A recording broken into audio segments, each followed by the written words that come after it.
Good morning, Prithvish sir.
Good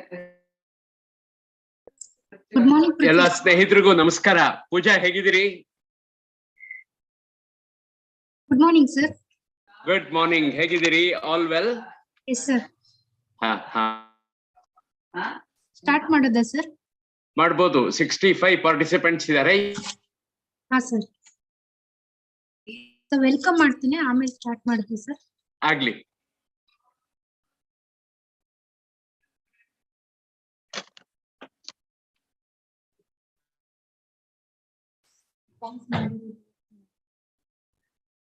Good morning, everybody. Environmental Management and Policy Research Institute is organizing the webinar on biomedical waste management under Swachhata Action Plan by Ministry of Environment, Forest and Climate Change.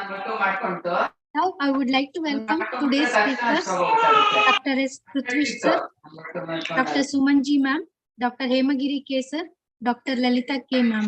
Welcome you all. I would like to welcome the participants from medical and paramedical staff, staff from veterinary, common biomedical waste treatment facility, DHOs, DHQMs, CSHB, and nursing staff. Welcome you all. So today we will start with Dr. S. Prithvish sir. He is working as a public health expert, Director, Academics and Training, Sri Shankara Cancer Hospital and Research Center, President of Sochara, Bengaluru. Over to you, sir. Thank you.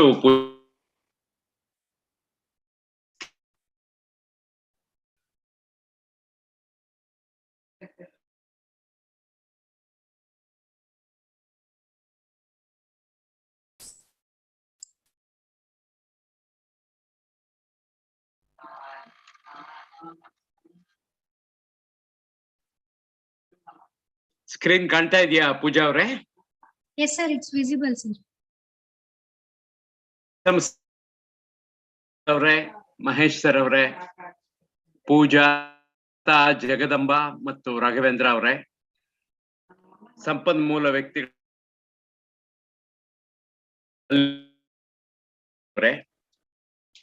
Udupi ಜಿಲ್ಲೆಯ ಆರೋಗ್ಯ ಮತ್ತು ಕುಟುಂಬ ಕಲ್ಯಾಣ ಇಲಾಖೆಯ ವೈದ್ಯಾಧಿಕಾರಿಗಳೇ, ಶುಶ್ರೂಷಾಧಿಕಾರಿಗಳೇ,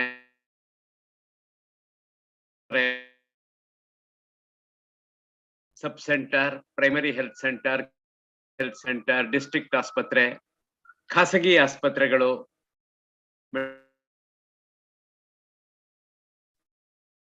ಆರೋಗ್ಯ ಅಧಿಕಾರಿಗಳು, ವೈದ್ಯರು, ಶುಶ್ರೂಷಕರು, ಆರೋಗ್ಯ ಕಾರ್ಯಕರ್ತರು, ಬ್ಲಡ್ ಬ್ಯಾಂಕ್, ಲ್ಯಾಬೊರೇಟರಿ, ಇಲ್ಲಿ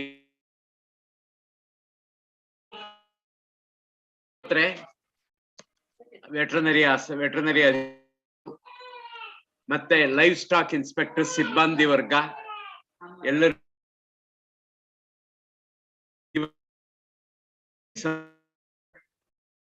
ಈ ಒಂದು ಕಾರ್ಯಕ್ರಮ ಬಯೋಮೆಡಿಕಲ್ ವೇಸ್ಟ್ ಮ್ಯಾನೇಜ್ಮೆಂಟ್ ಮತ್ತೆ ಇನ್ಫೆಕ್ಷನ್ ಕಂಟ್ರೋಲ್ ಬಗ್ಗೆ.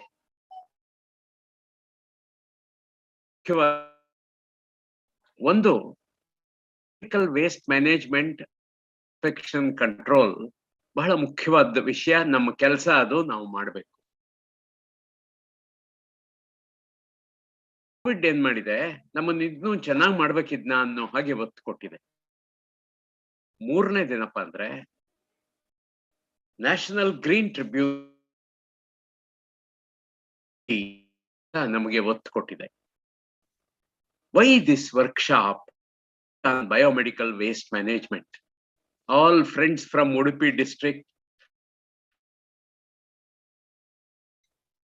the rate. You have the biggest educational in your district, Mahe. You have lot of literate system in your district is also very well developed, and you have done a lot of work on big activities project by Mahe.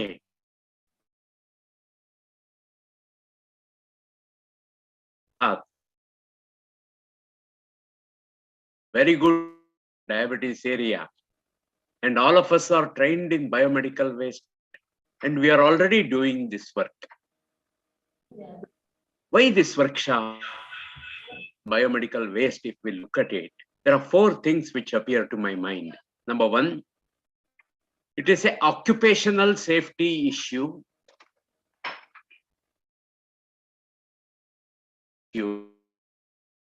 Mental safety issue. It is an issue. It is the occupational safety issue because all of us working in sub-centers, private hospitals, veterinary institutions, we are higher risk of certain diseases. We should be safe. Our staff should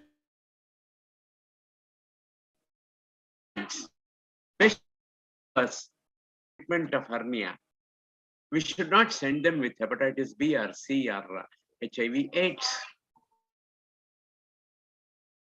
Such a sacred place. In Udupi, if plastic, if we burn organic waste or any other kind of waste, the fume may come to Udupi, and these fumes contain persistent organic pollutants. It is an issue also. It is a safety issue because it makes all health staff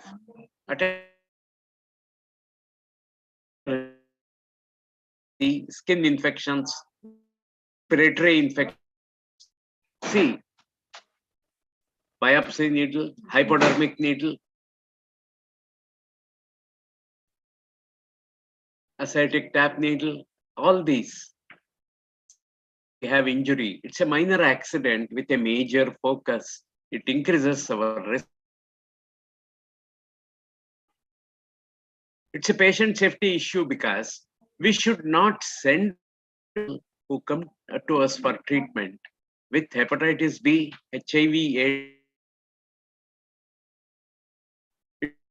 Acquired infection issue. It's an antimicrobial issue. Shruti avaru dayaviಟ್ಟು audio mute ಮಾಡಿ.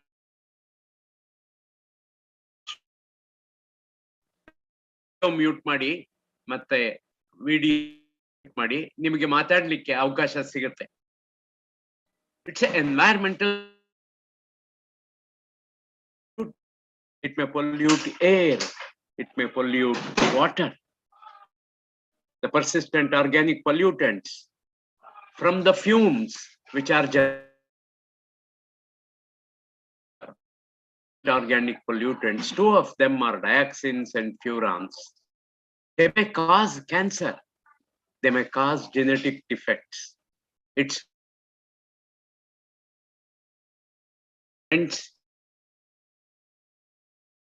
ದಯವಿಟ್ಟು ಮಾಡಿ, ದಯವಿಟ್ಟು ವಿಡಿಯೋನ mute ಮಾಡಿ ದಯವಿಟ್ಟು.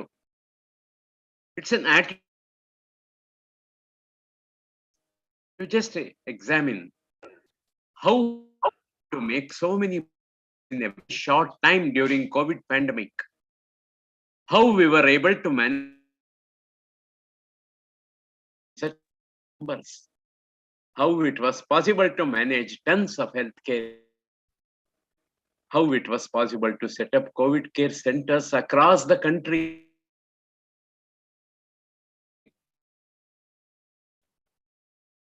Friends, let us look at what strengths we have in India, in Karnataka,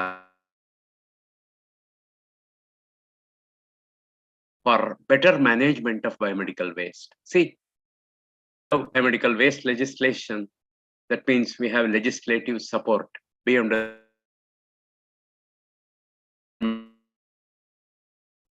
We have training materials developed by government of India. We have training materials developed by college. We have 7 common biomedical waste management facilities in Dabaspet. We have district Kayakal program. We have access to NABH, NABL. Added to this, Udupi district. This Udupi district, we see that the literacy of the people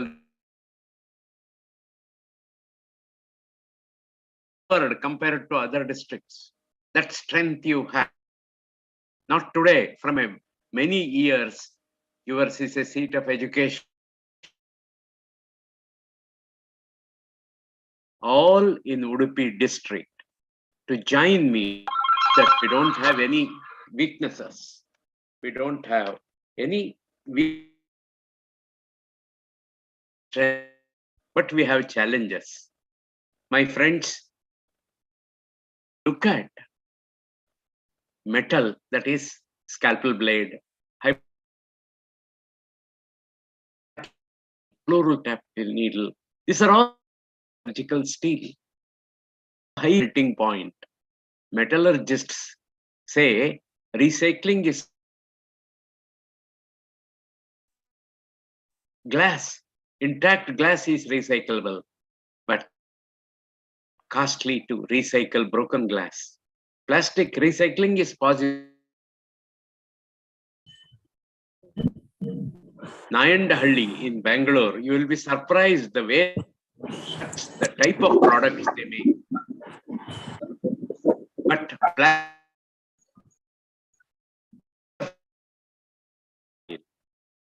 my friends, please think over. Attitude change is in our hands. Is it in our hands? Lack of continuous monitoring and surprise inspections by the regulators can be a threat, can be an obstacle. My friends,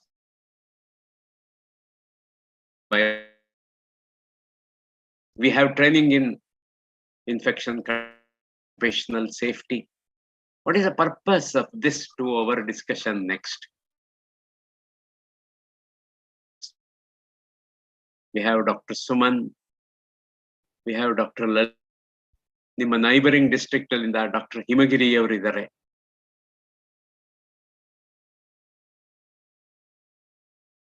Get these slides from MPRI. Train all people in sub-center, primary health center, community, all the medical colleges, everywhere. Train them again. ನೋಡಿ, ಬೆಳಗ್ಗೆ ಎದ್ದ ತಕ್ಷಣ ಶ್ರೀಕೃಷ್ಣ ಚಿಕ್ಕ ವಯಸ್ಸಿಂದ ಕೊಟ್ಬಿಟ್ಟಿದ್ದಾರೆ ಅಪ್ಪ ಅಮ್ಮ. ದಯವಿಟ್ಟು Udupi district ನ ಎಲ್ಲ ಸ್ನೇಹಿತರಿಗೆ ನಾ ಕೇಳ್ಕೊಳ್ಳೋದೇನು ಅಂದ್ರೆ,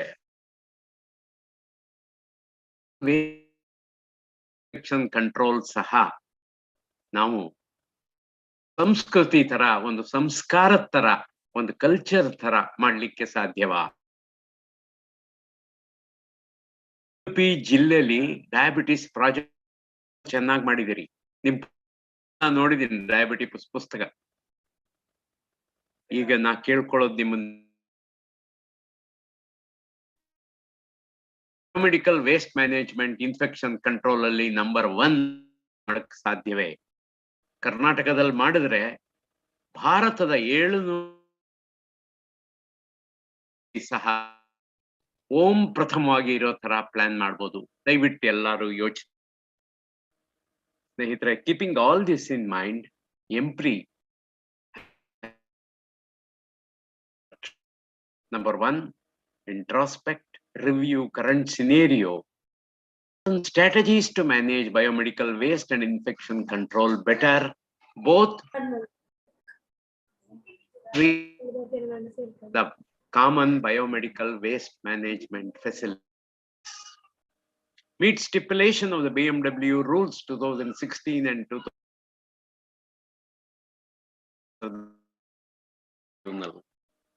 Recall and list precautions in the context of COVID pandemic and such other disasters. My friend, scenario and strengthen strategies to manage biomedical waste infection control better, both within and outside the healthcare settings.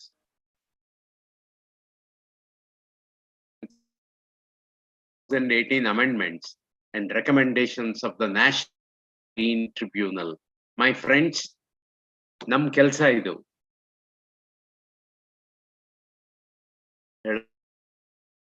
ನಮ್ಮ ಚೆನ್ನಾಗಿ ಮಾಡೋಣ. ಮೂರನೇವ್ರು ಬಂದು ಹೇಳ್ಬೇಕಾಗಿಲ್ಲ ನಮಗೆ.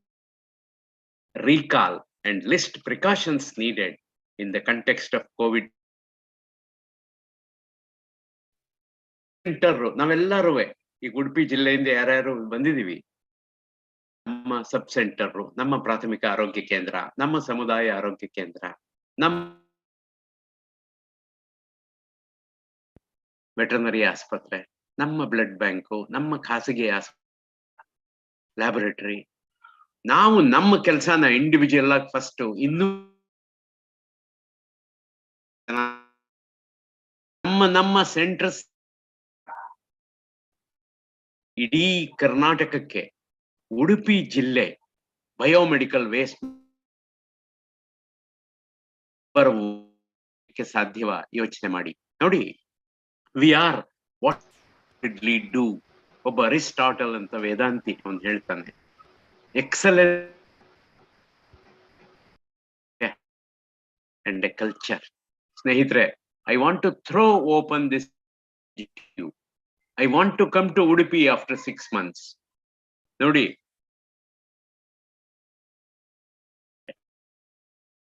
ಸಬ್ centres ಅಲ್ಲಿ, ಎಲ್ಲ primary health centres ಅಲ್ಲಿ, community, ಜಿಲ್ಲಾ ಆಸ್ಪತ್ರೆಯಲ್ಲಿ, ಖಾಸಗಿ ಆಸ್ಪತ್ರೆಗಳಲ್ಲಿ, ವೆಟರ್ನರಿ ಆಸ್ಪತ್ರೆಯಲ್ಲಿ ಅಂತ ಮಾಡಿದ್ರೆ ನಮ್ಮನ್ನೇ ನಾವು ಪ್ರೊಟೆಕ್ಟ್ ಮಾಡ್ಕೋಬಹುದು, ನಮ್ ಪ್ರೊಟೆಕ್ಟ್ ಮಾಡ್ಬೋದು, ಪರಿಸರನ ಪ್ರೊಟೆಕ್ಟ್ ಮಾಡ್ಬೋದು, ಭೂಮಿ, ಗಾಳಿ, ಈ ಸ್ವಚ್ಛತೆ ಇರುತ್ತೋ ಅಲ್ಲಿ ಉಡುಪಿ ಶ್ರೀಕೃಷ್ಣ ಇರ್ತಾನೆ. V are what we repeatedly do. Excellence is not an act, an opportunity to come and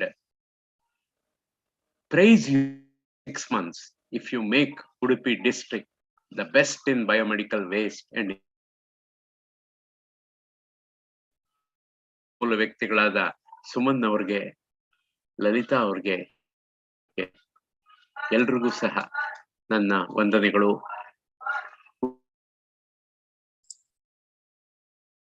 very much. Thank you very much, Dr. Prithvish sir, for your inspirational talk.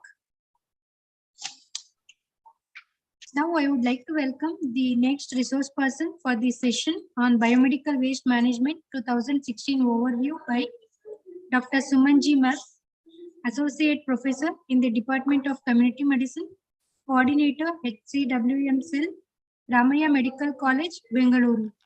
Over to you, ma'am. Thank you. Jagadamba. Can I start sharing the screen?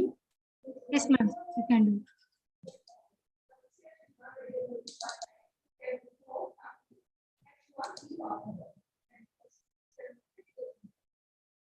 Visible, ma'am. ಕೇಳಿಸ್ತಾ ಇದೆಯಮ್ಮ? Yes, ma'am, it's audible. Okay, it is visible also. Fine. Yes, ma'am. Good morning to all the people, all the healthcare personnel attending from the district of Udupi. Thank you, Embry, idondu avakasha ಮಾಡಿಕೊಟ್ಟಿದ್ದಕ್ಕೆ ನಮಗೆ. I'll proceed directly to the biomedical waste management rules. Ishtottu Dr. Prithvish sir ಹೇಳಿದ್ರು the importance of biomedical waste management, ಏನಕ್ಕೆ ಮಾಡಬೇಕು, ಯಾವ ರೀತಿ ನಮ್ಮಲ್ಲಿ ಸ್ವಲ್ಪ challenges ಇದೆ ಅಂತ. ಒಂದು ನಾವು ಅರ್ಥ ಮಾಡ್ಕೊಳ್ಬೇಕಾಗಿದೆ ಅಂದ್ರೆ, okay, what is it that we have understood in this biomedical waste management rules andre, these are not something which you do not know. ಇದು ಆಲ್ರೆಡಿ ನಿಮ್ಮಲ್ಲಿ ಗೊತ್ತಿದೆ, ಸುಮಾರು ಸತಿ ಇದ್ರ ಬಗ್ಗೆ ಟ್ರೈನಿಂಗ್ ಆಗಿರುತ್ತೆ ನಿಮ್ಗೆ. ಆಮೇಲೆ to implement this you would have gone through the rules also, but let's have a quick recap about what the rule says regarding biomedical waste management and how do we go about doing the same. Okay, the objective of this particular session is to describe the scope of biomedical waste management rules, the various sections and schedules that are there, and where it is applicable, the provisions of the BMW rules to the healthcare facilities, and to enable, I'm sure most of the healthcare facilities already have a systems in place. Whatever that needs to be done is to enhance the performance or see that it is done in an appropriate way. So what we need to look at right now is these are the two words which we generally use, management or disposal anta. On the doubt, now usually disposal anti disposal anno pada use madbeka atha management anno pada use madbeka antana we can just have a look at it. What is management and what is disposal? Disposal andaga, it is just removing the waste from one particular place and sending it across. There is no treatment or there is no change or anything that happens with the waste that is there. It might, so that would we call it as a disposal, but we would prefer to use the word management instead of disposal, because management would ensure that the waste is not harmful to either the environment or the public citizens. So that is what we mean by management, right? Disposal ಅಂದ್ರೆ simple ಆಗಿ ಕನ್ನಡದಲ್ಲಿ ಹೇಳ್ಬೇಕು ಅಂದ್ರೆ ನಮ್ಮನೆ ಕಸ ತಗೊಂಡೋಗಿ ಪಕ್ಕದ ಮನೆಗೆ ಹಾಕೋದನ್ನ ಡಿಸ್ಪೋಸಲ್ ಅಂತ ನಮ್ಮ ಪ್ರೊಫೆಸರ್ ಒಂದೊಂದ್ಸತಿ ಹೇಳ್ತಾ ಇದ್ರು. ಮ್ಯಾನೇಜ್ಮೆಂಟ್ ಅಂದ್ರೆ ಏನು, you are basically making it innocuous so that it doesn't harm. ಈ ಬಯೋಮೆಡಿಕಲ್ ವೇಸ್ಟ್ ಮ್ಯಾನೇಜ್ಮೆಂಟ್ ಡೆಫಿನಿಷನ್ ಅನ್ನೋದನ್ನ ನಾವು ಸುಮಾರು ಸತಿ ಓದಿರ್ತೀವಿ, ಅಂದ್ರೆ any waste and ಗೊತ್ತಿರತ್ತು ಸಹ. But let's have a quick recap. What is important here is whatever that is generated during the process of diagnosis, treatment, immunization of human beings onde alla, animals saha barutte illi. Andre veterinary hospitals also they do generate biomedical waste anta. Whatever waste that is generated can also be categorized under biomedical waste in the veterinary hospitals, and any research that is being done, that is including your health camps. So this is what is the definition of biomedical waste. If you, based on the definition of biomedical waste, what do you think, what are all the institutions or those places which can be included to whom it applies andaga? You will have all the hospitals, all the healthcare facilities, including veterinary facilities, pathological laboratories, blood banks. Munche 1998 rules nalli there were certain conditions in which where these rules can be applied another. Andre only bedded hospitals irodu ಅಥವಾ number of beds ಮೇಲೆ basic ಇರ್ತಾ ಇತ್ತು. ಈಗ ಎಲ್ಲದನ್ನು include ಮಾಡಿದ್ದಾರೆ. Even first aid centers at the institutions or educational institutions are also included. ಆಮೇಲೆ ಇನ್ನೊಂದು ಸಾಮಾನ್ಯವಾಗಿ ನಾವು ಕ್ಯಾಂಪ್ಸ್ ಅಂತ ಮಾಡ್ತಾ ಇರ್ತೀವಿ, ಅಂದ್ರೆ ಔಟ್ರೀಚ್ ಸರ್ವಿಸಸ್ ಅಂತ ಪ್ರತಿ ಹಾಸ್ಪಿಟಲ್ ಕಡೆಯಿಂದನೂ ಏನೋ ಒಂದು ಕ್ಯಾಂಪ್ ಮಾಡೋದು. ಅಂದ್ರೆ ಅವ್ರ ಹಾಸ್ಪಿಟಲ್ ಜಾಗ ಅಲ್ಲ, ಬೇರೆ ಜಾಗದಲ್ಲಿ ಮಾಡ್ತಾ ಇರೋವಾಗ ಅಲ್ಲಿ ಜನರೇಟ್ ಆಗ್ತಿರೋ ವೇಸ್ಟ್ ಸಹ ಬಯೋಮೆಡಿಕಲ್ ವೇಸ್ಟ್ ಮ್ಯಾನೇಜ್ಮೆಂಟ್ ಕೆಳಗಡೆ ಬರುತ್ತೆ. And it has to be appropriately segregated and handed over to the respective common treatment facility person. So what is different from previous one to now is These are all the things which have been added. Everybody who is generating biomedical waste have to get authorized in it, irrespective of the beds or non-bedded. Even a single physician's clinic also needs to be authorized for generation of biomedical waste. Okay, and if you look at the roles, there are 4 schedules in it, and there are a few forms also which we will encounter as we go. ಈ schedules ನಲ್ಲಿ ಏನ್ ಕೊಟ್ಟಿದ್ದಾರೆ ಅಂತಂದ್ರೆ, first schedule ನಲ್ಲಿ ಯಾವ ರೀತಿ categorise ಮಾಡಬೇಕು and ಆ ಕ್ಯಾಟಗರಿ ಮಾಡಿರೋದನ್ನ ಯಾವ ತರ ಮ್ಯಾನೇಜ್ ಮಾಡಬೇಕು ಅನ್ನೋದನ್ನ ಶೆಡ್ಯೂಲ್ 1 ನಲ್ಲಿದೆ. ಶೆಡ್ಯೂಲ್ 2 ನಲ್ಲಿ standards for treatment and disposal is given. Schedule 3 what is the roles of the prescribed authorities and their corresponding duties are there. And in schedule 4 what sort of labels need to be put on the bags, the liners and the bins is what is given in schedule 4. So namage as a biomedical, as a healthcare facility, namge important agirodu schedule 1 matte schedule 2 amale schedule 4, which is directly involved. Not that schedule 3 barodilla antadalla. It is good if you know it, but 1 and 2 we come directly in contact with. Okay, there are some key definitions.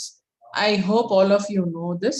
Occupier andre yaru, author operator andre yaru. Operator andre common treatment facility na yaar run ಮಾಡ್ತಾ ಇರ್ತಾರೋ, ಯಾರು administrative control ನಲ್ಲಿ common treatment facility ಇದೆಯೋ ಅವ್ರನ್ನ operator ಅಂತ.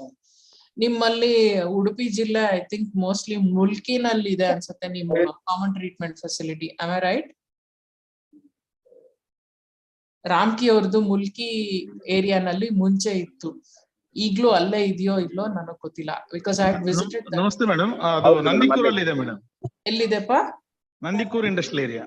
ನಂದಿಕೂರ್ ಮುಲ್ಕಿನಲ್ಲ, ಪಡುಬಿದ್ರಿ. ಅದು ಮುಲ್ಕಿ ಇನ್ನೊಂದು ಮಂಗಳೂರು ಸೇರಿದ್ದು, ಬಟ್ ಎರಡು ಫೆಸಿಲಿಟಿ ವರ್ಕ್ ಆಗ್ತದೆ. 2 ಫೆಸಿಲಿಟಿನೂ ವರ್ಕ್ ಆಗ್ತಾ ಇದೆಯಾ? ಓಕೆ, ನಾನು ಇದು ಪಡುಬಿದ್ರಿನಲ್ಲಿ ಇರೋದನ್ನ ನೋಡಿಲ್ಲ, ಮುಲ್ಕಿನಲ್ಲಿ ಇದ್ದಿದ್ದನ್ನ ಒಂದ್ಸತಿ ವಿಸಿಟ್ ಮಾಡಿದ್ದೆ 2009. ಈಗಲ್ಲ, ಸುಮಾರು ವರ್ಷದ ಕೆಳಗಡೆ. ಆಕ್ಯುಪೈಯರ್ ಅಂದ್ರೆ anybody who is having an administrative control of a health care ಫೆಸಿಲಿಟಿನ ಆಕ್ಯುಪೈಯರ್ ಅಂತ ಹೇಳ್ತಾರೆ. ಈಗ ಪಡುಬಿದ್ರಿನಲ್ಲಿ ಇರೋರು ಅಡ್ಮಿನಿಸ್ಟ್ರೇಟಿವ್ ಕಂಟ್ರೋಲ್ ಯಾರಿರುತ್ತೋ ಅವ್ರನ್ನ ಆಪರೇಟರ್ ಆಗ್ತಾರೆ. ನಿಮ್ ಆಸ್ಪತ್ರೆನಲ್ಲಿ ಅಡ್ಮಿನಿಸ್ಟ್ರೇಟಿವ್ ಹೆಡ್ ಯಾರು ಇರ್ತಾರೋ ಅವರು ಆಕ್ಯುಪೈಯರ್ ಆಗ್ತಾರೆ. ಸೊ ನಮ್ಮ ಹಾಸ್ಪಿಟಲ್ ಅಥವಾ ಹೆಲ್ತ್ ಕೇರ್ ಫೆಸಿಲಿಟಿನಲ್ಲಿ ಡ್ಯೂಟೀಸ್ ಆಫ್ ಅನ್ ಆಕ್ಯುಪೈಯರ್ ಅಂದ್ರೆ ಅವ್ರು ಏನೇನ್ ಮಾಡ್ಬೇಕು. First, you need to have the rules should be implemented in such a way that biomedical waste that is generated should not cause harm either to the environment or to any other personnel. That is what is first rule that says. ಅಂದ್ರೆ ನೀವು ಏನ್ ಮಾಡೋದ್ರೂ ಸಹ ಯಾರಿಗೂ ಯಾವ ರೀತಿ harm ಆಗ್ಬಾರ್ದು, ಎನ್ವೈರನ್ಮೆಂಟ್ಗೂ harm ಆಗ್ಬಾರ್ದು, ನೀವು ಜನರೇಟ್ ಮಾಡಿರೋ ಬಯೋಮೆಡಿಕಲ್ ವೇಸ್ಟ್ ಇಂದ ಇನ್ನೊಬ್ಬರಿಗೆ ತೊಂದರೆ ಆಗ್ಬಾರ್ದು, ಪಬ್ಲಿಕ್ ತೊಂದರೆ ಆಗ್ಬಾರ್ದು. This is the first rule which says. ಅದಲ್ಲದೆ ಅದನ್ನ ಎನ್ಶ್ಯೂರ್ ಮಾಡೋದಕ್ಕೆ ನಾವ್ ಏನೇನ್ ಮಾಡ್ಬೇಕು ಅಂತ ಹೇಳಿದ್ರೆ, ಸ್ಟೋರೇಜ್ಗೆ ಒಂದ್ ಜಾಗ ಹಾಕ್ಬೇಕು, ಸೆಗ್ರಿಗೇಷನ್ಗೆ different colour coded bins supply ಮಾಡ್ಬೇಕು, ಆಮೇಲೆ ಲೈನರ್ಸ್ ಸಪ್ಲೈ ಮಾಡ್ಬೇಕು. ಇವೆಲ್ಲ ಕನ್ಸ್ಯೂಮಬಲ್ಸ್ ಆಗತ್ತೆ, ಯಾಕಂದ್ರೆ ಅದು ಎವ್ರಿ ಡೇ ಲೈನರ್ ನಾವು ಚೇಂಜ್ ಮಾಡ್ತಾ ಬರ್ಬೇಕಾಗಿ ಬರುತ್ತೆ. ಆಮೇಲೆ ಇದನ್ನ ಹೆಂಗ್ ಮಾಡ್ಬೇಕು ಅನ್ನೋದನ್ನ ಪ್ರತಿಯೊಬ್ಬರಿಗೂ ಟ್ರೈನಿಂಗ್ ಆಗ್ಬೇಕು. ಯಾಕಂದ್ರೆ ಮಾಡೋದು ಎಲ್ಲರೂ ಮಾಡ್ಬೇಕಾಗಿ ಬರುತ್ತೆ, but sometimes the load is taken up by the class 4 ಅವ್ರು ತಗೊಂಡಾಗ ಅವ್ರನಲ್ಲಿ ಸಾಮಾನ್ಯವಾಗಿ ನಮ್ಗೆ ಕ್ಲಾಸ್ 4 ಅವರು ಒಂದ್ ಜಾಗದಿಂದ ಇನ್ನೊಂದ್ ಜಾಗಕ್ಕೆ ಚೇಂಜ್ ಆಗ್ತಾ ಇರೋದು ಟರ್ನ್ ಓವರ್ ತುಂಬಾ ಜಾಸ್ತಿ ಇರುತ್ತೆ. ಸೊ ಮತ್ತೆ ಅವ್ರನ್ನ ಟ್ರೈನ್ ಮಾಡ್ತಾ ಇರ್ಬೇಕಾಗಿ ಬರುತ್ತೆ. ಸೊ ಹಂಗಾಗಿ ಫಸ್ಟ್ ಎಂಟ್ರಿ ಆದಾಗ ಒಂದ್ ರೌಂಡ್ ಟ್ರೈನಿಂಗ್ ಆಗ್ಬೇಕು, ಆಮೇಲೆ ಪ್ರತಿ ವರ್ಷನೂ ಟ್ರೈನಿಂಗ್ ಇರ್ಬೇಕು. ಇದು ಒಂದೇ ಅಲ್ಲ, ಒಂದೊಂದ್ಸತಿ ನಾವುಗಳೇ ಮರ್ತ್ ಹೋಗ್ತೀವಿ ಯಾವ ವೇಸ್ಟ್ ನ ಎಲ್ಲಿ ತಗೊಂಡೋಗಿ ಹಾಕ್ಬೇಕು ಅನ್ನೋದನ್ನ ಒಂದೊಂದ್ಸತಿ ಕನ್ಫ್ಯೂಷನ್ ಆಗತ್ತೆ. ಸೊ ಅದರ ಸಲುವಾಗಿ and there are some grey areas, ಅದನ್ನ ಒಂದ್ ಪಾಲಿಸಿ ತರ ಮಾಡ್ಕೊಳಕ್ಕೆ ಅಂತ ಅಂದ್ಬಿಟ್ಟು it's better to have a training on a regular basis. ಇದೊಂದೇ ಅಲ್ಲದೆ I said it should not cause harm to any of the personnel ಅಂದಾಗ whoever is handling should be immunized against hepatitis B and tetanus for any worker. So this is a mandate as per the rule. ಇದು ಬರೀ ಸುಮ್ನೆ ಕೊಟ್ಟಿದೀವಿ ಅಂತ ಹೇಳಲ್ಲ, ಕೊಟ್ಟಿದೀವಿ ಅಂತ ತೋರ್ಸ್ಕೊಳ್ಳೋ ದಾಖಲೆಗಳು ಇರ್ಬೇಕಂದ್ರೆ documentation ನೀವು ಮಾಡ್ಬೇಕಾಗಿ ಬರುತ್ತೆ. ಪ್ಲಸ್ ನೀವ್ ಅವ್ರನ್ನ ಚೆನ್ನಾಗಿ ನೋಡ್ಕೊಂತಿದೀರಾ ಅಂತ ಹೇಳೋದೇ ಅಲ್ಲ, ಅವ್ರಿಗೆ ಪ್ರತಿ ವರ್ಷನೂ ಹೆಲ್ತ್ ಕೇರ್ ಚೆಕ್ಅಪ್ ಆಗ್ಬೇಕು. ಅವ್ರನಲ್ಲಿ ಆಕ್ಯುಪೇಶನಲ್ ಸೇಫ್ಟಿ ಇಶ್ಯೂ ಅಂತ ಪೃಥ್ವೀಶ್ ಸರ್ ಹೇಳ್ತಾ ಇದ್ರಲ್ಲ, how this occupational safety issue is applicable ಅಂದ್ರೆ they are working in this system, so therefore they need to be protected against any of the infectious diseases that can be caused due to improper management of biomedical waste. So for that reason they have to be protected against hepatitis B and tetanus. And every facility, healthcare facility as well as the common treatment facility should ensure that barcoding system of the bags should be maintained. Ee barcoding system yak now specific ಆಗಿ ಹೇಳ್ತಾ ಇದೀವಿ ಅಂತ ಅಂದ್ರೆ ಎಲ್ಲಿಂದ ಬರ್ತಾ ಇದೆ waste, ಯಾರು generate ಮಾಡಿದ್ದು, ಎಷ್ಟು ಬಂದಿದೆ, ಎಲ್ಲಿಂದ ಬಂದಿದೆ ಅನ್ನೋದನ್ನ ಟ್ರ್ಯಾಕ್ ಮಾಡೋದಕ್ಕೆ ನಮ್ಗೆ ಸುಲಭ ಆಗುತ್ತೆ. ಅದರ ಸಲುವಾಗಿ we require the government has said the barcoding system should be there. ಆಮೇಲೆ ಸುಮಾರು ಜನಕ್ಕೆ ನಿಮ್ ಎಲ್ಲಾರ್ಗುನು you must be doing this annual report ಅನ್ನೋದನ್ನ ಸಬ್ಮಿಟ್ ಮಾಡ್ತಾ ಇರ್ತೀರಾ ಪೊಲ್ಯೂಷನ್ ಕಂಟ್ರೋಲ್ ಬೋರ್ಡ್ಗೆ. ಆನ್ಯುವಲ್ ರಿಪೋರ್ಟ್ ನಲ್ಲಿ ಅವ್ರೇನ್ ಕೇಳ್ತಾರೆ ಅಂತ ಹೇಳಂದ್ರೆ ಯಾವ್ಯಾವ ಕ್ಯಾಟಗರಿ ಆಫ್ ವೇಸ್ಟ್ ಎಷ್ಟು ಜನರೇಟ್ ಮಾಡಿದೀರಾ ಅಂತ. ಅದನ್ನ ನೀವು ಒಂದೇ ಸತಿ ಕೂತ್ಕೊಂಡು ಕ್ಯಾಲ್ಕುಲೇಟ್ ಮಾಡೋ ಬದಲು ಯಾವತ್ತಿಂದ ಅವತ್ತೇ ನೀವು ಬರ್ಕೊಂಡು ಒಂದು ರಿಜಿಸ್ಟರ್ ಮೇಂಟೈನ್ ಮಾಡ್ಕೊಂಡ್ರೆ it is easier for you to do the annual report. Similarly ಈಗ ಮೇಜರ್ ಆಕ್ಸಿಡೆಂಟ್ಸ್ ನ ರಿಪೋರ್ಟ್ ಮಾಡ್ಬೇಕು. See for a common treatment facility transportation vehicle ಏನನ್ನ ಟಾಪಲ್ ಆದಾಗ ಅಥವಾ ಸುಮಾರು ಜಾಗದಲ್ಲಿ ಸ್ಪ್ರೆಡ್ ಆಗಿ ಅಥವಾ large number of people would be affected because of this accident andaga, then there is a form 1 ಅಂತ ಹೇಳಿದೆ, ಅದರಲ್ಲಿ ಆಕ್ಸಿಡೆಂಟ್ ರಿಪೋರ್ಟಿಂಗ್ ಇರುತ್ತೆ. ಬಟ್ ಮೈನರ್ ಆಕ್ಸಿಡೆಂಟ್ಸ್ ನೋಡಿ, ನೀಡಲ್ ಸ್ಟಿಕ್ ಇಂಜರೀಸ್ ಆಗತ್ತೆ ಅಂದ್ರೆ ಹೆಲ್ತ್ ಕೇರ್ ಫೆಸಿಲಿಟಿ ಅಂತ ಹೇಳಿದ್ಮೇಲೆ ಇಂಜೆಕ್ಷನ್ ಕೊಡುವಾಗ ಅಕಸ್ಮಾತ್ ಚುಚ್ಕೋಬಹುದು, ಅಥವಾ ಆಪರೇಷನ್ ಥಿಯೇಟರ್ ನಲ್ಲಿ ಸ್ಕ್ಯಾಲ್ಪೆಲ್ ಪಾಸ್ ಮಾಡಿದಾಗ ಅಥವಾ ಬೇರೆ ಏನನ್ನ ಪಾಸ್ ಮಾಡಿದಾಗ ಕಟ್ ಆಗೋ ಇಂಜುರೀಸ್, ಈ ತರದ್ದು ಸಾಮಾನ್ಯವಾಗಿ ನಡೀತಾ ಇರುತ್ತೆ. ನಾವೇನ್ ಮಾಡ್ತೀವಿ ಅದನ್ನೆಲ್ಲ ನಾವು ಇಂಜುರಿ ಆಗಿದೆ ಅಂತ ಅಷ್ಟೇ ಅನ್ಕೊಂತೀವಾಗ್ಲಿ, ಅದಾದ್ಮೇಲೆ ಅದಕ್ಕೊಂದು ಫಸ್ಟ್ ಏಡ್ ಮಾಡ್ಬಿಟ್ಟು ಆಮೇಲೆ ಅಲ್ಲಿ we may keep quiet. But it is better if you can document it. ಅಂದ್ರೆ ಏನರ್ಥ, ಅದನ್ನೆಲ್ಲ ಒಂದು ದಾಖಲೆ ಮಾಡ್ಕೊಂಡು ಅದು ಏನಕ್ಕಾಗಿದೆ ಅನ್ನೋದನ್ನ ರೂಟ್ ಕಾಸ್ ಅನಾಲಿಸಿಸ್ ಮಾಡಿದಾಗ ನಿಮ್ಗೆ ಆ ಕಾರಣಗಳನ್ನ ನೀವು ತೆಗೆಯೋದಕ್ಕೆ ಸಾಧ್ಯತೆಗಳಿರುತ್ತೆ. ಅನ್ಟ್ರೈನ್ಡ್ ಪರ್ಸನಲ್ ಇಂದ ಆಗಿದ್ಯಾ ಅಥವಾ ಬೇರೆ ಏನೋ ಕೆಲಸ ಮಾಡಕ್ ಹೋಗಿ ಅದರಿಂದ ಆಗಿದ್ಯಾ. ಬೇರೆ ಏನೋ ಕೆಲಸ ಮಾಡಕ್ ಹೋದಾಗ ಅಂದ್ರೆ there should be a method how you would be doing it. For example ಈಗ ನೀಡಲ್ ಸ್ಟಿಕ್ ಇಂಜರಿ ಅಂತ ಹೇಳಿಟ್ಕೊಳ್ಳಿ, ನೀಡಲ್ ಚುಚ್ಚತ್ತೆ, ನೀಡಲ್ ಏನಕ್ಕೆ ಚುಚ್ಚತ್ತೆ ನಾವೇನಾದ್ರೂ ಸರಿಯಾಗಿ ಮಾಡದೇ ಇದ್ರೆ. Sometimes recapping is the most common cause for it to happen. So we should ensure that recapping is not done. One, or if there is a person who is very who's untrained, training ಗೊತ್ತಿಲ್ಲದೆ ಇರೋವಾಗ ಅವ್ರಿಗೆ ಚುಚ್ಚಿದೆ ಅಂತ ಹೇಳಿದ್ರೆ it is better to train the people for what procedures they are doing so that this doesn't happen. So ಈ record ನ ನೀವು ಇಟ್ಕೊಂಡಾಗ ಏನಾಗುತ್ತೆ, it is easier for you to trace back and see what is to be done. So that and ಆಮೇಲೆ ಇನ್ನೊಂದು I would specifically mention this. ಈಗ ನೀವು ಈಗ ನೆಕ್ಸ್ಟ್ ನಾವು ಕೋವಿಡ್ ಇಮ್ಯುನೈಸೇಷನ್ ಅಂತ ಅಂದ್ಬಿಟ್ಟು ಪೇಷಂಟ್ ಪರ್ಸನಲ್ ನಮ್ ಸೆಂಟರ್ಗೆ ಬರ್ದೇ ಇದ್ರು ನೀವು ಅವ್ರ ಮನೆಗಳಿಗೆ ಹೋಗಿ ಅಥವಾ ಒಂದು ಕ್ಯಾಂಪ್ ತರ ಮಾಡಿ ಕೊಡೋದು ನಾವು ಸುಮಾರು ಕಡೆಯಿಂದ ಮಾಡಿದೀವಿ. ಅದೊಂದೇ ಅಲ್ಲ, ರೊಟೀನ್ ಇಮ್ಯುನೈಸೇಷನ್ ಆಮೇಲೆ ಮಿಷನ್ ಇಂದ್ರಧನುಷ್ ನಲ್ಲೂ you will be covering a lot of outreach activities ಮಾಡ್ತೀರಾ. ಆ ಔಟ್ರೀಚ್ ಆಕ್ಟಿವಿಟೀಸ್ ಮಾಡುವಾಗ ಸ್ಪೆಷಲಿ ಇಮ್ಯುನೈಸೇಷನ್ ಸೆಷನ್ಸ್ ಔಟ್ರೀಚ್ ಮಾಡುವಾಗ ನೀವು ನಿಮ್ ಜೊತೆ ಈ ಅಲ್ಲಿ ಕಲೆಕ್ಟ್ ಆಗಿರೋ ವೇಸ್ಟ್, ಅಲ್ಲಿ ಜನರೇಟ್ ಆಗಿರೋ ವೇಸ್ಟ್ ಅನ್ನು ಸೆಗ್ರಿಗೇಟ್ ಮಾಡಿ ಅದೇ ರೀತಿ ವಾಪಸ್ ತಗೊಂಡ್ಬಂದು ನಿಮ್ಮ ಹಾಸ್ಪಿಟಲ್ ಕಡೆಯಿಂದ it has to be handed over to the common treatment facility. So in any immunisation session you need to have one red color bin and one yellow bin and one idu panchaproof container. Panchaproof container ni suppose it's an auto disable or fixed needle iro syringe ittu anta andre complete the whole syringe and the needle can go into the panchaproof container. If it is not a fixed needle where the needle can be removed and the syringes is different andaga, then you require the red one for the syringes. ಒಂದು general ವೇಸ್ಟ್ಗೆ ಒಂದು green ಕಲರ್ದು ಅಥವಾ black colour ನೀವು ಯಾವ್ದು use ಮಾಡ್ತಾ ಇರ್ತೀರೋ ಅದನ್ನ ತಗೊಂಡ್ ಹೋಗ್ಬೇಕಾಗಿ ಬರುತ್ತೆ. ರ್ಯಾಪರ್ನೆಲ್ಲ ಒಂದ್ ಕಡೆ ಹಾಕಕ್ಕೆ. The disposal of general waste can be done according to whatever systems are there, but biomedical waste this has to be carried back there and given through the hospital itself. ಇದು ನಾನು hospital ಕಡೆಯಿಂದ ಮಾಡೋದು ಹೇಳಿದ್ದೀನಿ. Operator ಏನ್ ಮಾಡ್ಬೇಕು, ನೀವು segregate ಮಾಡಿರೋದು, see for example ನೀವು ಪಾಯಿಂಟ್ ಆಫ್ ಜನರೇಷನ್ ನಲ್ಲಿ ಕಷ್ಟ ಪಟ್ಕೊಂಡು ಅದನ್ನ ಆಯಾ ಬಿನ್ಗಳಿಗೆ ಹಾಕ್ತೀರಾ. ತಗೊಂಡು ಹೋಗೋವಾಗ್ಲೂ the same segregation should be maintained and the common treatment facility person should ensure that there is a timely collection andre correct time. The waste cannot be stored beyond 48 hours, especially biodegradable waste cannot be stored beyond 48 hours. So before that they have to come and pick it up. Okay, so this is what amal innondu comment I think I'll deal it. Barcoding system is responsibility of both. Yaro obre madodenilla. Upgrading of the incinerators to the standard of the secondary chamber.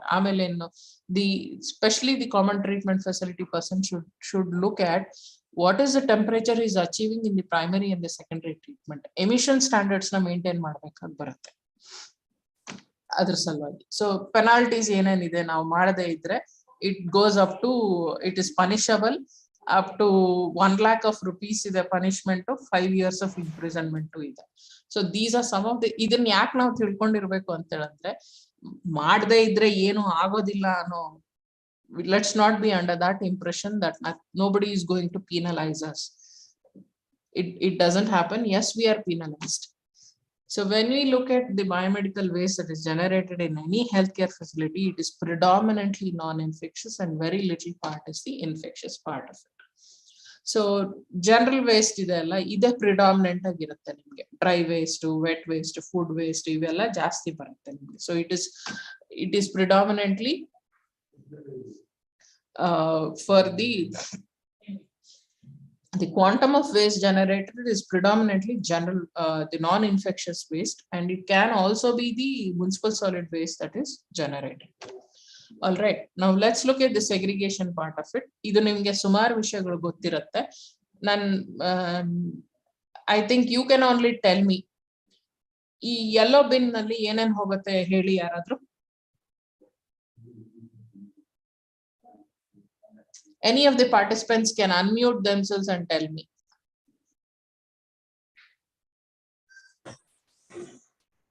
All the contaminated waste, recyclable waste will go there. To yellow, madam? Microbiological, all blood and blood products and all recyclable. No recyclable waste. All contaminated microbiological and blood and placenta, all that will go to yellow. Madam, anything that goes into yellow goes into the incinerator. Yes. So there is no question of recycling here. Yes, no, yeah, all the recyclable to the red, sorry. All red, recyclable. All recyclable will go to red. And one more thing what we need to understand, all the microbiological waste. Yes. That is blood bags and the waste that is generated in the laboratories, they have to undergo one disinfection and then discard it. Okay, so blood bags have to be autoclaved. Autoclave, because autoclave is one method of disinfection what we are looking at. Or we can inject hypochlorite solution. That is a cumbersome procedure. If you are comfortable with it, I have no issues. Yes. Okay, so the list is given here. A yellow bin is the one which is predominant. You may have 3 bin or 2 bin mechanism here. One yellow bin exclusively for what is that? Human anatomical waste, soiled waste, microbiological and biotechnological waste. Another bin for expired drugs and discarded drugs, and another for cytotoxic drugs. Idu 3 yellow bin bekagutte. But cytotoxic drugs C symbol irbeku. ಆಮೇಲೆ ಈ cytotoxic drugs ಬರೀ cancer ಎಲ್ಲಿ treat ಮಾಡ್ತಾರೋ ಅವ್ರಿಗೊಂದೇ ಬರುತ್ತೆ, ಎಲ್ಲಾರ್ಗೂ ಬರೋದಿಲ್ಲ ಇದು. ನೀವು cytotoxic drugs ಯೂಸ್ ಮಾಡೋದು only usually for cancer treatment. ಆ ತರದ್ದೇನ ಫೆಸಿಲಿಟಿ ಇರುವಾಗ then you may have to use ಮಾಡ್ಬೇಕಾಗಿ ಬರುತ್ತೆ. ಇಲ್ಲದೆ ಇದ್ರೆ ನೀವು 1 bin with soiled human anatomical waste ಇವೆಲ್ಲ ಒಂದ್ರಲ್ಲಿ ಹಾಕೊಂಡು ಮೈಕ್ರೋಬಯಾಲಜಿಕಲ್ ಬಯೋಟೆಕ್ನಾಲಜಿಕಲ್ ವೇಸ್ಟ್ ಒಂದಕ್ಕೆ ಹಾಕೊಂಡು ಎಕ್ಸ್ಪೈರ್ಡ್ ಡ್ರಗ್ಸ್ ಎಲ್ಲ ಬೇರೆದಕ್ಕೆ ಹಾಕಿ ಅಂತ ನಾವ್ ಯಾಕೆ ಹೇಳ್ತಾ ಇದೀವಿ ಅಂದ್ರೆ ಎಕ್ಸ್ಪೈರ್ಡ್ ಡ್ರಗ್ಸ್ ಬಂದಾಗ ನೀವು ಎಕ್ಸ್ಪೈರ್ಡ್ ಡ್ರಗ್ಸ್ ಅಂತ ಸಪರೇಟ್ ಆಗಿ ನೀವು ಕಾಮನ್ ಟ್ರೀಟ್ಮೆಂಟ್ ಫೆಸಿಲಿಟಿ ಪರ್ಸನ್ ಕೊಟ್ರೆ ಅವರು ಅದನ್ನ ಟ್ರೀಟ್ ಮಾಡೋದಕ್ಕೆ ಅನುಕೂಲ ಆಗುತ್ತೆ. ಅಂದ್ರೆ they have to maintain a higher temperature for the incinerator when they are treating the expired drugs.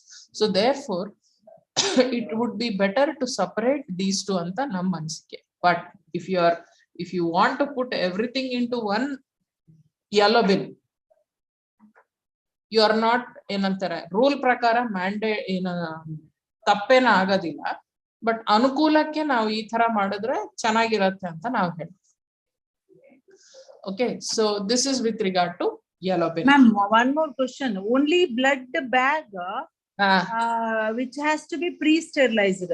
Other no. all contaminated things can be put directly into the yellow one. No. Which contaminated one are you talking, madam? Any like now the pus swabs, those then can be put directly. Anything, no? see the blood stained ones like the bandages or the gauze pieces or any dressings that are there, which we call it as soiled waste, can go directly into the yellow one. Yes. Blood bags and anything from the laboratory which goes to the yellow has to be autoclaved. Yes, Say microbiological waste. Microbiological waste, and then sent to yellow. In when you look at microbiological and these vacutainers are plastic in nature, so you can autoclave them and put it into red bin. You don't need to put it into the yellow bin for that. Actually, recently in one of the training, they said that for the corona, the waste will contain even the plastic as well as a soiled one. So they said whatever the content of the plastic, if it is a more towards the recyclable, then it has to go to red in relation to corona. Recycling part, no. See, whether it is corona or no corona, the segregation is the same. The same principles of segregation and color coding is applicable even with COVID waste also. You have a session there. Dr. Lalita will be emphasizing on that. The same rules hold good even for that also. Corona ಅಂತ ಅಂದ್ಬಿಟ್ಟು ನೀವು mix up ಮಾಡ್ಬೇಕಾಗಿದ್ದ ಅವಶ್ಯಕತೆ ಇಲ್ಲ. ಈ ಯಾವ streams ನೀವು biomedical waste ಯಾವ ತರ ನೀವು ಸೆಗ್ರಿಗೇಟ್ ಮಾಡ್ತಾ ಇದ್ರು, the same segregation holds good even for COVID-19 also. All blood bags, whether used or not used, have to be autoclaved. Autoclave is one method of disinfection, what we are telling. If you find a hydroclave or if you find ಏನಂತಾರೆ microwave ಇಂದ ನೀವು disinfection ಮಾಡ್ತೀರಾ ಅಂದ್ರೆ ದಯವಿಟ್ಟು ಮಾಡಿ, ತೊಂದರೆ ಏನಿಲ್ಲ. Okay, the segregation should be the one which is there. So blood bags should go into the yellow container. That is the only plastic that goes into the blood yellow one.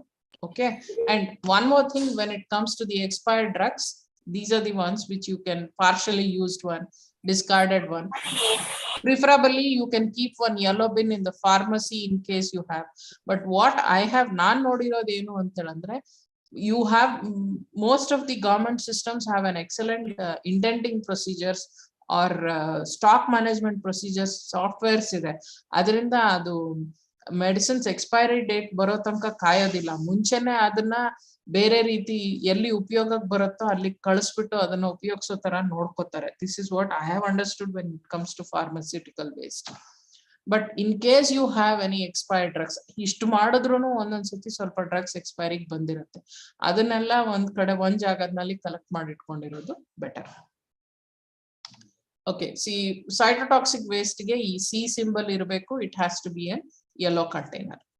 ಈಗ red colour coded container ನಲ್ಲಿ all plastics and recyclable plastics will go into red. Okay, except for blood bags. ಬಾಕಿ ಎಲ್ಲದನ್ನು red ಹೋಗುತ್ತೆ. Catheters, syringes, tubings, urine bags, plastic IV bottles, gloves, rexine, mackintosh ಎಲ್ಲ red ಹೋಗುತ್ತೆ. ಈಗ red ನಲ್ಲಿ ಇರೋ waste ನೀವು ಯೆಲ್ಲೋ ನಲ್ಲಿ ನೀವು ಕಲೆಕ್ಟ್ ಮಾಡ್ಕೊಂಡಿರೋ ವೇಸ್ಟ್ ಕಾಮನ್ ಟ್ರೀಟ್ಮೆಂಟ್ ಫೆಸಿಲಿಟಿ ಅವ್ರು ಏನ್ ಮಾಡ್ತಾರೆ ಅಂತಂದ್ರೆ ಅದನ್ನ directly they put it into the incinerator. Red ನಲ್ಲಿ ಇರೋದನ್ನ ಏನ್ ಮಾಡ್ತಾರೆ ಅಂದ್ರೆ ಫಸ್ಟ್ ಇಟ್ ಗೆಟ್ಸ್ ಆಟೋಕ್ಲೇವ್ ಮಾಡಿಕೊಂಡು at the common treatment facility it is autoclaved and then shredded and then goes in for recycling.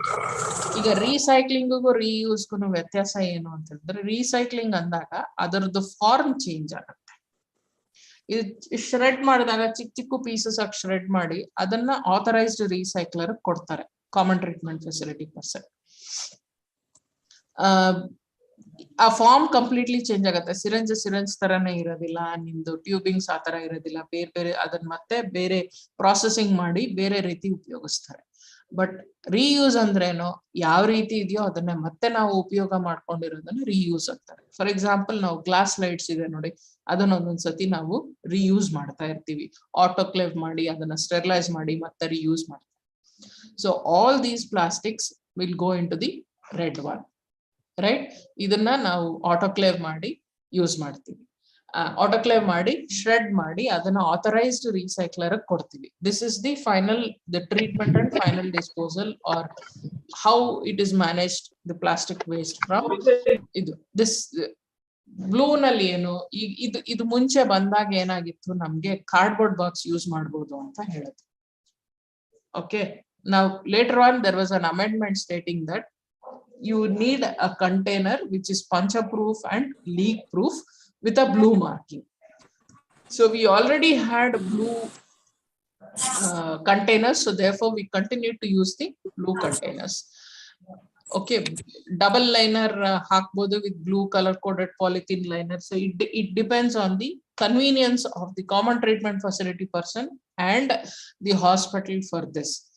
ಈ ಬ್ಲೂ ಕಲರ್ ನಲ್ಲಿ ನಾವೇನ್ ಹಾಕ್ತಿವಿ ಅಂತಂದ್ರೆ, ಹೇಳಿ ಏನ್ ಹಾಕ್ತಿವಿ? Anybody who can tell me?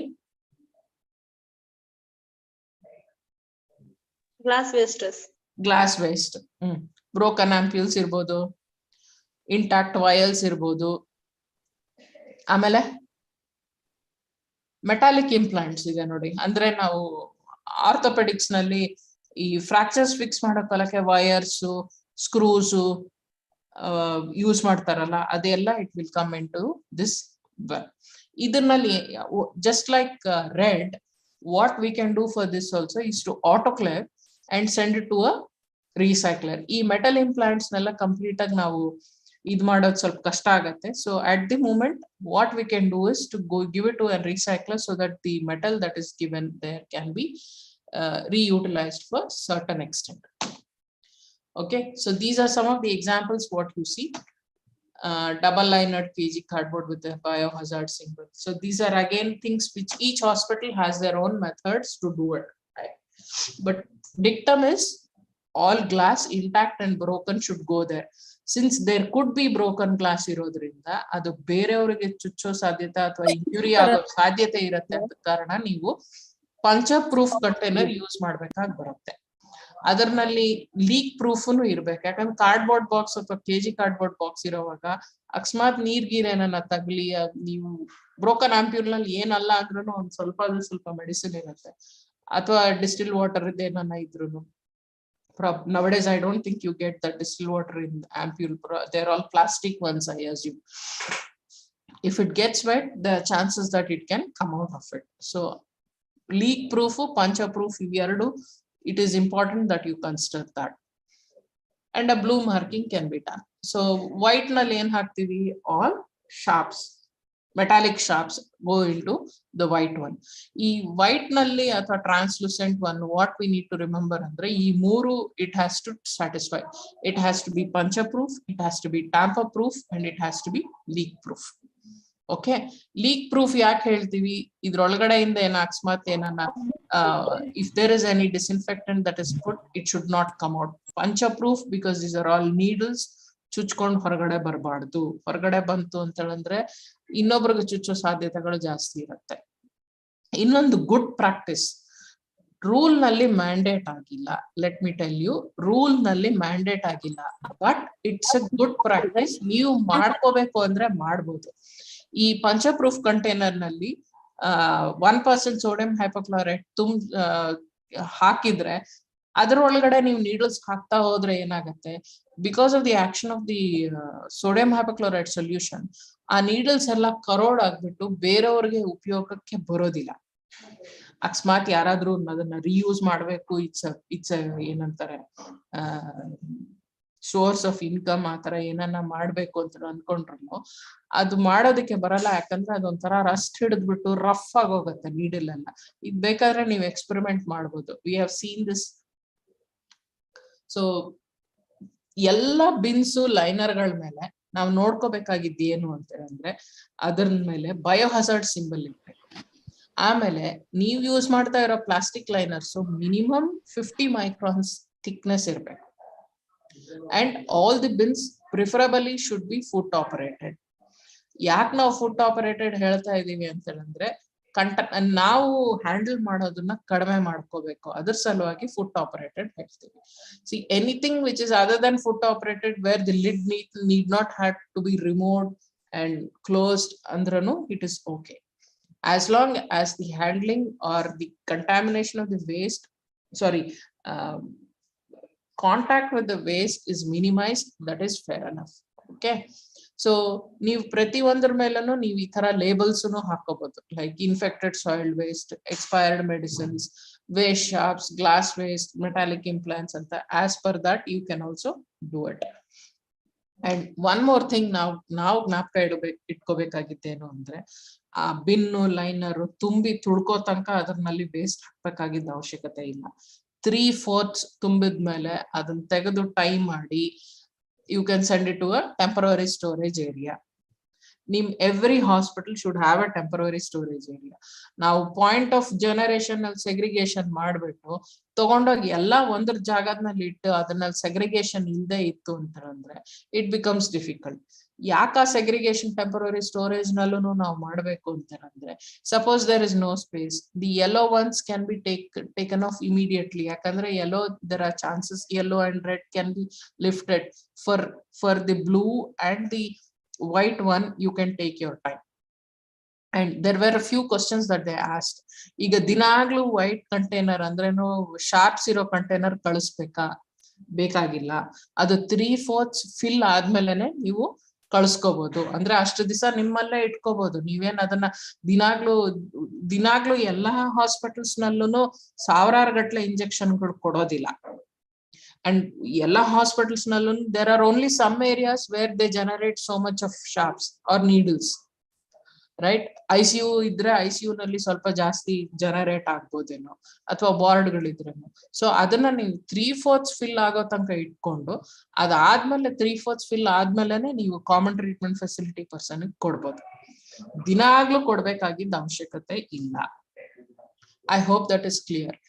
But when it comes to yellow waste and red waste, preferred that it is lifted within 48 hours. Okay. ಆಮೇಲೆ ನಿಮ್ಗೆ ಏನು ಬಾರ್ ಕೋಡಿಂಗ್ ಇತ್ತು ಅಂತಂದ್ರೆ ಬಾರ್ ಕೋಡಿಂಗ್ ಇದ್ರೆ ಆ ಬಾರ್ ಕೋಡ್ ನಲ್ಲೇ ನಿಮ್ಗೆ ಎಲ್ಲ ಬಂದ್ಬಿಡತ್ತೆ. ಯಾವ ಆಸ್ಪತ್ರೆ, ಯಾವ ರೀತಿ ವೇಸ್ಟು, ಯಾವ ಕ್ಯಾಟಗರಿ ಆಫ್ ವೇಸ್ಟು, ಎಷ್ಟು ವೇಸ್ಟು ಅನ್ನೋದನ್ನ ಆ ಬಾರ್ ಕೋಡ್ ನಲ್ಲಿ ಬರುತ್ತೆ. ಆ ಬಾರ್ ಕೋಡ್ ನೀವು ಲೈನರ್ ಟ್ಯಾಗ್ ಆದ್ಮೇಲೆ ಅದನ್ನ ಮೇಲೆ ಅಂಟಿಸ್ಬಿಟ್ರೆ that is a proof that where it has come from, which part of the hospital it is generated ಅನ್ನೋದನ್ನ ಲೊಕೇಶನ್ ಅದೆಲ್ಲ ಬರುತ್ತೆ. ಸಪೋಸ್ ನೀವು ಬಾರ್ ಕೋಡ್ ಇಲ್ಲ ಅಂದ್ರೆ ಅಟ್ಲೀಸ್ಟ್ ಈ ಪಾಯಿಂಟ್ಸ್ ಆದ್ರೂ ಬರೀರಿ. ನಿಮ್ ಆಸ್ಪತ್ರೆ ಹೆಸರು, ಎಲ್ಲಿಂದ ಜನರೇಟ್ ಆಗಿದೆ. ಇದು ವೇಸ್ಟ್ ಹಾಕದ್ಮೇಲೆ ಬರೆಯೋಕ್ ಆಗೋದಿಲ್ಲ. ನೀವು ಲೈನರ್ ಬಿನ್ ಒಳಗೆ ಹಾಕ್ತಿರಲ್ವಾ ಸ್ಟಾರ್ಟಿಂಗ್ ನಲ್ಲಿ ಎಲ್ಲ ಕ್ಲೀನ್ ಆದ್ಮೇಲೆ, ಅವಾಗೆಲ್ಲ ನೀವು ಇದನ್ನ ಬರೆದು ಬಿಟ್ರೆ ಬಟ್ ವೇಟ್ ಒಂದು ಗೊತ್ತಾಗಲ್ಲ. ವೇಟ್ ಬೇಕಾದ್ರೆ ಆಮೇಲೆ ನೀವು ಬರ್ಕೊಂಡ್ರು ನಡೆಯುತ್ತೆ. So these are at the where the point of location of this bin and the name of the hospital, at least idadru it should be there on the liner. Okay, so every point should be having this barcoding on beka. At least these are the things which needs to be labeled on the liner. And transportation, in-house transportation madavaglu trolley should be closed. No open trolleys. ಆಮೇಲೆ suppose it's a small hospital ಅಂತ ಹೇಳಿ ನಮ್ primary health centre ಅಂತ ಹೇಳಿ ತಗೊಳ್ಳಿ. Primary health centre ನಲ್ಲೂ ಸಹ ಒಂದ್ ಜಾಗದಿಂದ ಇನ್ನೊಂದ್ ಜಾಗಕ್ಕೆ ಹೋಗೋಕೆ ನೀವು ಬಿನ್ಗೆ ವೀಲ್ಸ್ ಹಾಕೋಬಹುದು. Bin can be moved around. ಇಲ್ಲ ಒಂದ್ ವೀಲ್ ಬ್ಯಾರೋ ತರ ತಗೊಂಡು ಅದನ್ನ ವೇಸ್ಟ್ ಎಲ್ಲ ಒಂದಕ್ಕೆ ಹಾಕೊಂಡು ನೀವು ಅದನ್ನ ತಗೊಂಡ್ ಹೋಗ್ಬೇಕಾಗಿ ಬರುತ್ತೆ. ಆಮೇಲೆ ಇನ್ನೊಂದು ನಾವು ಜ್ಞಾಪಕ ಇಟ್ಕೋಬೇಕಾಗಿದ್ದು ಏನು ಅಂತಂದ್ರೆ, as per the new rules, every health care facility should be connected to a common treatment facility. 75 kilometres radius ನಲ್ಲಿ ನಿಮ್ಗೆ ಕಾಮನ್ ಟ್ರೀಟ್ಮೆಂಟ್ ಫೆಸಿಲಿಟಿ ಇತ್ತು ಅಂತ ಹೇಳಿದ್ರೆ, you will not be given the permission to handle ಏನಂತಾರೆ, to treat or handle the waste in your premises. You have to hand it over to the common treatment facility person. Okay, he has to come and pick it up from you, right? Irrespective distance 75 kilometer radius ನಲ್ಲಿ ಇತ್ತು ಅಂತಂದ್ರೆ ಕಡ್ಡಾಯವಾಗಿ ನೀವು common treatment facility person ಗೆ ಕೊಡ್ಬೇಕಾಗಿ ಬರುತ್ತೆ. ನಿಮ್ಮ premises ನಲ್ಲಿ, ನಿಮ್ಮ ಆಸ್ಪತ್ರೆನಲ್ಲಿ ಯಾವ ರೀತಿನೂ ಟ್ರೀಟ್ಮೆಂಟ್ ಅಥವಾ ಡಿಸ್ಪೋಸಲ್ ಮಾಡಕ್ಕಾಗಲ್ಲ. Okay, in case you don't have, suppose ನಿಮ್ದು ತುಂಬಾ ದೂರ ಇದೆ, ಎಲ್ಲೋ ರಿಮೋಟ್ ಏರಿಯಾನಲ್ಲಿದೆ, 75 ಕಿಲೋಮೀಟರ್ಸ್ ಯಾವ ರೀತಿ ರೇಡಿಯಸ್ ನಲ್ಲಿ ನೋಡಿದ್ರು ನಿಮ್ಗೆ ಕಾಮನ್ ಟ್ರೀಟ್ಮೆಂಟ್ ಫೆಸಿಲಿಟಿ ಇಲ್ಲ ಅಂದ್ರೆ, then you have to take permission from the pollution control board or the regulatory authority to go in for a deep burial. ಅಲ್ಲಿ ತನಕ ಅದಕ್ಕೂ ನಿಮ್ಗೆ ಪರ್ಮಿಷನ್ ಬೇಕಾಗಿ ಬರುತ್ತೆ. ಓಕೆ, ಆಮೇಲೆ next comes your liquid waste. ಇಲ್ಲಿ ತನಕ ನಾವು ಡೀಲ್ ಮಾಡಿದ್ದೇನೋ ಸಾಲಿಡ್ ವೇಸ್ಟ್, ಇದೊಂಥರ ಗ್ರೇ ಏರಿಯಾ. ನಾವು ಲ್ಯಾಬೊರೇಟರಿ ವೇಸ್ಟ್ ಇಂದ ಬರೋದು, ಲ್ಯಾಬೊರೇಟರಿನಲ್ಲಿ ಬರೋ ಬ್ಲಡ್, ಯೂರಿನ್, ಇದನ್ನೆಲ್ಲ ನಾವ್ ಎಲ್ಲಿ ಹಾಕ್ಬೇಕು, ಅದನ್ನ ಹಂಗೆ ಬಿಟ್ಬಿಡ್ಬೇಕಾ ಅಂತ ಸುಮಾರು ಸತಿ ಪ್ರಶ್ನೆಗಳು ಬರುತ್ತೆ. ರೂಲ್ ಪ್ರಕಾರ ಏನ್ ಹೇಳ್ತಾ ಇದೆ ಅಂತಂದ್ರೆ, ಸರ್ಟನ್ ಬೆಡೆಡ್ ಹಾಸ್ಪಿಟಲ್ಸ್ಗೆ ಸಿವೆಜ್ ಟ್ರೀಟ್ಮೆಂಟ್ ಪ್ಲಾಂಟ್ ಒಂದು ಡೆಫಿನೆಟ್ಲಿ ಮಾಡ್ಲೇಬೇಕು. ಸರಿ, ಈಗ ಹೊಸದಾಗಿ ಕಟ್ಟಿಸ್ತಾ ಇರೋ ಹಾಸ್ಪಿಟಲ್ಗೆ ನೀವು ಇದನ್ನ ಪ್ಲಾನ್ ಮಾಡ್ಕೊಂಡು ಮಾಡ್ಬೋದು. ಬಟ್ ಹೊಸದಾಗಿ ಹಳೆ ಆಸ್ಪತ್ರೆಗಳಿಗೆ ಇದನ್ನ ಎಲ್ಲಿಂದ ಪ್ಲಾನ್ ಮಾಡ್ತೀರಾ? To have a sewage treatment plant within your premises which has already been built, there are mechanisms by which it can be done. ಒಂದು ಸಪೋಸ್ ಇದು ಏನು ಮಾಡಕ್ ಆಗಿಲ್ಲ ಅಂತ ಇಟ್ಕೊಳ್ಳಿ, ಯಾವುದೋ ಒಂದು ಪ್ರೈಮರಿ ಹೆಲ್ತ್ ಸೆಂಟರ್ ಇದೆ ಮೂಲೆನಲ್ಲಿ, ಅಲ್ಲೂ ನೀವು ಪ್ರೈಮರಿ ಹೆಲ್ತ್ ಸೆಂಟರ್ ನಲ್ಲೂ ಬ್ಲಡ್ ಸ್ಮೇರ್ ತೆಗಿತೀರಾ, ಒಂದು ಯೂರಿನ್ ಗ್ಲೂಕೋಸ್ ಮಾಡಕ್ಕೆ ಅಥವಾ ಬ್ಲಡ್ ಗ್ಲೂಕೋಸ್ ಮಾಡಕ್ಕಂತೂ ಮಾಡೇ ಮಾಡ್ತೀರಲ್ವಾ. ಇದನ್ನೆಲ್ಲದನ್ನು ಎಲ್ಲಿ ಹಾಕ್ಬೇಕು ಅಂತ ಅಂದಾಗ, you have to disinfect with 1% sodium hypochlorite solution and then discard it. So this is the dictum what even the rules says. Fine. So this is what it says. So ಇದು ಒಂದು ನಮ್ಮ Karnataka health systems ಕಡೆಯಿಂದ ಇದೊಂದು ಚಿಕ್ಕದೊಂದು ಮಾಡಿದಾರೆ. ಈ basin ಇದೆ ನೋಡಿ, ಇಲ್ಲಿ ನೀವು when you put or wash your hands, ಆ ವಾಟರ್ ಎಲ್ಲ ಈ ಬ್ಲೂ ಡ್ರಮ್ ಬರುತ್ತೆ. ಇಲ್ಲಿ ಮೇಲ್ಗಡೆ ಇರೋ ಡ್ರಮ್ ಇದೆ, ಇದು ಕ್ಯಾನ್ ಇದೆ ಅಲ್ವಾ, ಇದರಲ್ಲಿ 1% ಸೋಡಿಯಂ ಹೈಪೋಕ್ಲೋರೈಡ್ ಸೊಲ್ಯೂಷನ್ ಫ್ರೆಶ್ ಆಗಿ ಮಾಡಿ ನೀವು ತುಂಬಿಸ್ತಾ ಬರ್ಬೇಕು. ಇಲ್ಲಿಂದ ಇದು ಟ್ಯಾಪ್ ಇದೆ ನೋಡಿ, drop by drop it falls into the blue container here. ಇಲ್ಲಿ ಡ್ರಮ್ ಕೆಳಗಡೆ ಇರೋ ಬ್ಲೂ ಕಂಟೈನರ್ ಹಾಕ್ತೀರಾ. ಇದೊಂದು ವಾಲ್ವ್ ಇದೆ, ಈ ವಾಲ್ವ್ ನ ನೀವು ಕ್ಲೋಸ್ ಮಾಡಿಟ್ಕೊಂಡು ಇಲ್ಲಿ ನಿಮ್ಗೆ ಲಿಕ್ವಿಡ್ ಏನಂತಾರೆ, ಈ ವಾಷಿಂಗ್ಸ್ ಅದ್ ಏನ್ ಬಂದಿರುತ್ತೋ ಇಲ್ಲೆಲ್ಲ ಕಲೆಕ್ಟ್ ಆಗಿರುತ್ತೆ. ಅದಕ್ಕೆ you can add the sodium hypochloride solution continuously, allow 20 minutes of contact period and open this valve and drain it out. Okay, so what are you doing by this? What are you achieving by this? You are ensuring that the liquid that goes out does not have too many infectious agents, and most of the infectious agents are killed because of the action of sodium hypochlorite solution. 1% sodium hypochlorite, at least to certain extent it can be completely done. So this is one way of looking at, suppose the hospital has a sewage treatment facility, fair enough, you can send it to the sewage treatment facility, and from there after that the effluent standards na maintain ಮಾಡ್ಕೊಂಡು ಅದನ್ನ main underground sewer go ಅಥವಾ main sewer go ಕಳಿಸ್ತಾರೆ. In Udupi, when it comes to Udupi town as such or the city as such, maybe they can have a sewage treatment plant and from there let it to the public sewers. But for a primary health center where it is not connected to any of the underground drainage system or sewage system treatment plant ilde irodakke, this is one method which can be utilized safely so that that liquid does not cause a harm to anybody. All right, amele occupational safety ಅಂದಾಗ ನಮ್ನ ನಾವು ಯಾವ ರೀತಿ protect ಮಾಡ್ಕೋಬೇಕು? Annual health appraisal ಇರ್ಬೇಕು, immunisation records ಇರ್ಬೇಕು, training ಮಾಡಿದೀವಿ ಅನ್ನೋದು ಕೂಡ ದಾಖಲೆಗಳು ಇಟ್ಕೊಂಡಿರ್ಬೇಕು ನೀವು. ಈಗ ಯಾವಾಗ್ಲಾದ್ರೂ ನಮ್ ಹೆಲ್ತ್ ಕೇರ್ ಇದು ನಮ್ಮ KSPCP ಅಥವಾ ರೆಗ್ಯುಲೇಟರಿ ಅಥಾರಿಟಿ ನಮ್ಮ ಆಸ್ಪತ್ರೆಗೆ ಬಂದ್ರೆ ಏನನ್ನ if they look at inspection, they also look at how you are segregating. Apart from it records ಏನೇನ್ ಮೇಂಟೈನ್ ಮಾಡಿದೀರಾ, ಹೆಂಗ್ ಮೇಂಟೈನ್ ಮಾಡಿದೀರಾ ಅನ್ನೋದನ್ನ ನೋಡೇ ನೋಡ್ತಾರೆ, ರೈಟ್?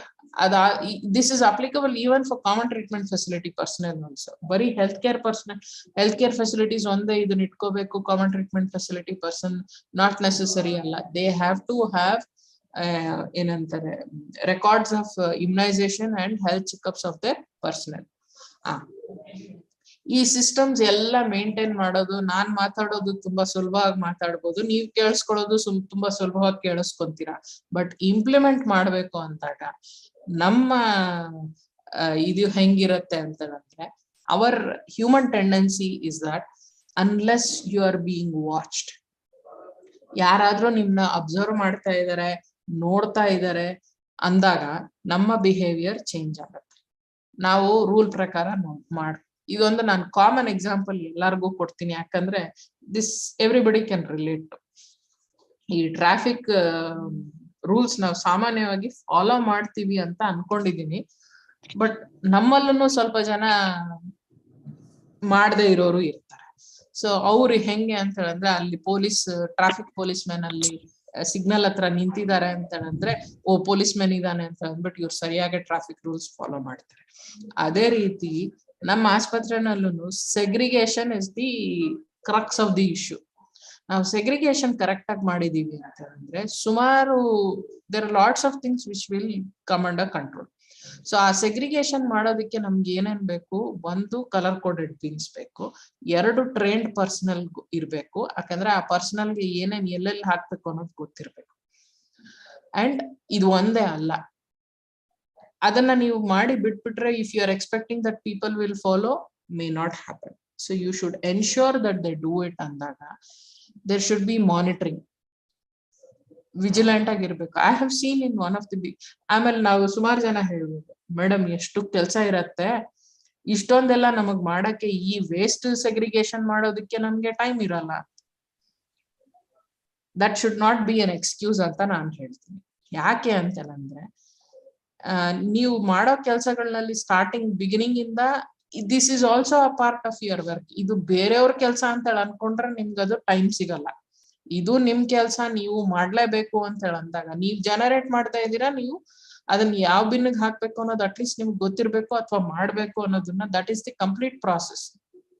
ಈಗ ಸರ್ಜರಿ ಅವ್ರಿಗೆ ಹೇಳ್ಕೊಡೋದು ಬರೀ ನಾವು ಏನೋ ಪೇಷಂಟ್ ಆ ಸರ್ಜಿಕಲ್ ಸೈಟ್ ನ ಕ್ಲೀನ್ ಮಾಡದೆ, ಆಮೇಲೆ ಕಟ್ ಮಾಡದೆ, ಸರ್ಜರಿ ಮಾಡದೆ, ಆಮೇಲೆ ಎಲ್ಲ ಅಲ್ಲಿಗಲ್ಲೇ ಬಿಟ್ಬಿಟ್ಟು ಸೂಚರ್ ಮಾಡ್ಬಿಟ್ಟು ನಾನೆಲ್ಲ ಹೋಗ್ತೀನಿ ಅಂತ. No, that is not the procedure is incomplete.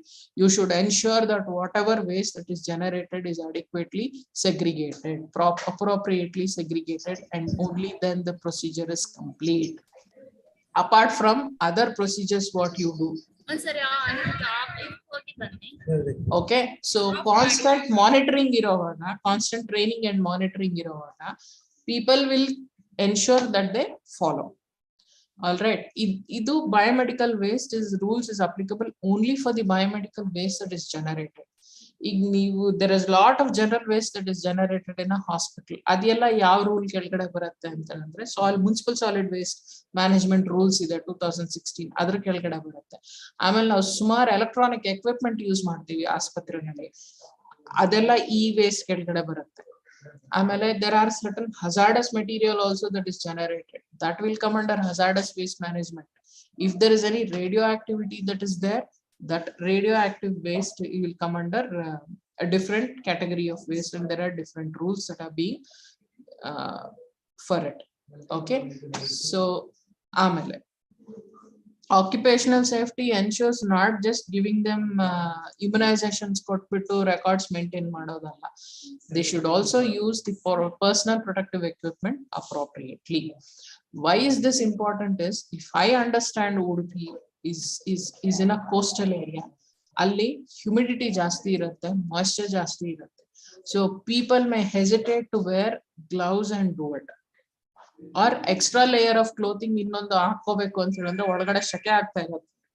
ಆ ಶೆಕೆನಲ್ಲಿ ಮಾಡ್ಬೇಕು ಅಂತ ಅವರು ಹೆಸಿಟೇಟ್ ಮಾಡ್ತಾರೆ. But what we can do for it is ensure that they understand the importance of wearing the gloves. It is equally important that both the the employee or the personal handling waste as well as the occupier knows the importance and supplies them the appropriate gloves. ಸ್ವಲ್ಪ ಜನ ಹೇಳ್ತಾರೆ gloves ಹಾಕೊಂಡ್ರೆ ನನಗೆ ಸರಿಯಾಗಿ ಕೆಲಸ ಮಾಡಕ್ಕಾಗಲ್ಲ. ಅವೆಲ್ಲ excuses are to be kept aside and we have to use the gloves appropriately and use the appropriate personal protective equipment. Covid ಇಂದ ನಮ್ಗೆ ಆಗಿರೋದು ಒಂದೇ ಒಂದು ಅಡ್ವಾಂಟೇಜ್ ಏನು ಅಂದ್ರೆ ಎಲ್ಲರೂ personal protective equipment donning and doffing ಅನ್ನೋದನ್ನ ಚೆನ್ನಾಗಿ ಕಲ್ತಿದ್ದಾರೆ, irrespective of wherever they are working. Okay, ಈ ಕೋವಿಡ್ ವೇಸ್ಟ್ ಬಗ್ಗೆ ಆಮೇಲೆ ಇನ್ನೊಂದು ಸೆಷನ್ ಇದೆ, ಅವ್ರು ಹೇಳ್ಕೊಡ್ತಾರೆ. ಬಟ್ ಒಂದು ನಾವು ಜ್ಞಾಪಕ ಇಟ್ಕೋಬೇಕಾಗಿದ್ದೇನು ಅಂದ್ರೆ ಈ segregation practices biomedical waste management rules 2016 ಏನ್ ಹೇಳ್ತಾರೋ the same thing holds good for COVID-19 waste also. ಅದಕ್ಕೂ ಇದಕ್ಕೂ ಯಾವ ರೀತಿ ವ್ಯತ್ಯಾಸ ಇಲ್ಲ. ಒಂದೇ ಒಂದು ಏನಂದ್ರೆ ನೀವು ಡಬಲ್ ಲೈನರ್ ಉಪಯೋಗಿಸ್ತೀರಾ, ಸ್ವಲ್ಪ personal protective equipment might go into the red one and some might go into the yellow one. ನೀವು ಮಾಸ್ಕು ಕ್ಯಾಪು ಮತ್ತೆ ಶೂ ಕವರು ಕ್ಯಾಪು ಮುಂಚೆನೂ ನೀವು ಯೆಲ್ಲೋನೆಲ್ಲ ಹಾಕ್ತಾ ಇದ್ರಿ, ಈಗ್ಲೂ ಅದನ್ನ ಯೆಲ್ಲೋಗೆ ಹಾಕಿ. Only this nitrile gloves, rubber gloves and nitrile gloves both will go into the red one. Okay, common things is bins should be kept closed most of the time, whether it is COVID-19 or not COVID-19. This is for COVID-19. The trolley, which I have already mentioned this. Say storage area also should be having segregation. It can't be like ಏನಂತಾರೆ ಎಲ್ಲಾ ತಗೊಂಡೋಗಿ ಒಂದ್ ಜಾಗದಲ್ಲಿ dump ಮಾಡ್ತೀವಿ, ಅಲ್ಲಿಂದ ಎತ್ಕೊಂಡು ಹೋಗ್ತೀವಿ ಅಂತ ಹೇಳಿಲ್ಲ. COVID-19 ಒಂದು ಆಪ್ ಇದೆ. This again you have a separate session for it. You can deal with it. So sharps bandaga, sharps can be contained in a sharp pit if there is no common treatment facility available within 75 kilometer radius. If it is available, you will send it to the common treatment facility. If it is not available, you can contain it in such kind of a sharp pit. All right, so this is the deep burial. For solid waste management rules, other the separate segregation ide, ಒಣ ಕಸ ಹಸಿ ಕಸ separate ಆಗಿ ಮಾಡ್ತಾರೆ. So these are my resources and thank you. Any clarifications? Participants, if you have any queries or questions, you can ask now. Oils and kashaya used for Or else you can drop your queries on the chat box.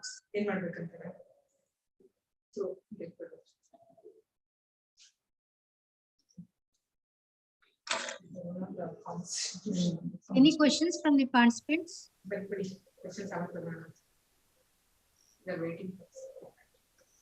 Community Health Center, is there any question?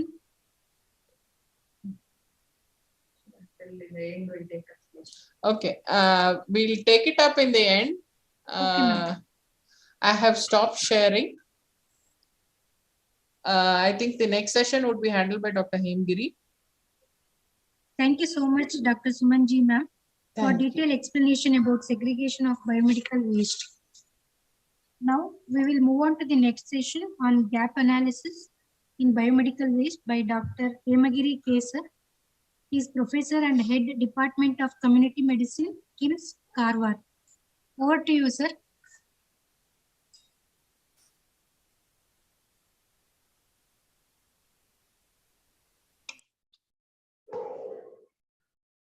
Hemagiri sir.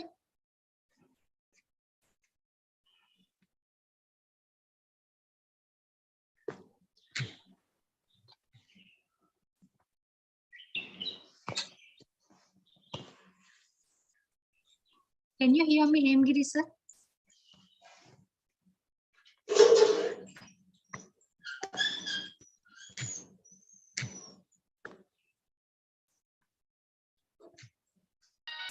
Hello.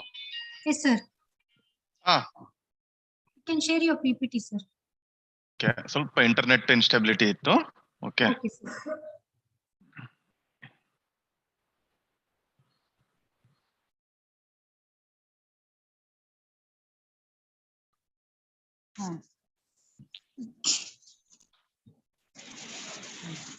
Gap analysis.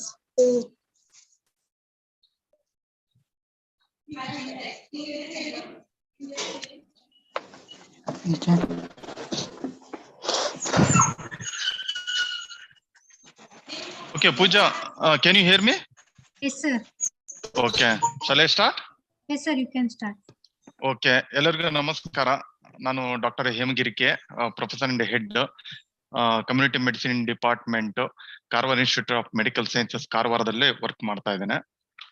Okay, ಇವತ್ತು ಈ ಕಾರ್ಯಕ್ರಮಕ್ಕೆ ನನಗೆ ಅವಕಾಶ ಮಾಡಿಕೊಟ್ಟ ಎಂಪ್ರಿ ಸಂಸ್ಥೆಗೂ ಮತ್ತು ನಮ್ಮ seniors ಆದ doctor Prithvish sir, doctor Lalitha, doctor Suman ಇವರಿಗೂ ಕೂಡ ನಾನು ಥ್ಯಾಂಕ್ಸ್ ಹೇಳಲಿಕ್ಕೆ ಇಷ್ಟಪಡ್ತೇನೆ. ಸೊ ಇವತ್ತು ನಾವು ಗ್ಯಾಪ್ ಅನಾಲಿಸಿಸ್ ಬಗ್ಗೆ ಸ್ವಲ್ಪ ತಿಳಿದುಕೊಳ್ಳೋಣ. ಓಕೆ, ಸೊ ಈ ಗ್ಯಾಪ್ ಅಂದ್ರೇನು, ಗ್ಯಾಪ್ ಅಂದ್ರೇನು? ಗ್ಯಾಪ್ ಅಂತ ಹೇಳಿದ್ರೆ ನಾವು ಏನು ಮಾಡ್ಬೇಕು ಅಂತ ಡಿಸೈರ್ ಇಟ್ಟಿದ್ದೇವೆ ಅಥವಾ ಪ್ಲಾನ್ ಇಟ್ಕೊಂಡಿದ್ದೇವೆ, ಅಥವಾ ನಾವೀಗ ಯಾವ ಮಧ್ಯದಕ್ಕೆ ನಾವು ತಾರತಮ್ಯಕ್ಕೆ ಅಥವಾ ನ್ಯೂನತೆಗೆ ನಾವು ಗ್ಯಾಪ್ ಅಂತ ಹೇಳ್ತೇವೆ. ಸೊ ಈ ಗ್ಯಾಪ್ ಅನ್ನ ನಾವು ಸರಿಯಾಗಿ ಅಥವಾ ಕೂಲಂಕುಷವಾಗಿ ನಾವು ಅರ್ಥ ಮಾಡ್ಕೊಂಡು ಸ್ಟಡಿ ಮಾಡ್ಕೊಂಡು ಅಲ್ಲಿ ಏನು ಪ್ರಾಬ್ಲಮ್ ಇದೆ, ಸೊ ಯಾವ ಹಂತದಲ್ಲಿ ಸಮಸ್ಯೆ ಇದೆ ಸಮಸ್ಯೆ ಅದನ್ನ ಅರ್ಥಕೊಂಡು ನೆಕ್ಸ್ಟ್ ನಾವು ಆಕ್ಷನ್ ಪ್ಲಾನ್ ರೆಡಿ ಮಾಡ್ಕೊಳ್ಬೇಕಾಗ್ತದೆ. ಇದಕ್ಕೆ ನಾವು ಗ್ಯಾಪ್ ಅನಾಲಿಸಿಸ್ ಅಂತ ಹೇಳ್ತೇವೆ. ಓಕೆ, ಸೊ 2018ರ central pollution control board report ಪ್ರಕಾರ ನಮ್ಮ ದೇಶದ 28 ಜಿಲ್ಲೆಗಳಲ್ಲಿ ಈ ಬಯೋಮೆಡಿಕಲ್ ವೇಸ್ಟ್ ಮ್ಯಾನೇಜ್ಮೆಂಟ್ ನ ಸರಿಯಾಗಿ ನಿರ್ವಹಣೆ ಮಾಡ್ತಾ ಇದ್ದಾರೆ. ಸೊ ಇದರಲ್ಲಿ 28 ರಾಜ್ಯಗಳಲ್ಲಿ ಸುಮಾರು authorised common biomedical waste treatment disposal facilities ಸರಿಯಾಗಿ ಅನುಷ್ಠಾನಕ್ಕೆ ಬಂದಿದೆ. ಕೆಲವು ರಾಜ್ಯಗಳಲ್ಲಿ ಇದು ಅನುಷ್ಠಾನಗೊಳ್ಳಬೇಕಾಗಿದೆ. 2019ರ ಅಂಕಿಅಂಶಗಳ ಪ್ರಕಾರ ನಮ್ಮ ದೇಶದಲ್ಲಿ ಸುಮಾರು 3,22,400 ಹೆಲ್ತ್ ಕೇರ್ ಸೆಂಟರ್ಸ್ ಇದೆ. Pooja, can you hear me? Yes, sir. It's audible. Okay, ಇಲ್ಲಿ ನನಗೆ ಒಂದೊಂದ್ಸರ್ತಿ ಇಂಟರ್ನೆಟ್ ಅನ್ಸ್ಟೇಬಲ್ ಅಂತ ತೋರಿಸಿದೆ, ಅದಕ್ಕೆ ನಾನು ಕೇಳ್ತಾ ಇರ್ತೇನೆ. ಸೊ ನಮ್ಮ ದೇಶದಲ್ಲಿ ಸುಮಾರು 3,22,425 ಹೆಲ್ತ್ ಕೇರ್ ಫೆಸಿಲಿಟೀಸ್ ಇದೆ. ಇದರಲ್ಲಿ ಹಾಸಿಗೆ ಇರುವಂತದ್ದು ಮತ್ತೆ ಹಾಸಿಗೆ ರಹಿತ ಹೆಲ್ತ್ ಕೇರ್ ಸೆಂಟರ್ಸ್ ಅಂತ ಹೇಳಿ 2 ವಿಂಗಡಣೆ ಮಾಡಿದ್ದಾರೆ. ಹಾಸಿಗೆ ಇರುವಂತದ್ದು ಬೆಡ್ ಹೆಲ್ತ್ ಕೇರ್ ಫೆಸಿಲಿಟೀಸ್ 1,06,796 ಇದೆ.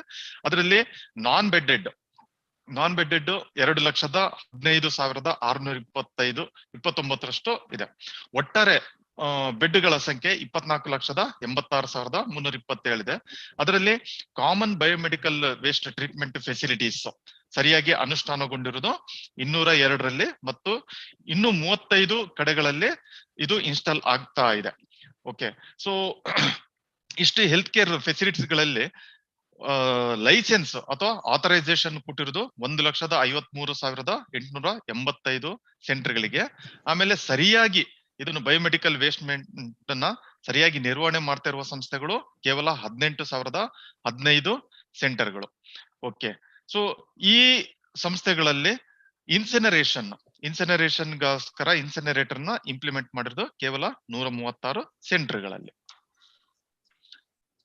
ಇನ್ನು 2019ರ ಕೆಲವು ಅಂಕಿಅಂಶಗಳ ಕಡೆ ಒಂದು ಗಮನ ಹರಿಸೋಣ. ಸೊ ಅದರಲ್ಲಿ ನಮ್ಮ ದೇಶದಲ್ಲಿ ಒಟ್ಟಾರೆ 619 ಟನ್ಗಳಷ್ಟು ವೇಸ್ಟ್ ಬಯೋಮೆಡಿಕಲ್ ವೇಸ್ಟ್ ಪ್ರತಿದಿನ ಜನರೇಟ್ ಆಗ್ತಾ ಇದೆ. ಓಕೆ, ಅದರಲ್ಲಿ 544 ಟನ್ಗಳಷ್ಟು ಮಾತ್ರ ಸರಿಯಾಗಿ ಬಯೋಮೆಡಿಕಲ್ ವೇಸ್ಟ್ ಗೈಡ್ಲೈನ್ಸ್ ಪ್ರಕಾರ ನಿರ್ವಹಣೆ ಮಾಡ್ತಾ ಇದ್ದಾರೆ. ಸೊ ಇನ್ನು ಹೆಲ್ತ್ ಅಂದ್ರೆ ಬಯೋಮೆಡಿಕಲ್ ವೇಸ್ಟ್ ಮ್ಯಾನೇಜ್ ಗೈಡ್ಲೈನ್ಸ್ ಸರಿಯಾಗಿ ಪಾಲಿಸದೆ ಇರುವಂತದ್ದು ಸೊ 29,662 ಸೆಂಟರ್ಗಳಲ್ಲಿ ಕಂಡು ಬಂದಿದೆ. ಇನ್ನು ಈ ಸಂಸ್ಥೆಗಳಿಗೆ ಅಥಾರಿಟಿಸಿಯಿಂದ ನೋಟಿಸ್ ಇಶ್ಯೂ ಮಾಡಿರೋದು 17,435 ಸೆಂಟರ್ಗಳಲ್ಲಿ. ಓಕೆ, ಇನ್ನು ಕರ್ನಾಟಕದ ಅಂಕಿಅಂಶಗಳ ಪ್ರಕಾರ ಕರ್ನಾಟಕದಲ್ಲಿ ಪ್ರತಿದಿನ 77.5 ಟನ್ಗಳಷ್ಟು ವೇಸ್ಟ್ ಜನರೇಟ್ ಆಗ್ತಾ ಇದೆ. ಈಗಾಗಲೇ ಹೇಳಿದ್ದೇನೆ, 27 ಸೆಂಟರ್ಗಳಲ್ಲಿ ಅಥವಾ 27 ಡಿಸ್ಟಿಕ್ ಗಳಲ್ಲಿ common biomedical waste treatment facility establish ಆಗಿದೆ. ಓಕೆ, ಆಮೇಲೆ ವಯೋಲೇಷನ್ ಕಂಡು ಬಂದಿರೋದು 3926 ಸೆಂಟರ್ಗಳಲ್ಲಿ ಸರಿಯಾಗಿ ನಿರ್ವಹಣೆ ಮಾಡ್ತಿಲ್ಲ ಅಂತಂದೇಳಿ ಕಂಡು ಬಂದಿದೆ. ಶೋಕಾಸ್ ನೋಟಿಸ್ ಕೊಟ್ಟಿರೋದು 905 ಸೆಂಟರ್ಗಳಲ್ಲಿ ಮಾತ್ರ. ಓಕೆ, ಇನ್ನು ಸೆಂಟ್ರಲ್ ಪೊಲ್ಯೂಷನ್ ಕಂಟ್ರೋಲ್ ಬೋರ್ಡ್ ನ ಪರ್ಫಾರ್ಮೆನ್ಸ್ ಇಂಡಿಕೇಟರ್ಸ್ ಬಗ್ಗೆ ಹೇಳ್ಬೇಕಂತಂದ್ರೆ, ಸೊ ಇವು inventory of all health care facilities and biomedical waste generation ಬಗ್ಗೆ ನಿಗಾ ವಹಿಸಿದೆ. ಆಮೇಲೆ ಆಥರೈಸೇಷನ್ ಅಥವಾ issuing of licence to the health care facilities, ಆಮೇಲೆ setting up of adequate number of common biomedical waste treatment facilities ಗೆ ಕೂಡ help ಮಾಡ್ತದೆ. ಆಮೇಲೆ ರಾಜ್ಯ ಮಟ್ಟದಲ್ಲಿ ಮತ್ತು ಜಿಲ್ಲಾ ಮಟ್ಟದಲ್ಲಿ ಕಮಿಟಿಯನ್ನು ಫಾರ್ಮ್ ಮಾಡ್ತದೆ. ಆಮೇಲೆ implementation status of bar code system. Okay, ಈಗ ಆಲ್ರೆಡಿ ಸುಮನ ಮೇಡಮ್ ಹೇಳಿದ್ರೆ what is bar code system. So 2019ರಿಂದ ಈಚೆಗೆ ಸೊ ಎಲ್ಲಾ ಕಡೆ ಎಲ್ಲಾ ರಾಜ್ಯದಲ್ಲೂ ಕೂಡ so bar coding system implement ಮಾಡ್ಲಿಕ್ಕೆ ಪ್ರಯತ್ನಗಳು ನಡೀತಾ ಇದೆ. ಓಕೆ, ಇನ್ನು ಬೇರೆ ಕಾರ್ಯವೈಖರಿ ಏನು ಅಂತಂದ್ರೆ monitoring infrastructure of SPCB and PCCs. Okay, training and capacity building. So ಇದು ಕೂಡ ಒಂದು ರೀತಿ ಕೆಪಾಸಿಟಿ ಬಿಲ್ಡಿಂಗ್ ಟ್ರೈನಿಂಗ್ ಆಗಿದೆ. ಪದೇ ಪದೇ ಟ್ರೈನಿಂಗ್ ತಗೊಂತಾ ಇರ್ಬೇಕು, ರಿಟ್ರೈನಿಂಗ್ ಆಗ್ತಾ ಇರ್ಬೇಕು, ಓರಿಯಂಟೇಶನ್ ಆಗ್ತಾ ಇರ್ಬೇಕು, ಸೊ ರಿಓರಿಯಂಟೇಶನ್ ಆಗ್ತಾ ಇರ್ಬೇಕು. ಇದೆಲ್ಲ ಪೊಲ್ಯೂಷನ್ ಕಂಟ್ರೋಲ್ ಬೋರ್ಡ್ ನ ಕೆಲಸ ಆಗಿದೆ. ಓಕೆ, ಆಮೇಲೆ installation of online monitoring of industrial emission and effluents. Okay, ಆಮೇಲೆ preparation of annual compliance status report, compliance by common facilities. Okay, ಇದಿಷ್ಟಿದೆ.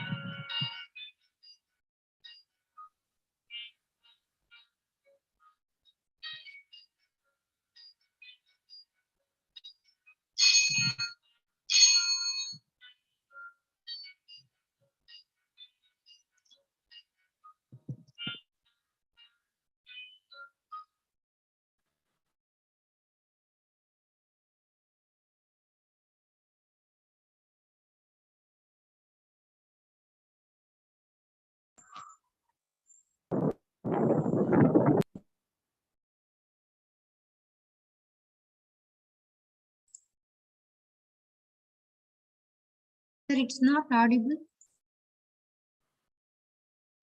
Okay, ಈಗ ನಾವು Yes, audible. sir. Yes, sir. Okay, ಸರಿ, ಒಂದ್ ನಿಮಿಷ.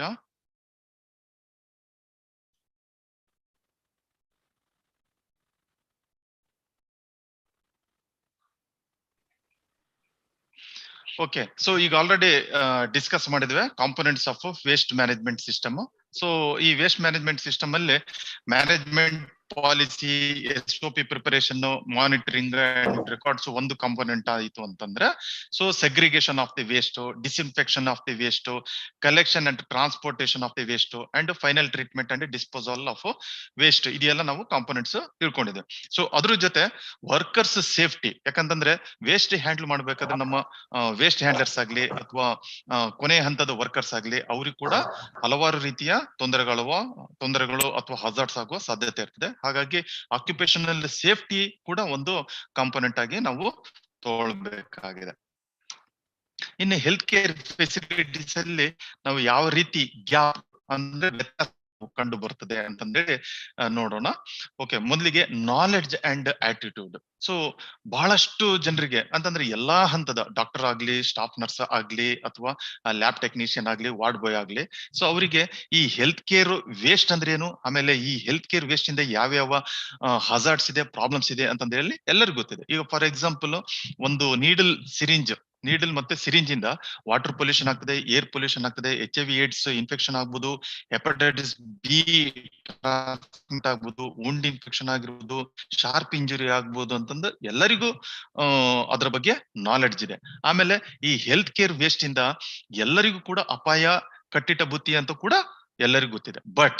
ಬಟ್ ಏನಂತಂದ್ರೆ ಇದು ನನ್ನ ಕೆಲಸ ಅಲ್ಲ, ವೇಸ್ಟ್ ಸೆಗ್ರಿಗೇಷನ್ ನನ್ನ ಕೆಲಸ ಅಲ್ಲ ಅನ್ನೋದು ಪ್ರತಿ ಹಂತದಲ್ಲಿ ಕೂಡ ಇದು ಕಂಡು ಬರ್ತದೆ. ಈ ಮನೋಭಾವದಿಂದ ನಮ್ಮಲ್ಲಿ ವೇಸ್ಟ್ ಮ್ಯಾನೇಜ್ಮೆಂಟ್ ಸರಿಯಾಗಿ ನಡೀತಾ ಇಲ್ಲ. ಸೊ ನಾನು ಡಾಕ್ಟರ್ ಇದ್ದೇನೆ, ನಾನು ಸರ್ಜನ್ ಇದ್ದೇನೆ, ನಾನು XYZ ಇದ್ದೇನೆ, ನಾನು ಯಾಕೆ ನಾನು ವೇಸ್ಟ್ ನ ಸೆಗ್ರಿಗೇಟ್ ಮಾಡಬೇಕು? ಅಥವಾ ನಾನು ಸ್ಟಾಫ್ ನರ್ಸ್ ಇದ್ದೇನೆ, ನಾನು ಹೈಯರ್ ಇದ್ದೇನೆ, ಓಕೆ, ನಾನು ಸೂಪರ್ವೈಸರ್ ಇದ್ದೇನೆ, ಸೊ ನಾನು ಯಾಕೆ ಮಾಡಬೇಕು ಅಂತ ಹೇಳುವ ಮನೋಭಾವ ಇರ್ತದೆ. ಎಲ್ಲರಿಗೂ ನಾಲೆಡ್ಜ್ ಇದೆ, ಬಟ್ ಆಟಿಟ್ಯೂಡ್ ಅಲ್ಲಿ ಸ್ವಲ್ಪ ಗ್ಯಾಪ್ ಕಂಡು ಬರ್ತದೆ. ಈ ಆಟಿಟ್ಯೂಡ್ ಅನ್ನು ನಾವು ಸರಿಪಡಿಸ್ಕೊಂಡ್ರೆ ನಾವು ವೇಸ್ಟ್ ಮ್ಯಾನೇಜ್ಮೆಂಟ್ ನ ಸರಿಯಾಗಿ ನಿರ್ವಹಣೆ ಮಾಡಬಹುದು. ಇನ್ನು ಇಂಪ್ಲಿಮೆಂಟೇಷನ್ ಬಗ್ಗೆ ಹೇಳ್ಬೇಕು ಅಂತಂದ್ರೆ ಬಹಳಷ್ಟು ಹಾಸ್ಪಿಟಲ್ ಅಲ್ಲಿ ಎಲ್ಲರಿಗೂ ಟ್ರೈನಿಂಗ್ ಕೊಡಿಸ್ತದೆ. ಓಕೆ, ಇದು ಇಂಪ್ಲಿಮೆಂಟ್ ಮಾಡಬೇಕು, ಪ್ರತಿ ಹಂತದಲ್ಲಿ ಕೂಡ ಇಂಪ್ಲಿಮೆಂಟ್ ಮಾಡಬೇಕು ಅಂತ ಇದೆ, ಟ್ರೈನಿಂಗ್ ಕೊಡ್ತದೆ. ವೇಸ್ಟ್ ಬಿನ್ ಗಳನ್ನು ಎಲ್ಲಾ ಕಡೆ ಅದನ್ನ ಇಟ್ಟಿರ್ತಾರೆ, SOP ಗಳನ್ನು ಡಿಸ್ಪ್ಲೇ ಮಾಡಿರ್ತಾರೆ. ಬಟ್ ಅದನ್ನ ಸರಿ ನಾವು ಫಾಲೋ ಮಾಡ್ತಾ ಇಲ್ಲ. ಸೊ ಇದಕ್ಕೆಲ್ಲ ಮುಖ್ಯ ಕಾರಣ ಆಟಿಟ್ಯೂಡ್ ಗ್ಯಾಪ್. ಓಕೆ, ಕೆಲವೊಂದು ಸ್ಟಡೀಸ್ ಮಾಡಿದ್ದಾರೆ, KP, okay, knowledge attitude practice ಬಗ್ಗೆ ಒಂದು ಸ್ಟಡಿ ಮಾಡಿದಾಗ ನಾಲೆಡ್ಜ್ ಬಗ್ಗೆ ಹೇಳೋದಾದ್ರೆ ನಾಲೆಡ್ಜ್ ಇಸ್ ಸ್ಯಾಟಿಸ್ಫ್ಯಾಕ್ಟರಿ. ಓಕೆ, ಎಲ್ಲಾ ಹಂತದ ಅಥವಾ ಎಲ್ಲಾ ಕೇಡ್ರು, ಇದು ಹೆಲ್ತ್ ಕೇರ್ ಪ್ರೊಫೆಷನಲ್ ಅಲ್ಲಿ ನಾಲೆಡ್ಜ್ ಚೆನ್ನಾಗಿ ಇದೆ. ಬಟ್ ಆಟಿಟ್ಯೂಡ್ ಬಗ್ಗೆ ಹೇಳ್ಬೇಕು ಅಂತಂದ್ರೆ ಸೊ ಇದು ಯಾಕೆ ನಾನು ಮಾಡಬೇಕು, ಇದು ಅವರ ಕೆಲಸ, ಇದು ನನ್ನ ಕೆಲಸ ಅಲ್ಲ ಅಂತ ಹೇಳುವ ಸ್ವಲ್ಪ ವ್ಯತ್ಯಾಸ ಕಂಡು ಬರ್ತದೆ. ಇನ್ನು ಪ್ರಾಕ್ಟೀಸ್ ಬಗ್ಗೆ ಹೇಳ್ಬೇಕು ಅಂತಂದ್ರೆ so it is seen better among nurses and other cadres. Okay, so ಇದು ನರ್ಸ್ಗಳಲ್ಲಿ ತುಂಬಾ ಚೆನ್ನಾಗಿ ಕಂಡು ಬಂದಿದೆ, ಮತ್ತು ಅವ್ರಿಗಿಂತ ಕೆಳಗೆ ಅಥವಾ ಅವ್ರ ಜೊತೆ ಕೆಲಸ ಮಾಡುವ ಬೇರೆ ಫ್ಯಾಕಲ್ಟಿ ಮೆಂಬರ್ಸ್ ಅಲ್ಲಿ ಇದು ಹೆಲ್ತ್ ಕೇರ್ ವೇಸ್ಟ್ ಮ್ಯಾನೇಜ್ಮೆಂಟ್ ಬಗ್ಗೆ ಪ್ರಾಕ್ಟೀಸ್ ಚೆನ್ನಾಗಿ ಮಾಡ್ತಾ ಇದ್ದಾರೆ. ಓಕೆ, ಇನ್ನು ಕೆಲವೊಂದು ಹೆಲ್ತ್ ಕೇರ್ ಫೆಸಿಲಿಟೀಸ್ ಅಲ್ಲಿ ನಾವು ಒಂದು ಸರ್ವೆ ಮಾಡಿದಾಗ ಸೊ ಈ ರೀತಿಯ ಅಂಕಿ ಅಂಶಗಳು ಕಂಡು ಬಂದಿದೆ. ಸೊ ಪ್ಯಾರಾಮೀಟರ್ಸ್ ಯಾವ್ಯಾವು ಅಂತಂದ್ರೆ ಬಯೋಮೆಡಿಕಲ್ ವೇಸ್ಟ್ ಮ್ಯಾನೇಜ್ಮೆಂಟ್ ಕಮಿಟಿ ಇದೆಯೋ ಇಲ್ಲ ಅಂತಂದೇಳಿ ಚೆಕ್ ಮಾಡಿದ್ದಾರೆ, ರಿಟರ್ನ್ SOP ಇದೆಯೋ ಇಲ್ಲ ಅಂತ ಚೆಕ್ ಮಾಡಿದ್ದಾರೆ, ಆಮೇಲೆ ಡೆಸಿಗ್ನೇಟೆಡ್ ಟೆಂಪರರಿ ಸ್ಟೋರೇಜ್ ರೂಮ್ ಇದೆಯೋ ಇಲ್ಲ ಅಂತ ಚೆಕ್ ಮಾಡಿದ್ದಾರೆ, workers supplied with personal protective equipments ಬಗ್ಗೆ ಇದು ಸರ್ವೆ ಮಾಡಿದ್ದಾರೆ, ವೇಸ್ಟ್ ಮ್ಯಾನೇಜ್ಮೆಂಟ್ ರಿಜಿಸ್ಟ್ರಿ ಇದೆಯೋ ಇಲ್ಲ ಅಂತ ಹೇಳಿ ಸರ್ವೆ ಮಾಡಿದ್ದಾರೆ, ಇನ್ನು ಇಂಜುರಿ ರಿಜಿಸ್ಟ್ರಿ ಮತ್ತು ಸ್ಪಿಲ್ ರಿಜಿಸ್ಟ್ರಿ ಇದೆಯೋ ಇಲ್ಲ ಅಂತ ಹೇಳಿ ಒಂದು ಸರ್ವೆ ಮಾಡಿದ್ದಾರೆ. ಸೊ ಈ ಸರ್ವೆಯನ್ನು 3 ರೀತಿಯ ಹಾಸ್ಪಿಟಲ್ಗಳಲ್ಲಿ ಸರ್ವೆ ಮಾಡಿದ್ದಾರೆ. ಒಂದು large type hospital, medium type health care facilities and small health care facilities. So ಇದು ಸರ್ವೆ ಮಾಡಿದಾಗ ಸೊ ಬಹುತೇಕ ಹಾಸ್ಪಿಟಲ್ಗಳಲ್ಲಿ ಎಲ್ಲಾ ಪ್ಯಾರಾಮೀಟರ್ಸ್ ಸ್ಯಾಟಿಸ್ಫ್ಯಾಕ್ಟರಿ ಆಗಿ ಕಂಡು ಬಂದಿದೆ. ಓಕೆ, ಇನ್ನು ಇಂಪ್ಲಿಮೆಂಟೇಷನ್ ಬಗ್ಗೆ ಹೇಳ್ಬೇಕಾದಂದ್ರೆ ಸೊ ಒಂದು ಸರ್ವೆ ಪ್ರಕಾರ only 28% of the hospital segregate the biomedical waste properly and 40% of its biomedical waste is not being treated as per the regional guidelines. Biomedical waste ಸರಿಯಾಗಿ treat ಮಾಡ್ತಾ ಇಲ್ಲ ಅಂತಂದ್ರೆ ಅದನ್ನ ಸೆಗ್ರಿಗೇಷನ್ ಲೆವೆಲ್ ಇಂದನೇ ಅದು ಸರಿಯಾಗಿ ಮ್ಯಾನೇಜ್ಮೆಂಟ್ ಮಾಡ್ತಾ ಇಲ್ಲ, ಅದನ್ನು ಸರಿಯಾಗಿ ಪಿಟ್ ಅಲ್ಲಿ ಡಿಸ್ಕಾರ್ಡ್ ಮಾಡ್ತಾ ಇಲ್ಲ, ಆಮೇಲೆ common treatment biomedical waste management ಅವ್ರಿಗೆ ಸರಿಯಾಗಿ ಹ್ಯಾಂಡ್ ಓವರ್ ಮಾಡ್ತಾ ಇಲ್ಲ. ಇನ್ನು ಕೆಲವು ಸರಿ ಏನು ಕಂಡು ಬರ್ತದೆ ಅಂತಂದ್ರೆ ರ್ಯಾಕ್ ಪಿಕ್ಕರ್ಸ್ ಅಥವಾ ಅನ್ಆಥರೈಸ್ಡ್ ಪರ್ಸನ್ ಗೆ ಹ್ಯಾಂಡ್ ಓವರ್ ಮಾಡ್ತಾ ಇದ್ದಾರೆ ಅಂತ ಹೇಳಿ ಕಂಡು ಬಂದ್ವಿ.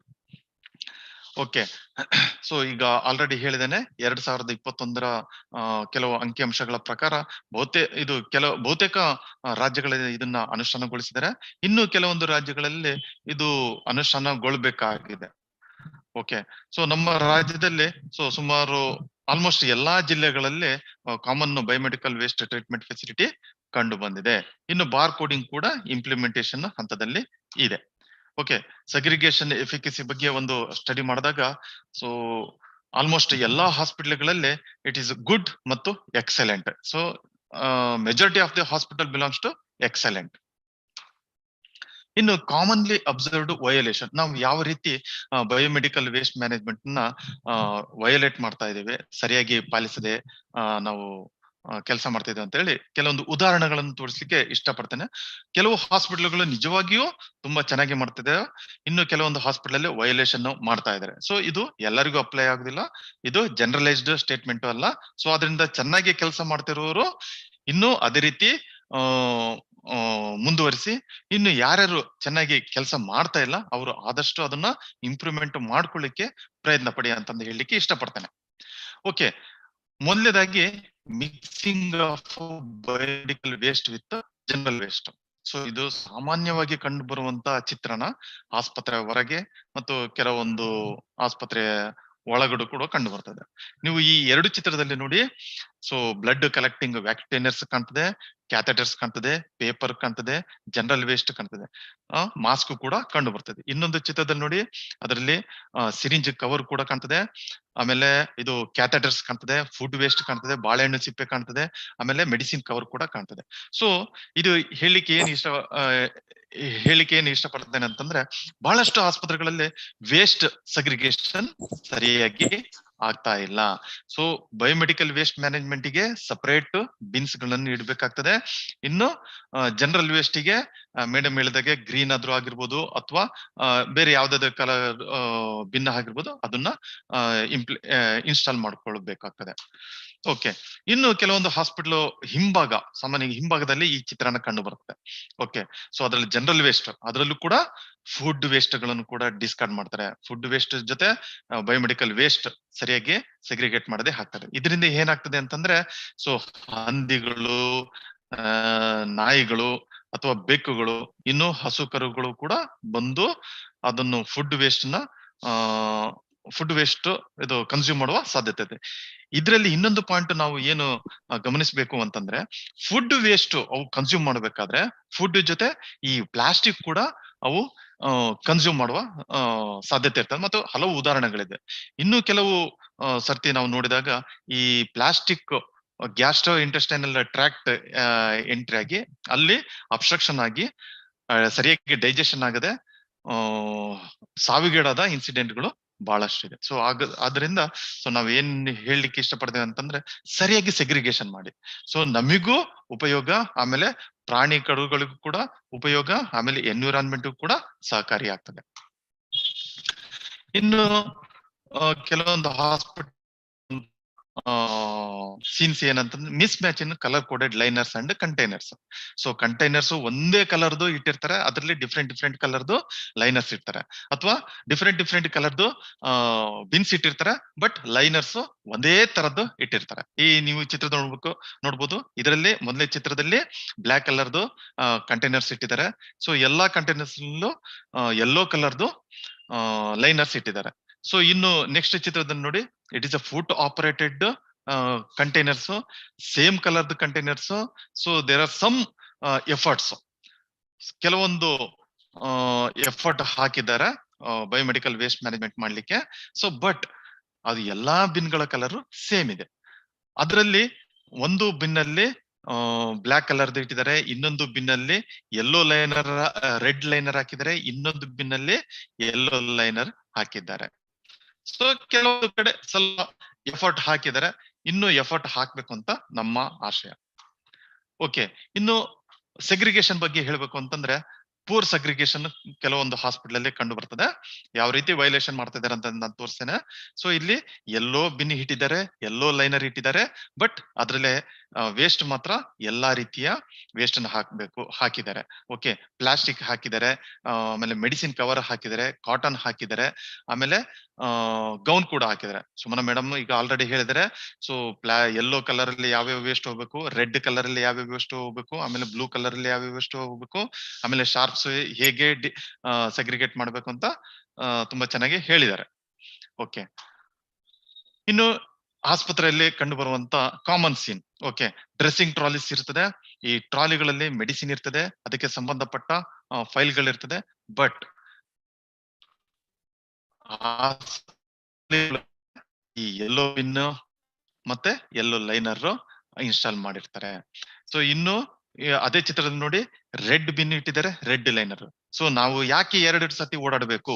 ಒಂದೇ ಓಡಾಟದಲ್ಲಿ ನಮಗೆ ಎಲ್ಲಾ ವೇಸ್ಟ್ ಅನ್ನು ಕಲೆಕ್ಟ್ ಮಾಡಿದಂತ ಆಗ್ತದೆ, ಆಮೇಲೆ ಪೇಷಂಟಿಗೆ ಮೆಡಿಸಿನ್ ಕೊಟ್ಟಾಗೆ ಆಗ್ತದೆ ಅಂತ ಹೇಳಿ, ಅದು ಎರಡೆರಡು ಸರ್ತಿ ಯಾರ್ಯಾರು ಓಡಾಡ್ತಾರೆ ಅಂತ ಹೇಳಿ ಒಂದೇ ಸರ್ತಿ ಓಡಾಡುವ ಹಾಗೆ ಅವರು ಅನುಕೂಲ ಮಾಡ್ತಾರೆ. ಇದು ತಪ್ಪು. ಆದ್ರಿಂದ ಯಾರ್ಯಾರು ಈ ರೀತಿ ಮಾಡ್ತಾ ಇದಾರೆ, ದಯವಿಟ್ಟು ಸರಿಪಡಿಸಿಕೊಳ್ಳಿ. ಓಕೆ, ಇನ್ನು ಟ್ರಾನ್ಸ್ಪೋರ್ಟೇಶನ್ ಬಗ್ಗೆ, ಇದು ಇನ್ಸೈಡ್ ದ ಹಾಸ್ಪಿಟಲ್ ಮತ್ತೆ ಔಟ್ಸೈಡ್ ದ ಹಾಸ್ಪಿಟಲ್ ಯಾವ ರೀತಿ ಟ್ರಾನ್ಸ್ಪೋರ್ಟ್ ಮಾಡ್ಬೇಕು ಅಂತಂದೇಳಿ ಗೈಡ್ ಲೈನ್ಸ್ ಇದೆ. ಸೊ ಇನ್ಸೈಡ್ ದ ಹಾಸ್ಪಿಟಲ್ ಯಾವ ರೀತಿ ಟ್ರಾನ್ಸ್ಪೋರ್ಟ್ ಮಾಡ್ಬೇಕು ಅಂತಂದ್ರೆ, ಅದಕ್ಕೆ ವೀಲ್ ಇರ್ಬೇಕು ಅಥವಾ ಟ್ರಾಲಿ ಟೈಪ್ ಇರ್ಬೇಕು, ಆಮೇಲೆ ಕವರ್ಡ್ ಇರ್ಬೇಕು, ಆಮೇಲೆ ಪುಷ್ ಮಾಡ್ಲಿಕ್ಕೆ ಅದಕ್ಕೆ ಹ್ಯಾಂಡಲ್ಸ್ ಇರ್ಬೇಕು. ಆಮೇಲೆ ಈ ಟ್ರಾಲಿಗಳು ಅಥವಾ ಕ್ಯಾರಿಯರ್ಸ್ ವಾಷಬಲ್ ಇರ್ಬೇಕು, ರೌಂಡೆಡ್ ಕಾರ್ನರ್ಸ್ ಇರ್ಬೇಕು. ಆಮೇಲೆ ಸಪರೇಟ್ ಫಾರ್ ಜನರಲ್ ವೇಸ್ಟ್ ಮತ್ತೆ ಬಯೋಮೆಡಿಕಲ್ ವೇಸ್ಟ್ ಇರ್ಬೇಕು.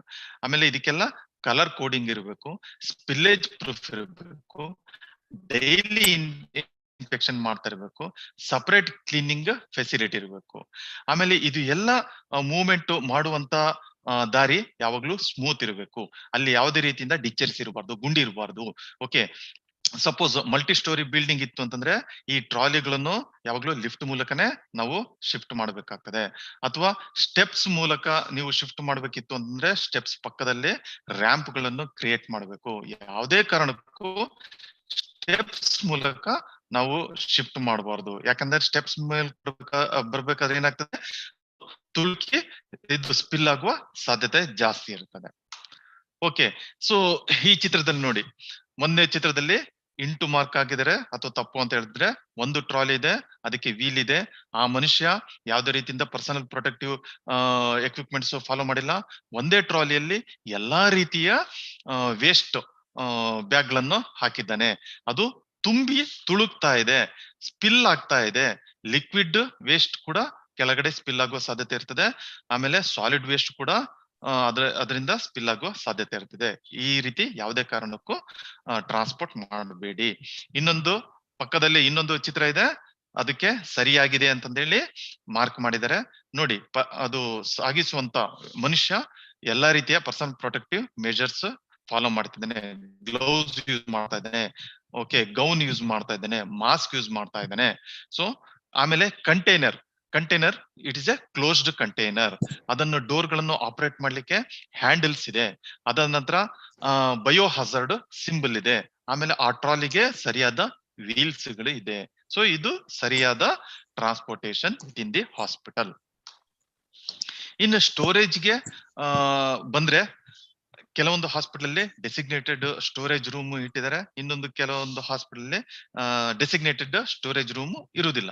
ಇನ್ನು ಡೆಸಿಗ್ನೇಟೆಡ್ ಸ್ಟೋರೇಜ್ ರೂಮ್ ಅಲ್ಲಿ ಸರಿಯಾದ ಡೋರ್ಸ್ ಇರಬೇಕು ಅಥವಾ ಚಿಲಕ ಇರಬೇಕು.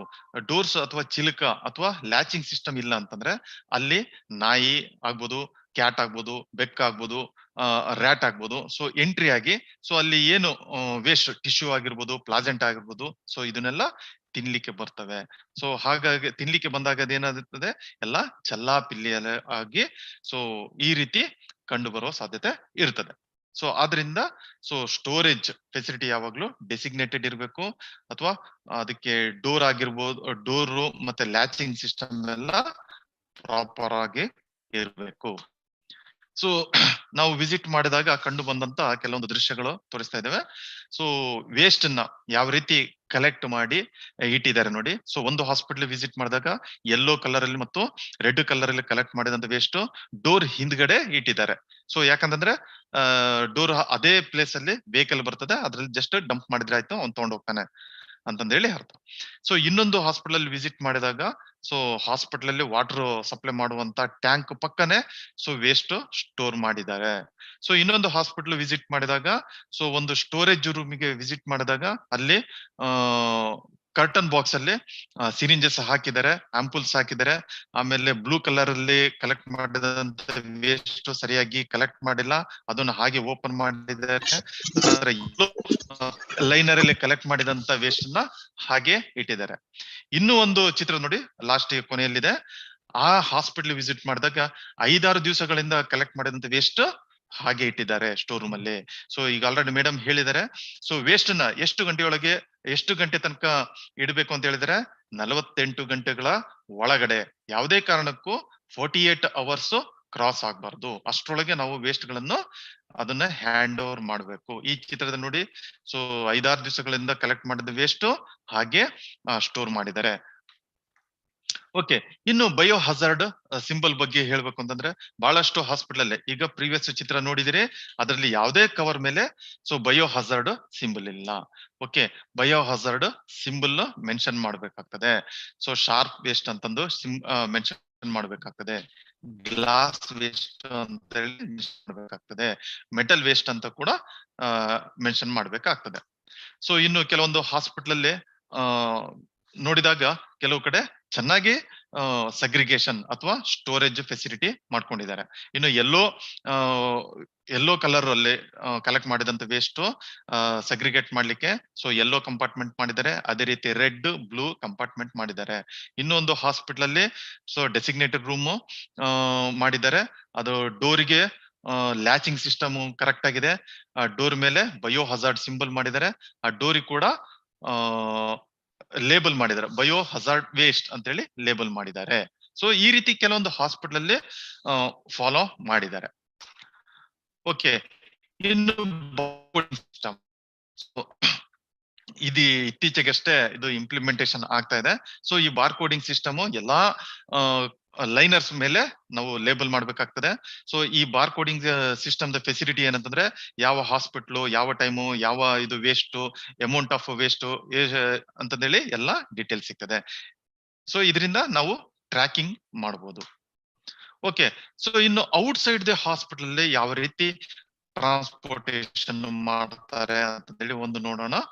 ಓಕೆ, ಸೊ ಬಹುತೇಕ ಹಾಸ್ಪಿಟಲ್ ಅಲ್ಲಿ ಕಂಡು ಬರುವಂತ ದೃಶ್ಯ ಏನಂತಂದ್ರೆ ಹಾಸ್ಪಿಟಲ್ ಅಲ್ಲಿ ಒಂದು ಅಥವಾ ಎರಡು ಟ್ರಾಲಿಸ್ ಇರ್ತದೆ ವೇಸ್ಟ್ ಮ್ಯಾನೇಜ್ಮೆಂಟ್ ವೇಸ್ಟ್ ಶಿಫ್ಟ್ ಮಾಡ್ಲಿಕ್ಕೆ. ಅದೇ ಟ್ರಾಲಿಯಲ್ಲಿ ರೆಡ್ ಲೈನರ್ ಅಲ್ಲಿ ಇರುವಂತ ವೇಸ್ಟ್ ಡಂಪ್ ಮಾಡಿರ್ತಾರೆ, ಆಮೇಲೆ ಬ್ಲಾಕ್ ಕಲರ್ ಅಲ್ಲಿ ಕಲೆಕ್ಟ್ ಮಾಡದಂತ ವೇಸ್ಟ್ ಅನ್ನ ಹಾಕಿರ್ತಾರೆ, ಆಮೇಲೆ ಯೆಲ್ಲೋ ಕಲರ್ ಅಲ್ಲಿ ಕಲೆಕ್ಟ್ ಮಾಡದಂತ ವೇಸ್ಟ್ ಶಿಫ್ಟ್ ಮಾಡ್ತಾ ಇರ್ತಾರೆ. ಸೊ ಈ ರೀತಿ ಆಗ್ಬಾರ್ದು. ಸೊ ಇನ್ನೊಂದು ಚಿತ್ರ ನೋಡಿ, ಸೊ ಪೇಷಂಟ್ ಸಾಗಿಸುವಂತ ಟ್ರಾಲಿಸ್ ಮೇಲೆ ವೇಸ್ಟ್ ಅನ್ನ ಶಿಫ್ಟ್ ಮಾಡ್ತಾ ಇದಾರೆ. 2 ಟ್ರಾಲಿ ಇದೆ, 2 ಟ್ರಾಲಿಯಲ್ಲೂ ಕೂಡ ಸೊ ವೇಸ್ಟ್ ಶಿಫ್ಟ್ ಮಾಡ್ತಾ ಇದೆ. ಇನ್ನೊಂದು ಚಿತ್ರ ನೋಡಿ, ಪೇಷಂಟ್ ಸಾಗಿಸುವಂತ ವೀಲ್ ಚೇರ್ ಮೇಲೆ ವೇಸ್ಟ್ ಕಲೆಕ್ಟ್ ಮಾಡಿದಂತ ಡ್ರಮ್ ಅನ್ನ ಸಾಗಿಸ್ತಾ ಇದ್ದಾರೆ. ಸೊ ಹಿಂದ್ಗಡೆ ಹೋಗಿ ಡ್ರಮ್ ಅಲ್ಲಿ ಇರುವಂತ ವೇಸ್ಟ್ ಅನ್ನ ಡಂಪ್ ಮಾಡ್ತಾ ಇದ್ದಾರೆ. ಈ ಚಿತ್ರದಲ್ಲಿ ನೋಡ್ಬೋದು ಹಸುಗಳನ್ನು ಕಾಣ್ಬೋದು. ಓಕೆ, ಸೊ ಇನ್ನೊಂದು ಅಬ್ಸರ್ವ್ ಮಾಡಿ, ಇವರು ಯಾವುದೇ ರೀತಿಯಿಂದ ಪರ್ಸನಲ್ ಪ್ರೊಟೆಕ್ಟಿವ್ ಎಕ್ವಿಪ್ಮೆಂಟ್ಸ್ ಯೂಸ್ ಮಾಡ್ತಾ ಇಲ್ಲ. ಓಕೆ, ಇನ್ನು ಲಿಕ್ವಿಡ್ ವೇಸ್ಟ್ ಮ್ಯಾನೇಜ್ಮೆಂಟ್ ಬಗ್ಗೆ ಹೇಳ್ಬೇಕಂದ್ರೆ ಮೇಡಮ್ ಆಲ್ರೆಡಿ ಹೇಳಿದರೆ ಯಾವ ರೀತಿ ಫಂಕ್ಷನ್ ಆಗ್ತದೆ ಅಂದ್ರೆ, ಬಟ್ ಕೆಲವೊಂದು ಹಾಸ್ಪಿಟಲ್ ಅಲ್ಲಿ ಲಿಕ್ವಿಡ್ ವೇಸ್ಟ್ ಮ್ಯಾನೇಜ್ಮೆಂಟ್ ಗೆ ಸುಮ್ನೆ ಹೆಸರಿಗಷ್ಟೇ ಆ ಬಿನ್ ಗಳನ್ನು ಒಂದು 1% ಹೈಪೋಕ್ಲೋರೈಟ್ ಸೊಲ್ಯೂಷನ್ ಸ್ಟೋರ್ ಮಾಡ್ಲಿಕ್ಕೆ ಬಿನ್ ಗಳನ್ನು ಇಟ್ಟಿರ್ತಾರೆ. ಇನ್ನು ಕೆಲವೊಂದು ಕಡೆ ಇನ್ನು ಅದ್ರ ಕೆಳಗಡೆ 25 ಲೀಟರ್ ಕೆಪಾಸಿಟಿ ಇರುವಂತ ಬ್ಯಾರೆಲ್ ಇಟ್ಟಿರ್ತಾರೆ. ಸೊ ಕೆಲವೊಂದು ಹಾಸ್ಪಿಟಲ್ ಅಲ್ಲಿ ವಿಸಿಟ್ ಮಾಡಿದಾಗ ಈ 1% ಹೈಪೋಕ್ಲೋರೈಟ್ ಸೊಲ್ಯೂಷನ್ ಕಲೆಕ್ಟ್ ಮಾಡುವಂತ ಬಿನ್ ಗಳು ಎಂಟಿ ಆಗಿರ್ತದೆ.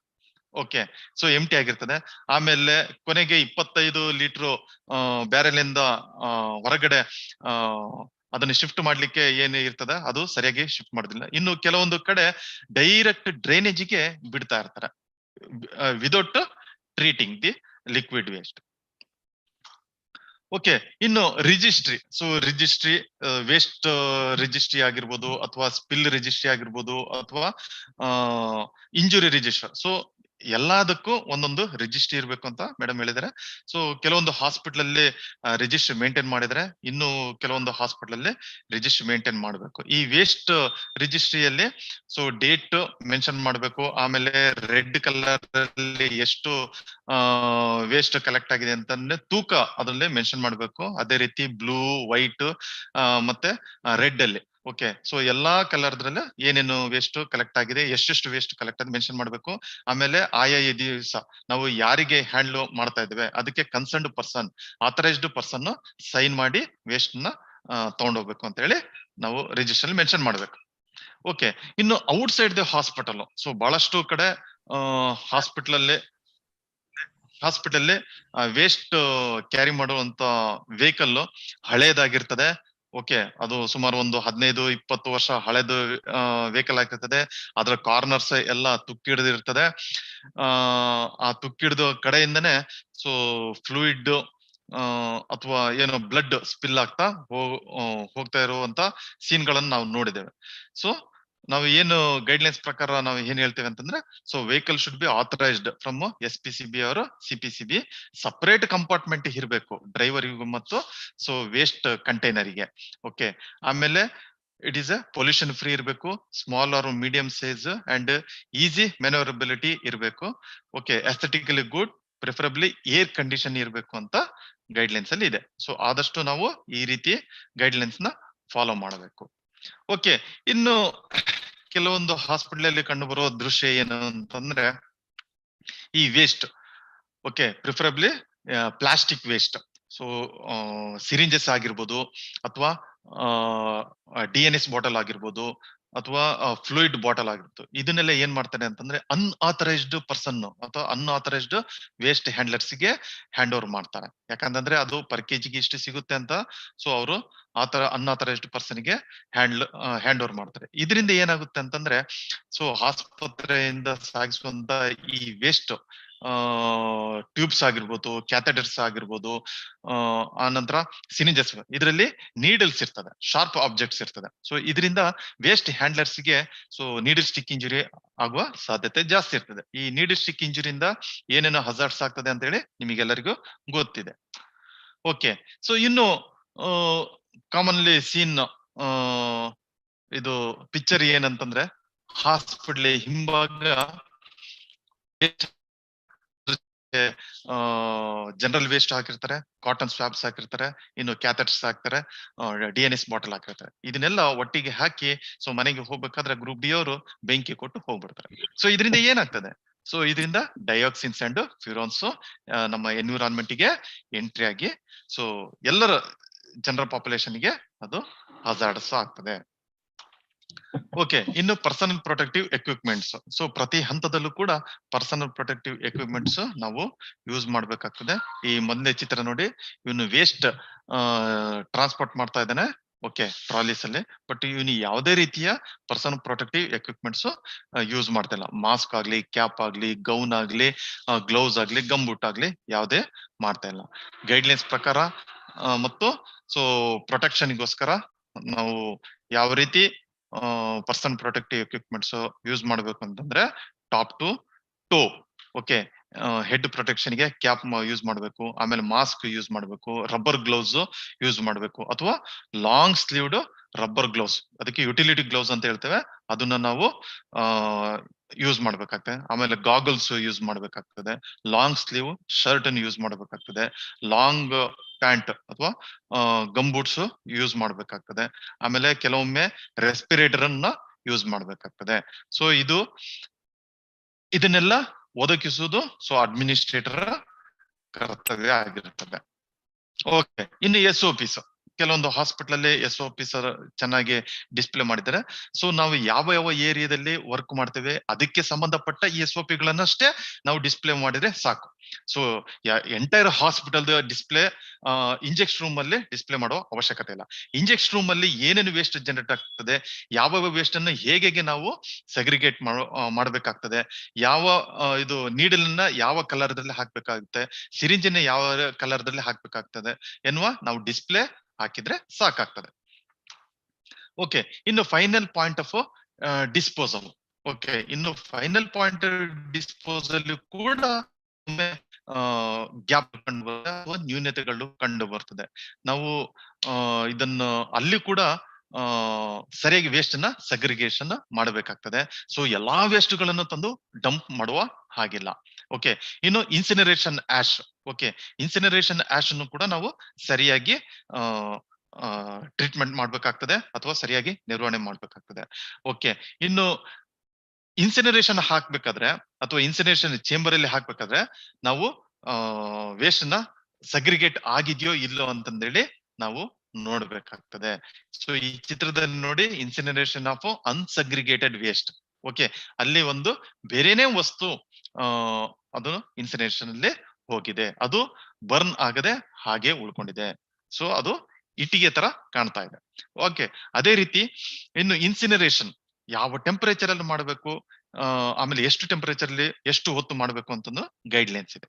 ಓಕೆ, ಸೊ ಬಟ್ ಕೆಲವೊಮ್ಮೆ ಏನಾಗ್ತದೆ ಅಂತ ಹೇಳಿ, ಕರೆಂಟ್ ಉಳಿಸುವ ಸಲುವಾಗಿ ಅಥವಾ ಫ್ಯೂಲ್ ಉಳಿಸುವ ಸಲುವಾಗಿ ಸಬ್ ಆಪ್ಟಿಮಲ್ ಟೆಂಪರೇಚರ್ ಅಲ್ಲಿ ರನ್ ಮಾಡ್ತಾರೆ. ಸೊ ಇದರಿಂದ ಏನಾಗ್ತದೆ ಅಂತಂದ್ರೆ ವೇಸ್ಟ್ ಸರಿಯಾಗಿ ಇನ್ಸಿನರೇಟ್ ಆಗದೆ ಸೊ ಟಾಕ್ಸಿನ್ಸ್ ಎನ್ವಿರಾನ್ಮೆಂಟ್ ಎಂಟ್ರಿ ಆಗ್ತದೆ. ಇನ್ನು common biomedical waste treatment facilities ಅಲ್ಲಿ ಇಂಪ್ಲಿಮೆಂಟೇಷನ್ ಸರಿಯಾಗಿ ಆಗ್ಬೇಕು. ಸೊ 27 ಕಡೆ, ರಾಜ್ಯದ 27 ಕಡೆ ಇಂಪ್ಲಿಮೆಂಟೇಷನ್ ಆಗ್ತದೆ.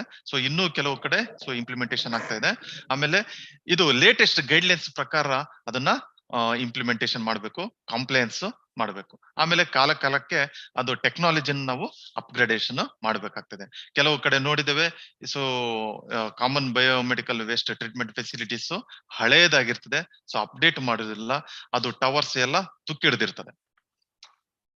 ಇನ್ನು ರೆಗ್ಯುಲೇಟರಿ, ಸೊ ಇದು ಸೆಂಟ್ರಲ್ ಪೊಲ್ಯೂಷನ್ ಕಂಟ್ರೋಲ್ ಬೋರ್ಡ್ ಆಗಿರ್ಬೋದು ಅಥವಾ ಸ್ಟೇಟ್ ಪೊಲ್ಯೂಷನ್ ಕಂಟ್ರೋಲ್ ಬೋರ್ಡ್ ಆಗಿರ್ಬೋದು, ಕಾಲಕ್ಕೆ ಮಾನಿಟರ್ ಮಾಡ್ತಾ ಇರ್ಬೇಕು. ಅದು ಸಣ್ಣದಾಗ್ಲಿ ಅಥವಾ ದೊಡ್ಡದಾಗ್ಲಿ, ಸೊ ಮಾನಿಟರ್ ಮಾಡ್ತಾ ಇರ್ಬೇಕು.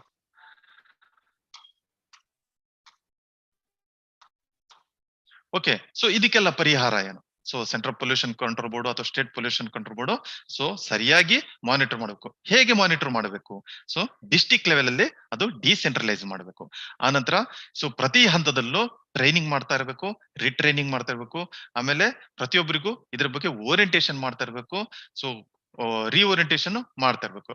ಹಾಸ್ಪಿಟಲ್ ಕೂಡ ತಮ್ಮಷ್ಟಕ್ಕೆ ತಿಂಗಳಿಗೊಮ್ಮೆ ಅಥವಾ 6 ತಿಂಗಳಿಗೊಮ್ಮೆ ಅಥವಾ ಓರಿಯಂಟೇಶನ್ ಮಾಡ್ತಾ ಇರ್ಬೇಕು. ಆಮೇಲೆ ಪ್ರತಿ ಹಂತದಲ್ಲೂ ಕೂಡ ಥರ್ಡ್ ಪಾರ್ಟಿಯಿಂದ ಆಡಿಟ್ ಮಾಡ್ತಾ ಇರ್ಬೇಕು.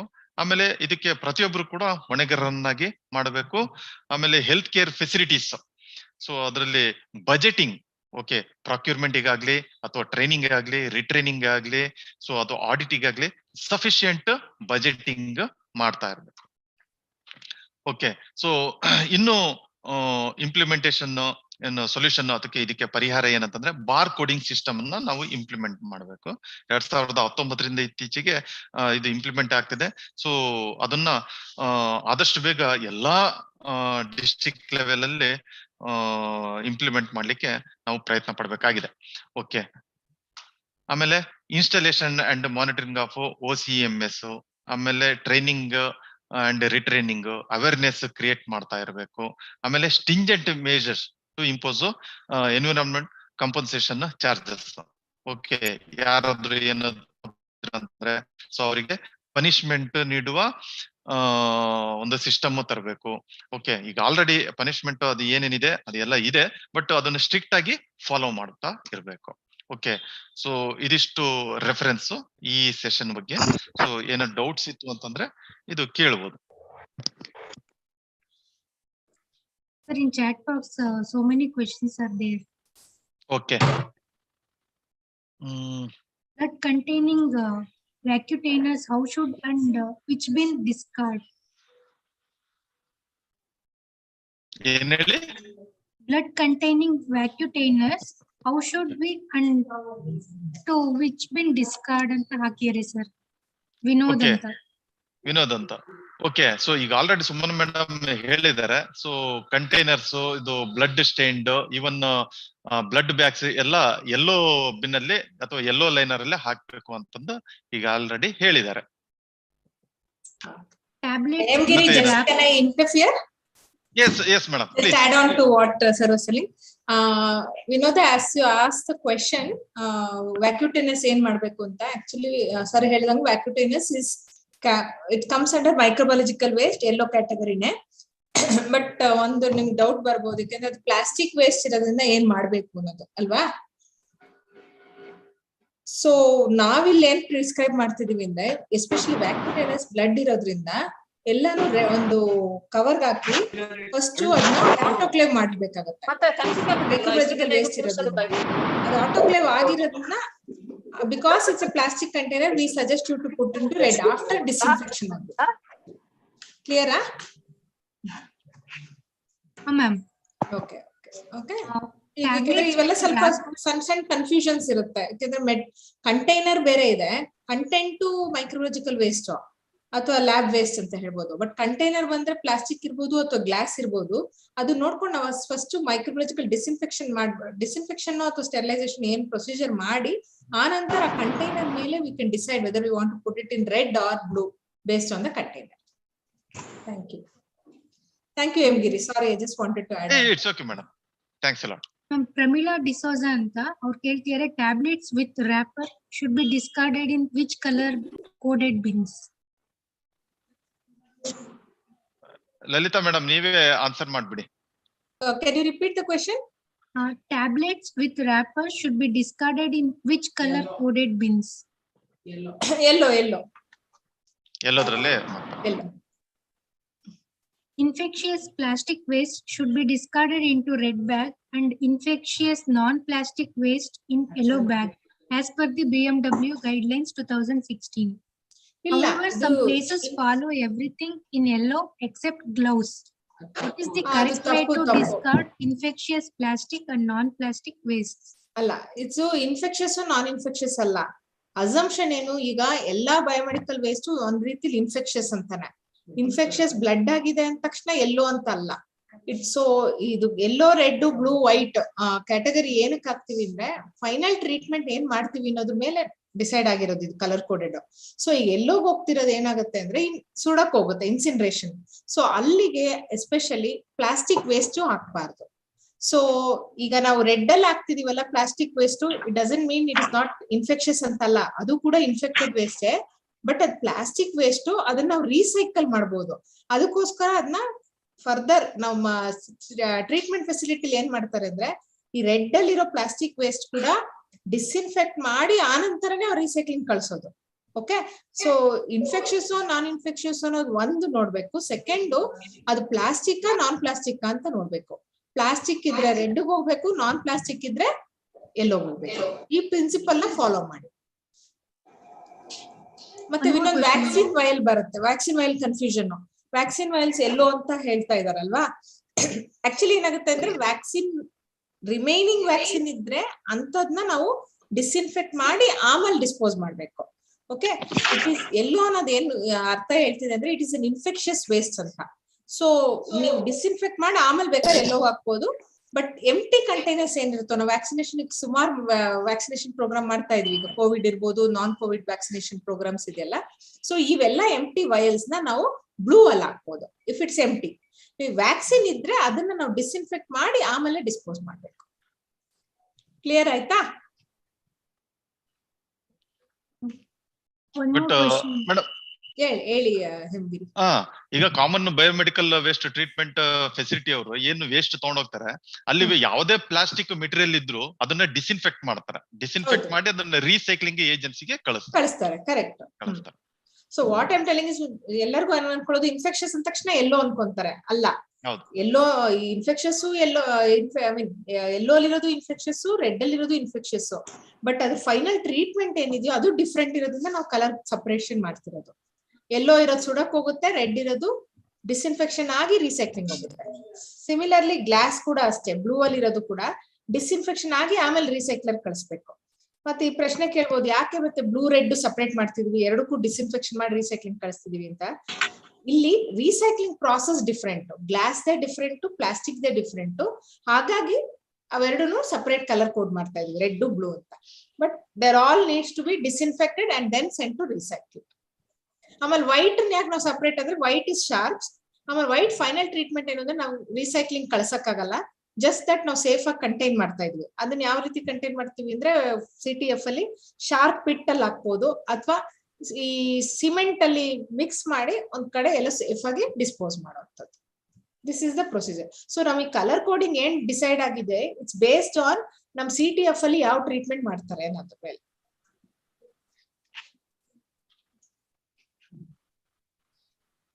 Can we move on to the next question, ma'am?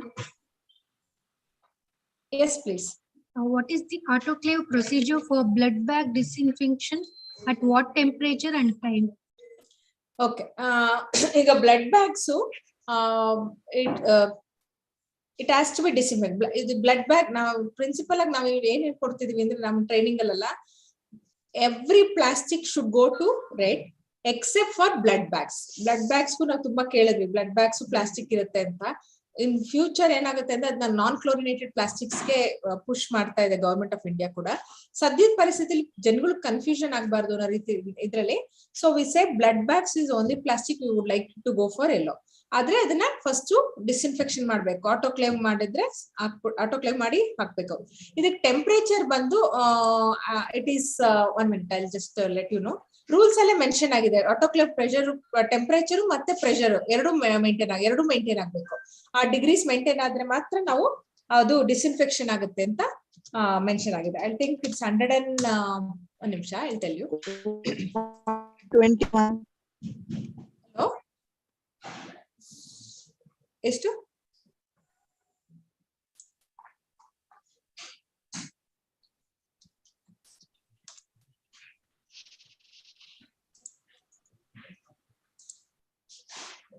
ಆ 121 ಡಿಗ್ರೀಸ್ ಟೆಂಪರೇಚರ್ ಇರ್ಬೇಕು, ಮತ್ತೆ 15 ಪೌಂಡ್ಸ್ ಪ್ರೆಷರ್ ಇರ್ಬೇಕು ಫಾರ್ 1 hour. ಅಥವಾ ನೀವು 45 ಮಿನಿಟ್ಸ್ ಸೈಕಲ್ ಮಾಡ್ತೀವಿ ಅಂದ್ರೆ 135 ಡಿಗ್ರಿ ಟೆಂಪರೇಚರ್ 31 PSI ಪ್ರೆಷರ್ ಅಂತ. ಇನ್ನು ಹಾಫ್ ಅನ್ ಅವರ್ ಅಲ್ಲೇ ಮಾಡ್ತೀವಿ ನಾವು ಇನ್ನು ಟೆಂಪರೇಚರ್ ಜಾಸ್ತಿ ಮಾಡ್ಬೇಕು 149 ಡಿಗ್ರೀಸ್ಗೆ ಮತ್ತೆ 52 PSI. ಇದು ರೂಲ್ಸ್ ಅಲ್ಲೇ ಇದೆ. ಆ ರೀತಿ ನಿಮ್ಮ ಇದನ್ನ ಟೆಂಪರೇಚರ್ ಮತ್ತು ಪ್ರೆಷರ್ ನ ಸೆಟ್ ಮಾಡಿ ಅಷ್ಟು ಸೈಕಲ್ಸ್ ನ ನೀವು ಮಾಡ್ಬೇಕು. ಮತ್ತೆ ಇನ್ನೊಂದು, ಇದಕ್ಕೆ ಆಟೋಕ್ಲೇವ್ ಸಪರೇಟ್ ಆಗಿ ಇಟ್ಕೋಬೇಕು. ಸ್ಟೆರಿಲೈಸೇಷನ್ಗೂ ಆಟೋಕ್ಲೇವ್ಗೂ ಮಿಕ್ಸ್ ಮಾಡ್ಕೋಬಾರ್ದು. ವೇಸ್ಟ್ ಆಟೋಕ್ಲೇವ್ ಅಂತಾನೆ ಸಪರೇಟ್ ಆಗಿ ನೀವು ಇಟ್ಕೋಬೇಕಾಗತ್ತೆ ಹೆಲ್ತ್ ಕೇರ್ ಫೆಸಿಲಿಟೀಸ್ ಅಲ್ಲಿ. One more question is there, ma'am.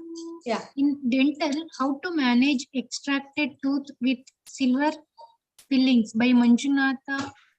Okay. ಇದು very good question. Actually silver ನ ನಾವು ಎಲ್ಲೋಗ್ ಹಾಕ್ಬಾರ್ದು. ಬರೀ ಟೂತ್ ಅಂದ್ರೆ ಎಲ್ಲೋಗ್ ಹಾಕ್ಬೇಕು. ಈಗ ಡೆಂಟಲ್ ಸಿಲ್ವರ್ ಅಂತ ಇದ್ದಾಗ ಅದನ್ನ ಸಪರೇಟ್ ಆಗಿ ನಾವು ಲೇಬಲ್ ಮಾಡಿ ಕಳಿಸ್ಬೇಕಾಗತ್ತೆ. This comes under hazardous waste. Actually direct biomedical waste ಗಿಂತ ಇನ್ನೂ ಸ್ವಲ್ಪ ಹಜಾರ್ಡಸ್ ಅಂತ ಸಪರೇಟ್ ಆಗಿ ಲೇಬಲ್ ಮಾಡಿ, ಮರ್ಕ್ಯೂರಿ ಕಂಟ್ಯಾಮಿನೇಟೆಡ್ ಇರ್ಬೋದು ಅಥವಾ ಸಿಲ್ವರ್ ಅಥವಾ ಹೆವಿ ಮೆಟಲ್ಸ್ ಯಾವುದೇ ಇರ್ಬೋದು, ಅದು ಕಂಟ್ಯಾಮಿನೇಟೆಡ್ ವೇಸ್ಟ್ ಸಪರೇಟ್ ಆಗಿ ಹಜಾರ್ಡಸ್ ವೇಸ್ಟ್ ಅಂತ ಲೇಬಲ್ ಮಾಡಿ ನಾವು CTF ಕೊಡ್ಬೋದು. ಅವರು ತಿರ್ಗಾ ಅದನ್ನ ಡೈರೆಕ್ಟ್ ಆಗಿ ಇನ್ಸಿನರೇಟರ್ ಹಾಕ್ಬಾರ್ದು. ಅವ್ರು ಅದನ್ನ ನಮ್ಮ ಹಜಾರ್ಡಸ್ ವೇಸ್ಟ್ ಟ್ರೀಟ್ಮೆಂಟ್ ಫೆಸಿಲಿಟಿ ಅಂತ ಏನಿರುತ್ತೋ ಅಲ್ಲಿಗೆ ಅವ್ರು ಕಳಿಸ್ಬೋದು. Last question, ma'am. Broken glasses and glass slides are considered as sharps. Glass materials supposed to be discarded in blue. Whether to discard in blue or sharp proof white container. Yeah, I agree. Broken slides ಮತ್ತೆ ಇದು ವಯಲ್ಸ್ broken ಆಂಪ್ಯೂಲ್ಸ್ ಎಲ್ಲ ಶಾರ್ಪ್ಸೇ ಆಗೋದು. ಅದಕ್ಕೇನೆ ನಾವ್ ಹೇಳೋದು ಪಂಚಪ್ರೂಫ್ blue container ಹಾಕಿ ಅಂತ.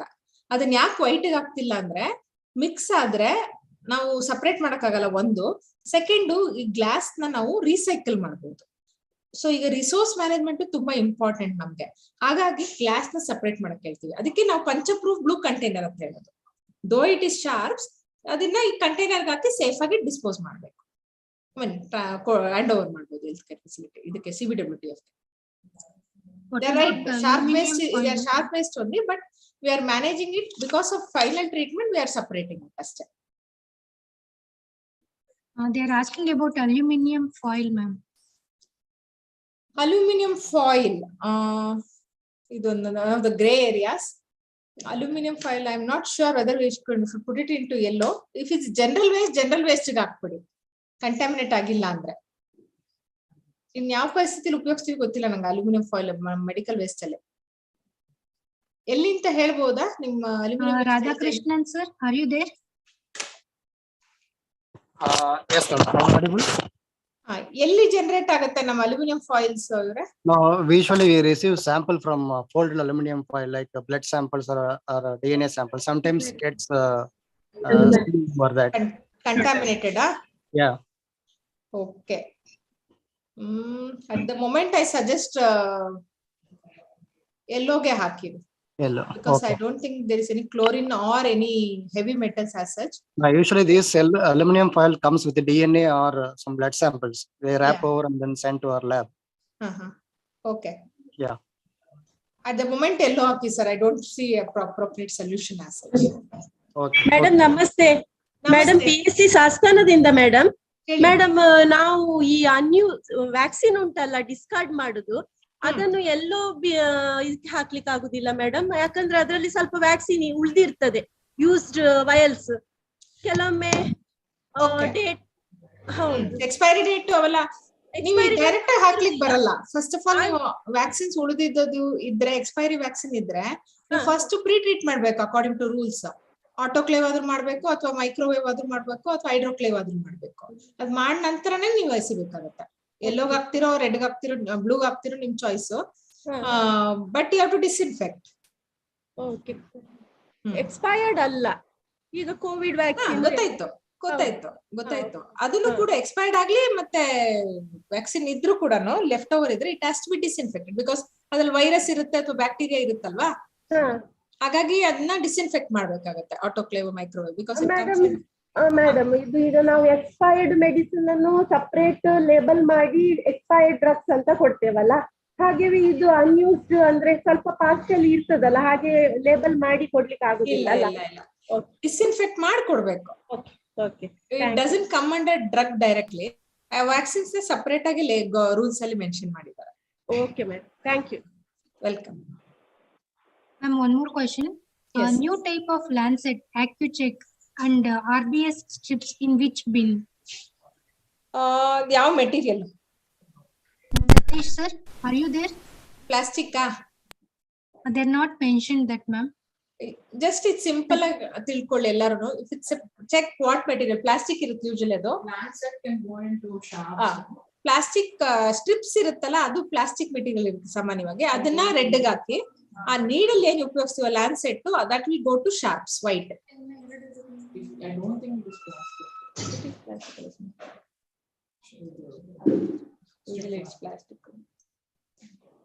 Just material ನೋಡಿಮ್ಮ, plastic ಅಥವಾ ಬೇರೆ material One more person as how to dispose plastic lancets. They are asking. Plastic Lancet. One more person is asking. Plastic Lancet ಇರಲ್ಲ, ಪ್ಲಾಸ್ಟಿಕ್ ಎಡ್ಜ್ ಇರುತ್ತೆ, ಮುಂದಗಡೆ ತುದಿ ಇರುತ್ತೆ, ನೀಡಲ್ ಅಲ್ವಾ, ಆ ತರದ ಕೇಳ್ತಿರೋದು. Divya madam, are you there? Yes ma'am, yeah, that's the same thing I'm asking ma'am. Yeah, you'll have a plastic kind of thing backside and tip will be sharp. Sharp, yes ma'am, yeah, right ma'am. No, yeah. so that is, so there you have to consider it as sharp. The risk is high, so you need to put it in white. Even though it has plastic, no problem, you put it into white. Okay ma'am, yeah. The same principle holds good for even our hypodermic needles or even our fixed needles. They also have plastic, they also have needles, but we are not able to separate. So en masse we will put it into white because we don't want anyone to get injured. That is the principle. Okay ma'am, thank you ma'am. Okay. Last question, ma'am. Yeah. How to manage Ayurveda liquid waste generated? Used oils, used kasha, and protocol for the same. Sorry, I really don't know the answer because we do not know what is the material. At the moment, I can say just leave it to the liquid waste of general hospital waste and let it go through the whatever procedure is undertaken for other liquid waste. I really don't know the content of those things and composition of that aspect. Kamath sir, we will get back to you regarding your question. Now, these are all some of the new things which we also need to look at, explore. What is it? How is it going to affect the liquid waste composition? How it's going to come in the way of our liquid waste management treatment? This is all the answer I know about for liquid waste currently. Okay. Thank you very much, Dr. Hemgiri sir, for this detailed deliberation on common mistakes during segregation of waste at source and effective way to overcome this problem. Thank you very much, sir. Okay, thank you. Now I would like to welcome the resource person for the next session on biomedical waste in context of COVID-19 scenario by Dr. Lalita K. Ma'am, Professor and HOD Community Medicine, Coordinator, HCWM Cell, Ramaya Medical College, Bengaluru. Over to you, ma'am. Thank you, ma'am. Share Martin slide, ma'am.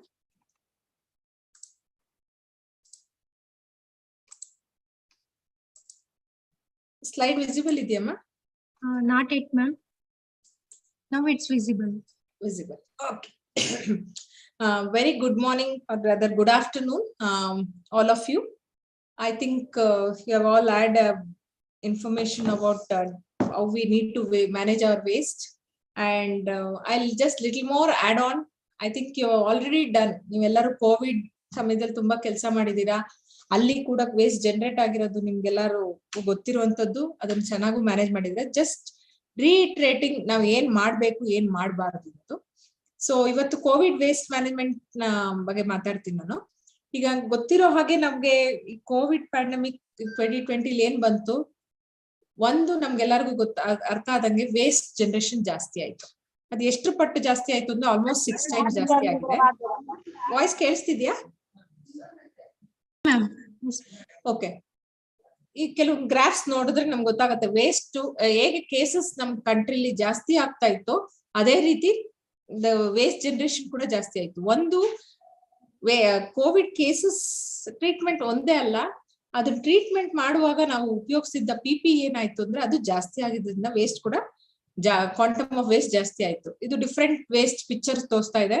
ನೀವು ನೋಡಿದಂಗೆ ಕೇರಳ, ಗುಜರಾತ್, ಮಹಾರಾಷ್ಟ್ರ, ಡೆಲ್ಲಿ, ಕರ್ನಾಟಕ ಇಲ್ಲೆಲ್ಲ cases ಜಾಸ್ತಿ ಇರೋದ್ರಿಂದ ನಿಮ್ಗೆ first few graphs ಏನ್ ಕಾಣಿಸ್ತಾ ಇದೆಯೋ ಅವೆಲ್ಲ ಆ ಸ್ಟೇಟ್ಸ್ ಇಂದ ಬಂದಿರುವಂತ ವೇಸ್ಟ್. ಪ್ರಪೋರ್ಷನ್ ಕೇಸ್ ಎಷ್ಟಿತ್ತೋ ಅಷ್ಟು ಕೇಸಸ್ ಬಯೋಮೆಡಿಕಲ್ ವೇಸ್ಟ್ ಜಾಸ್ತಿ ಇತ್ತು. ಸೊ ಇಲ್ಲಿ ಈ ಗ್ರಾಫ್ ಅಲ್ಲೂ ನೋಡ್ಬೋದು ನೋಡಿ, ಹೇಗೆ ಕೇಸಸ್ ಜಾಸ್ತಿ ಆಯ್ತು ಅದೇ ರೀತಿ ವೇಸ್ಟ್ ಕೂಡ ಇನ್ಕ್ರೀಸ್ ಆಯ್ತು. ಸೊ ಇದು ಏನ್ ತೋರಿಸುತ್ತೆ ಅಂದ್ರೆ ನಮ್ಮ ವೇಸ್ಟ್ ಪ್ರಪೋರ್ಷನ್ ಏನಿದೆಯೋ ಅದ್ ಕೇಸಸ್ಗೆ ಅನುಗುಣವಾಗಿ ನಂಬರ್ ಆಫ್ ಕೇಸಸ್ ಇನ್ಕ್ರೀಸ್ ಆಗಿದೆ. ಸೊ ಎಲ್ಲಿಂದ ಬರ್ತಾ ಇದೆ ಈ ಕೋವಿಡ್ ವೇಸ್ಟ್ ಅಂದ್ರೆ ಪ್ರೈಮರಿಲಿ ಮೇನ್ ಆಗಿ ಡಯಾಗ್ನೋಸಿಸ್ ಆಗಿರ್ಬೋದು ಅಥವಾ ಟ್ರೀಟ್ಮೆಂಟ್, ಇವೆರಡು ಮಾಡುವಾಗ ನಮ್ಗೆ ವೇಸ್ಟ್ ಜಾಸ್ತಿ ಜನರೇಟ್ ಆಗಿರೋದು. ಸೊ ನಾವು ಎಲ್ಲಿ ಜನರೇಟ್ ಆಗುತ್ತೆ, ಈ ಡಯಾಗ್ನೋಸಿಸ್ ಎಲ್ಲಾಗುತ್ತೆ ನಮ್ ಲ್ಯಾಬೊರೇಟರಿಲಿ, ಟ್ರೀಟ್ಮೆಂಟ್ ಎಲ್ಲಾಗುತ್ತೆ ಕೋವಿಡ್ ವಾರ್ಡ್ಸ್ ಅಲ್ಲಿ ಇರ್ಬೋದು ಅಥವಾ ಕೋವಿಡ್ ಐಸೋಲೇಷನ್. ಬಟ್ ಇಷ್ಟೇ ಅಲ್ಲ, ನಮ್ಗೆ ಕೋವಿಡ್ ಟ್ರೀಟ್ಮೆಂಟ್ ಹೋಮ್ ಐಸೋಲೇಷನ್ ಕೂಡ ಆಯ್ತು. ಅಂದ್ರೆ ಹೋಮ್ ಐಸೋಲೇಷನ್ ಕೇಸಸ್ ಕೂಡ ಇತ್ತು, ಅಲ್ಲೂ ಕೂಡ ವೇಸ್ಟ್ ಜನರೇಟ್ ಆಗ್ತಾ ಇತ್ತು. ಸೊ ಇದು ಒಂದ್ ಕಡೆ. ಸೊ ಹಾಸ್ಪಿಟಲ್ ಅಲ್ಲಿ ಒಂದ್ ಕಡೆ ವೇಸ್ಟ್ ಪೇಷಂಟ್ ಟ್ರೀಟ್ಮೆಂಟ್ ಅಲ್ಲಿ ಆಗ್ತಿತ್ತು, ಮನೆ ಮತ್ತೆ ಹೋಮ್ ಐಸೋಲೇಷನ್ ಕೂಡ ವೇಸ್ಟ್ ಜನರೇಟ್ ಆಯ್ತು. ಇದಲ್ಲದೆ PPE use, because we have to treat, ನಮ್ಮನ್ನ ನಾವು ಸೇಫ್ ಮಾಡ್ಕೊಳ್ಳೋದ್ರ ನಿಟ್ಟಿನಲ್ಲಿ ನಾವು PPE ಕೂಡ ಜಾಸ್ತಿ ಯೂಸ್ ಆಗಿತ್ತು. ಸೊ ಅದು ಕೂಡ ಜಾಸ್ತಿ ಆಯ್ತು. ಬಟ್ ಈ PPE it was not only in the hospitals, ನಮ್ಮ ಕಮ್ಯುನಿಟಿ ಲೆವೆಲ್ ಮತ್ತೆ ಹೌಸ್ ಹೋಲ್ಡ್ ಲೆವೆಲ್ ಅಲ್ಲಿ ಕೂಡ ಜಾಸ್ತಿ ಆಯ್ತು. ಐ ಥಿಂಕ್ ನೀವೆಲ್ಲ ನೋಡಿರ್ತೀರಾ, ಎಷ್ಟೊಂದು ಕ್ರಿಮೆಟೋರಿಯಂ ಅಲ್ಲಿ ವೇಸ್ಟ್ ಕಂಪ್ಲೀಟ್ PPE ಹಾಕೊಂಡು ಎಸ್ತಿರೋದು, ಮತ್ತೆ people were using PPEs left and write ಎಲ್ಲಾ ಕಡೆನೂ ಯೂಸ್ ಮಾಡ್ತಾ ಇದ್ರು. ಸೊ ಆಮೇಲೆ ಜನಗಳು ಮನೆಯಲ್ಲೂ ಕೂಡ ಯೂಸ್ ಮಾಡೋ ಸಾಧ್ಯತೆ ಜಾಸ್ತಿ ಇತ್ತು. ಸೊ ಈ ರೀತಿ ಇರೋದ್ರಿಂದ PPE ಕ್ವಾಂಟಿಟಿನೂ ಯೂಸ್ ಜಾಸ್ತಿ ಆಗಿತ್ತು. ಇದಲ್ದಲೆ ಇನ್ನೊಂದು ವೇಸ್ಟ್ ಜಾಸ್ತಿ ಬಂದಿದ್ದು ಅಂದ್ರೆ immunisation. Of course immunisation is not directly Covid waste, ಇದೆಲ್ಲಾ ಇಮ್ಯುನೈಸೇಷನ್ ವೇಸ್ಟ್ ಬರೋ ತರನೇ ಇದು ಜನರಲ್ ಬಯೋಮೆಡಿಕಲ್ ವೇಸ್ಟ್ ಅಷ್ಟೇನೆ. ಸೊ ಬಿಕಾಸ್ ನಾವು ಕೋವಿಡ್ ವ್ಯಾಕ್ಸಿನೇಷನ್ ನ ಕಂಟ್ರಿ ಲೆವೆಲ್ ಅಲ್ಲಿ ಮುನ್ನಡೆಯಿಂದ ಹೋಗ್ತಾ ಇದ್ದಾಗ ಅಲ್ಲೂ ಕೂಡ ವೇಸ್ಟ್ ಜಾಸ್ತಿ ಜನರೇಟ್ ಆಯ್ತು. ಈ I think immunisation waste Suman ಅವರು ಡಿಸ್ಕಸ್ ಮಾಡಿದ್ದಾರೆ. ಇಮ್ಯುನೈಸೇಷನ್ ವೇಸ್ಟ್ ಒಂದ್ ಇಂಜೆಕ್ಷನ್ ಕೊಡೋದ್ರಿಂದ ನಮ್ಗೆ ಎಷ್ಟು ತರದ ವೇಸ್ಟ್ ಬರುತ್ತೆ, ಒಂದು ಕಾಟನ್ ವೇಸ್ಟ್ ಬರುತ್ತೆ, ಮತ್ತೆ ಜನರಲ್ ವೇಸ್ಟ್ ಪ್ಯಾಕೇಜ್ ಮೆಟೀರಿಯಲ್ ಎಲ್ಲ ಬರುತ್ತೆ, ವಯಲ್ಸ್ ಆಂಪ್ಯೂಲ್ಸ್ ಏನಿರುತ್ತೋ ಅದು ಸಿಗುತ್ತೆ, ಮತ್ತೆ ಇಂಜೆಕ್ಷನ್ ಕೊಡೋ plastic syringes will become red waste, ಆಮೇಲೆ needles will become white waste. So almost ಎಲ್ಲಾ ಕ್ಯಾಟಗರಿ ಆಫ್ ವೇಸ್ಟ್ ಕೂಡ ಇಮ್ಯುನೈಸೇಷನ್ ವೇಸ್ಟ್ ಅಲ್ಲಿ ಜನರೇಟ್ ಆಗುತ್ತೆ. ಸಿಮಿಲರ್ಲಿ ಕೋವಿಡ್ ಅಲ್ಲೂ ಸೇಮ್ ಆಗುತ್ತೆ. It is not COVID waste, but I am telling because of COVID pandemic ನಮ್ಗೆ waste ತುಂಬಾ ಜಾಸ್ತಿನೇ ಬಂತು. So this is what we saw. Health care facilities ಅಲ್ಲಿ PPE ಜಾಸ್ತಿ ಆಯ್ತು, ವೇಸ್ಟ್ ಜಾಸ್ತಿ ಆಯ್ತು. ಬಟ್ ಇನ್ನೊಂದು ಇಂಪಾರ್ಟೆಂಟ್, ಏನಕ್ಕೆ ವೇಸ್ಟ್ ಜಾಸ್ತಿ ಆಯ್ತು ಇನಿಷಿಯಲಿ ಅಂದ್ರೆ ನಾವು ಕರೆಕ್ಟ್ ಆಗಿ ಇಂಪ್ರಾಪರ್ ಸೆಗ್ರಿಗೇಷನ್ ಮಾಡ್ತಾ ಇದ್ವಿ. ನಾವು ಯಾವುದೇ ವೇಸ್ಟ್ ಬಂದ್ರು ಕೂಡ ಕೋವಿಡ್ ವಾರ್ಡ್ ಅಲ್ಲಿ Covid isolation we thought it is infectious and ಎಲ್ಲ ತಗೊಂಡು ಎಲ್ಲೋಗೆ ಡಂಪ್ ಮಾಡ್ತಾ ಇದ್ವಿ, which is not correct. So that was the important thing which was happening in the hospital. ಇನ್ನು ಕಮ್ಯುನಿಟಿ ಲೆವೆಲ್ ಅಲ್ಲಿ ನೋಡಿದ್ರೆ ಅಲ್ಲೂ ಕೂಡ ಅಷ್ಟೇ ಡೊಮೆಸ್ಟಿಕ್ ವೇಸ್ಟ್ ಜಾಸ್ತಿ ಆಯ್ತು. ಒಂದು ಬಿಕಾಸ್ ಆಫ್ PPE ಯೂಸ್, ಆಮೇಲೆ ಹೋಮ್ ಐಸೋಲೇಷನ್ ಆಗ್ತಾ ಇತ್ತು ಪೇಷಂಟ್ಸ್, ಅಲ್ಲೂ ಕೂಡ ವೇಸ್ಟ್ ಜನರೇಟ್ ಆಗ್ತಿತ್ತು. ಬಟ್ ಅಲ್ಲಿ ಪ್ರಾಬ್ಲಮ್ ಏನಾಗ್ತಾ ಇತ್ತು ಅಂದ್ರೆ ಇಲ್ಲಿ ಹಾಸ್ಪಿಟಲ್ ಅಲ್ಲಿ ಅಟ್ಲೀಸ್ಟ್ ನಮ್ಗೆ ಕಾಮನ್ ಟ್ರೀಟ್ಮೆಂಟ್ ಫೆಸಿಲಿಟೀಸ್ ಇದೆ, ವೇಸ್ಟ್ ಕಲೆಕ್ಟ್ ಮಾಡ್ಕೊಂಡು ಹೋಗ್ತಾರೆ. ಬಟ್ ಹೌಸ್ ಹೋಲ್ಡ್ ಲೆವೆಲ್ ಅಲ್ಲಿ ಬಂದ್ರೆ ಪ್ರತಿ ಮನೆಗೂ ಹೋಗಿ ಕಲೆಕ್ಟ್ ಮಾಡ್ಕೊಳ್ಳೋ ಒಂದು ಪರಿಸ್ಥಿತಿ ಏನಿತ್ತು ಅದು ಸ್ವಲ್ಪ ಸರಿಯಾದ ರೀತಿಲಿ ಆಗಿಲ್ಲ ಅಂತ ನನ್ನ ಅಭಿಪ್ರಾಯ, ವೈಯಕ್ತಿಕ ಅಭಿಪ್ರಾಯ. ಮತ್ತೆ ಇನ್ನೊಂದು ಕಮ್ಯುನಿಟಿ ಅವೇರ್ನೆಸ್ ಅಂಡ್ ಕಮ್ಯುನಿಟಿ, ಜನಗಳಿಗೂ ಅಷ್ಟೇ ಅವೇರ್ನೆಸ್ ಕಮ್ಮಿ. ಅವೇರ್ನೆಸ್ ಇದ್ರೂ ಕೂಡ attitude important. Waste PPE use ಮಾಡ್ತಾರೆ, ಅಲ್ಲೆಲ್ಲೋ ಎಸಿತಾರೆ. ಸೊ ನಮ್ಗೆ ಇದು ಕಮ್ಯುನಿಟಿ ಅವೇರ್ನೆಸ್ ಕ್ರಿಯೇಟ್ ಮಾಡೋದು ತುಂಬಾ ಈಕ್ವಲಿ ಇಂಪಾರ್ಟೆಂಟ್. ಅವ್ರನ್ನ ಎಂಗೇಜ್ ಮಾಡ್ಕೊಂಡು ಅವ್ರಿಗೆ ಇನ್ಫಾರ್ಮೇಶನ್ ಕೊಟ್ಟು ನಾವು ಸರಿಯಾದ ರೀತಿಲಿ ವೇಸ್ಟ್ ನ ಸೆಗ್ರಿಗೇಟ್ ಮಾಡೋದು ತುಂಬಾ ಇಂಪಾರ್ಟೆಂಟ್. ಸೊ ಕೋವಿಡ್ ವೇಸ್ಟ್ ಅನ್ನೋದು ಯಾವ್ದಕ್ಕೆ ಹೇಳ್ತೀವಿ ಅಂತ ಹೇಳಿದ್ರೆ, ನಾವ್ ಹೆಂಗ್ ಬಯೋಮೆಡಿಕಲ್ ವೇಸ್ಟ್ ಜನರೇಟ್ ಮಾಡ್ತೀವೋ, ಡಯಾಗ್ನೋಸಿಸ್ ಆಗ್ಲಿ ಅಥವಾ ಟ್ರೀಟ್ಮೆಂಟ್ ಅಥವಾ ರಿಸರ್ಚ್ ಇರ್ಬೋದು, ಕೋವಿಡ್ ಸಸ್ಪೆಕ್ಟೆಡ್ ಅಥವಾ ಕನ್ಫರ್ಮ್ ಪೇಷಂಟ್ಸ್ ಎಲ್ಲೆಲ್ಲಿ ನಾವು ಹ್ಯಾಂಡಲ್ ಮಾಡ್ತೀವೋ ಅಲ್ಲಿ ಜನರೇಟ್ ಆಗೋ ವೇಸ್ಟ್ ಎಲ್ಲಾನು ನಾವು ಕೋವಿಡ್ ವೇಸ್ಟ್ ಅಂತೀವಿ. ಸೊ ಅದು ಯಾವ್ದು ಇರ್ಬೋದು, ಐಸೋಲೇಷನ್ ವಾರ್ಡ್ ಇರ್ಬೋದು, ಕ್ವಾರಂಟೈನ್ ಸೆಂಟರ್ಸ್ ಇರ್ಬೋದು, ಸ್ಯಾಂಪಲ್ ಕಲೆಕ್ಟ್ ಮಾಡ್ತೀವಲ್ಲ ಅಲ್ಲಿರ್ಬೋದು, ಅಥವಾ ಲ್ಯಾಬೊರೇಟರೀಸ್ ಕೋವಿಡ್ ಟೆಸ್ಟಿಂಗ್ ಯಾವ್ದು ಮಾಡ್ತಿದೀವೋ PCR ಟೆಸ್ಟಿಂಗ್ ಎಲ್ಲ ಮಾಡ್ತಾ ಇದೀವಲ್ಲ ಅಲ್ಲಿರ್ಬೋದು. ಮತ್ತೆ ಅರ್ಬನ್ ಲೋಕಲ್ ಬಾಡೀಸ್ ಅಂದ್ರೆ ಹೋಮ್ ಐಸೋಲೇಟೆಡ್ ಕೇಸಸ್ ಎಲ್ಲೆಲ್ಲಿರುತ್ತೋ ಅಲ್ಲಿಂದ ವೇಸ್ಟ್ ಜನರೇಟ್ ಆಗ್ತಿರ್ಬೋದು. ಮತ್ತೆ ಕಾಮನ್ ಟ್ರೀಟ್ಮೆಂಟ್ ಫೆಸಿಲಿಟೀಸ್. ಸೊ ಇವೆಲ್ಲಾ ಜಾಗದಲ್ಲಿ ನಮ್ಗೆ ಕೋವಿಡ್ ವೇಸ್ಟ್ ಬರುವಂತದ್ದು. ಸೊ ಈ ಕೋವಿಡ್ ವೇಸ್ಟ್ ನ ನಾವು ಹೇಗ್ ಮ್ಯಾನೇಜ್ ಮಾಡ್ಬೇಕು ಅಂದ್ರೆ same biomedical waste management rules 2016. So ನಮ್ಗೆ ಈಗ ಸಪರೇಟ್ ರೂಲ್ಸ್ ಏನು ಇಲ್ಲ ಕೋವಿಡ್ ವೇಸ್ಟ್ ಮ್ಯಾನೇಜ್ಮೆಂಟ್ ಮಾಡಕ್ಕೆ. ಬಯೋಮೆಡಿಕಲ್ ವೇಸ್ಟ್ ಮ್ಯಾನೇಜ್ಮೆಂಟ್ 2016 ಏನಿದೆಯೋ ಅದೇ ರೂಲ್ಸ್ ಅನ್ವಯ ಆಗತ್ತೆ. ಬಟ್ ನಾವು ಸ್ವಲ್ಪ ಎಕ್ಸ್ಟ್ರಾ ಪ್ರಿಕಾಷನ್ಸ್ ನ ತಗೋಬೇಕಾಗತ್ತೆ. ಸೊ ಯಾಕೆ ಇಂಪಾರ್ಟೆಂಟ್ ಅಂದ್ರೆ COVID is an infectious waste ನಿಮ್ಗೆಲ್ಲರಿಗೂ ಗೊತ್ತು. ಮತ್ತೆ it was a real threat for environment and human health. ನಾನು ಏನ್ ಹೇಳ್ದೆ ಮುಂಚೆ, ಕೋವಿಡ್ ವೇಸ್ಟ್ ಅಂದ ತಕ್ಷಣ ಎಲ್ಲರೂ ತಗೊಂಡೋಗಿ ಎಲ್ಲೋಗ್ ಹಾಕೋರು. ಎಲ್ಲೋಗ್ ಹಾಕಿದಾಗ ಏನಾಗುತ್ತೆ, ಈ ಪ್ಲಾಸ್ಟಿಕ್ ವೇಸ್ಟ್ ಏನಿರುತ್ತೋ ಅದನ್ನ ನಾವು ತಗೊಂಡೋಗಿ ಎಲ್ಲೋಗ್ ಹಾಕಿ ಅದನ್ನ ಬರ್ನ್ ಮಾಡಿದಾಗ ನಮ್ಗೆ ಹೈ ಲೆವೆಲ್ ಟಾಕ್ಸಿನ್ಸ್ ರಿಲೀಸ್ ಆಗುತ್ತೆ. ದಟ್ ಇಸ್ ಅನ್ಇಂಟೆನ್ಷನಲ್ POPs ಅಂತೀವಿ, ಅಂದ್ರೆ ಪರ್ಸಿಸ್ಟೆಂಟ್ ಆರ್ಗ್ಯಾನಿಕ್ ಪಲ್ಯೂಟೆಂಟ್ಸ್.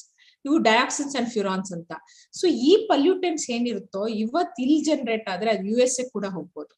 ಆಮೇಲೆ ಇದು ಏನ್ ಜನರೇಟ್ ಆಗುತ್ತೋ ಇದು ಎನ್ವಿರಾನ್ಮೆಂಟಲ್ ಹಾಗೆ ಉಳ್ಕೊಳ್ಳುತ್ತೆ ವರ್ಷಾನ್ಗಟ್ಲೆ. ಮತ್ತೆ ಮುಂದಿನ ನಮ್ಮ ಪೀಳಿಗೆಗೂ ಕೂಡ ಎಫೆಕ್ಟ್ ಮಾಡೋ ಸಾಧ್ಯತೆಗಳು ಜಾಸ್ತಿ ಇರುತ್ತೆ. ಸೊ ಹಾಗಾಗಿ ಈ ಕೋವಿಡ್ ವೇಸ್ಟ್ ನ ನಾವು ಹೇಗೆ ಬಯೋಮೆಡಿಕಲ್ ವೇಸ್ಟ್ ನ ನಾವು ಲೈಫ್ ಸೈಕಲ್ ಅಪ್ರೋಚ್ ಅಂದ್ರೆ ಸ್ಟಾರ್ಟಿಂಗ್ ಇಂದ ಕೊನೆವರೆಗೂ ಕೇರ್ಫುಲ್ ಆಗಿ ಮ್ಯಾನೇಜ್ ಮಾಡ್ತೀವೋ ಅದೇ ರೀತಿ ನಾವು ಮ್ಯಾನೇಜ್ ಮಾಡಿದ್ರೆ ಮಾತ್ರ ನಾವು ಈ ವೇಸ್ಟ್ ನ ನಾವು ಪಬ್ಲಿಕ್ ಗಾಗ್ಲಿ ಅಥವಾ ಎನ್ವಿರಾನ್ಮೆಂಟ್ಗೂ ತೊಂದರೆ ಆಗ್ದಂಗೆ ನಾವು ಮ್ಯಾನೇಜ್ ಮಾಡ್ಬೇಕಾಗತ್ತೆ. ಸೊ ಹೇಗ್ ಮ್ಯಾನೇಜ್ ಮಾಡ್ಬೇಕು ಕೋವಿಡ್ ವೇಸ್ಟ್ ನಿಮ್ಗೆಲ್ಲರಿಗೂ ಗೊತ್ತಿದೆ. So we had A guidelines issued by central pollution control board ಅವರು. ಕೋವಿಡ್ ಆಗ್ತಿದ್ದಂಗೆ ಮಾರ್ಚ್ ಅಲ್ಲೇ ಅವರು ಒಂದು ಗೈಡ್ಲೈನ್ ಸ್ಟಾರ್ಟ್ ಮಾಡಿದ್ರು. ಆಮೇಲೆ ಕ್ರಮೇಣ ವೈರಸ್ ನ ಅವರು ತಿಳ್ಕೊಂಡದ್ ರೀತಿ, ಆಮೇಲೆ ವೇಸ್ಟ್ ಯಾವ ರೀತಿ ನಾವು ಸೆಗ್ರಿಗೇಷನ್ ಮಾಡ್ಬೇಕು ಎಲ್ಲ ತಿಳ್ಕೊಂಡು ಕೊನೆಗೆ 25 ಜುಲೈಗೆ ಅಮೆಂಡ್ಮೆಂಟ್ ಆಗಿ ರಿವೈಸ್ ವರ್ಷನ್ ನ ಬಿಟ್ಟಿದ್ರು. ಸೊ ನಾನು ಏನ್ ಹೇಳೋದು ಅಂದ್ರೆ biomedical waste management rules 2016 amendments ಏನಿದೆ 2018-19 ಅದೇ ಅನ್ವಯಿಸುತ್ತೆ. ಅದ್ರ ಜೊತೆಗೆ ನಾವು ಈ ರೂಲ್ಸ್ ನ ಅಥವಾ ಈ ಗೈಡ್ ಲೈನ್ಸ್ ನ ಫಾಲೋ ಮಾಡ್ಬೇಕಾಗತ್ತೆ. ಈ ಗೈಡ್ ಲೈನ್ಸ್ ಏನ್ ಹೇಳುತ್ತೆ ಅಂದ್ರೆ ಆಲ್ ದ ಸ್ಟೆಪ್ಸ್ ನಾವ್ ಈ ಲೈಫ್ ಸೈಕಲ್ ಅಪ್ರೋಚ್ ಇದೇನಿದೆಯೋ ಅಷ್ಟು ನಾವು ಕೇರ್ಫುಲ್ ಆಗಿ ಮಾಡ್ಬೇಕಾಗತ್ತೆ. ಆಮೇಲೆ ನಿಮ್ಗೆ ಗೊತ್ತಿರಂಗೆ ಇದರಲ್ಲಿ ನಮ್ಮ ಪಾತ್ರ ಅಂದ್ರೆ ಹಾಸ್ಪಿಟಲ್ ಪಾತ್ರ ಎಷ್ಟು ಇಂಪಾರ್ಟೆಂಟ್ ಅದೇ ರೀತಿ ನಮ್ಮ CTF ಅಂದ್ರೆ ನಮ್ ವೇಸ್ಟ್ ಟ್ರೀಟ್ಮೆಂಟ್ ಮಾಡುತ್ತಲ್ಲ ಅದು ಕೂಡ ಅಷ್ಟೇ ಇಂಪಾರ್ಟೆಂಟ್. ಸೊ ನೀವು ಇಲ್ಲಿ ನೋಡ್ತಿರಂಗೆ ಕೋವಿಡ್ ಜನರೇಷನ್ ಇಂದ CTF ಗೆ ಸ್ಟೋರೇಜ್ ಅಂದ್ರೆ ಜನರೇಷನ್ ಇಂದ ಸ್ಟೋರೇಜ್ ತನಕ ಅದರ ರೆಸ್ಪಾನ್ಸಿಬಿಲಿಟಿ ನಮ್ಮ ಹೆಲ್ತ್ ಕೇರ್ ಫೆಸಿಲಿಟಿ ಇರುತ್ತೆ. ಅಲ್ಲಿ ನಾವು ಕರೆಕ್ಟ್ ರೀತಿ ಸೆಗ್ರಿಗೇಷನ್ ಮಾಡ್ಕೊಂಡು ಪಾಯಿಂಟ್ ಆಫ್ ಜನರೇಷನ್ ಅಲ್ಲಿ ಸೆಗ್ರಿಗೇಷನ್ ಆಗ್ಬೇಕು. ಪಾಯಿಂಟ್ ಆಫ್ ಜನರೇಷನ್ ಅಂದ್ರೆ ನಾವು ಎಲ್ಲಿ ವೇಸ್ಟ್ ಜನರೇಟ್ ಮಾಡ್ತೀವೋ ಅಲ್ಲೇ ಸೆಗ್ರಿಗೇಟ್ ಆಗ್ಬೇಕು. ಮತ್ತೆ ಅಲ್ಲಿಂದ ಮುಂದಕ್ಕೆ ಕ್ಲೋಸ್ ಟ್ರಾಲಿಲಿ ಟ್ರಾನ್ಸ್ಪೋರ್ಟೇಷನ್, ಐ ಥಿಂಕ್ ಗಿರಿ ಅವರು ಒಳ್ಳೊಳ್ಳೆ ಫೋಟೋ ತೋರಿಸಿದ್ದಾರೆ.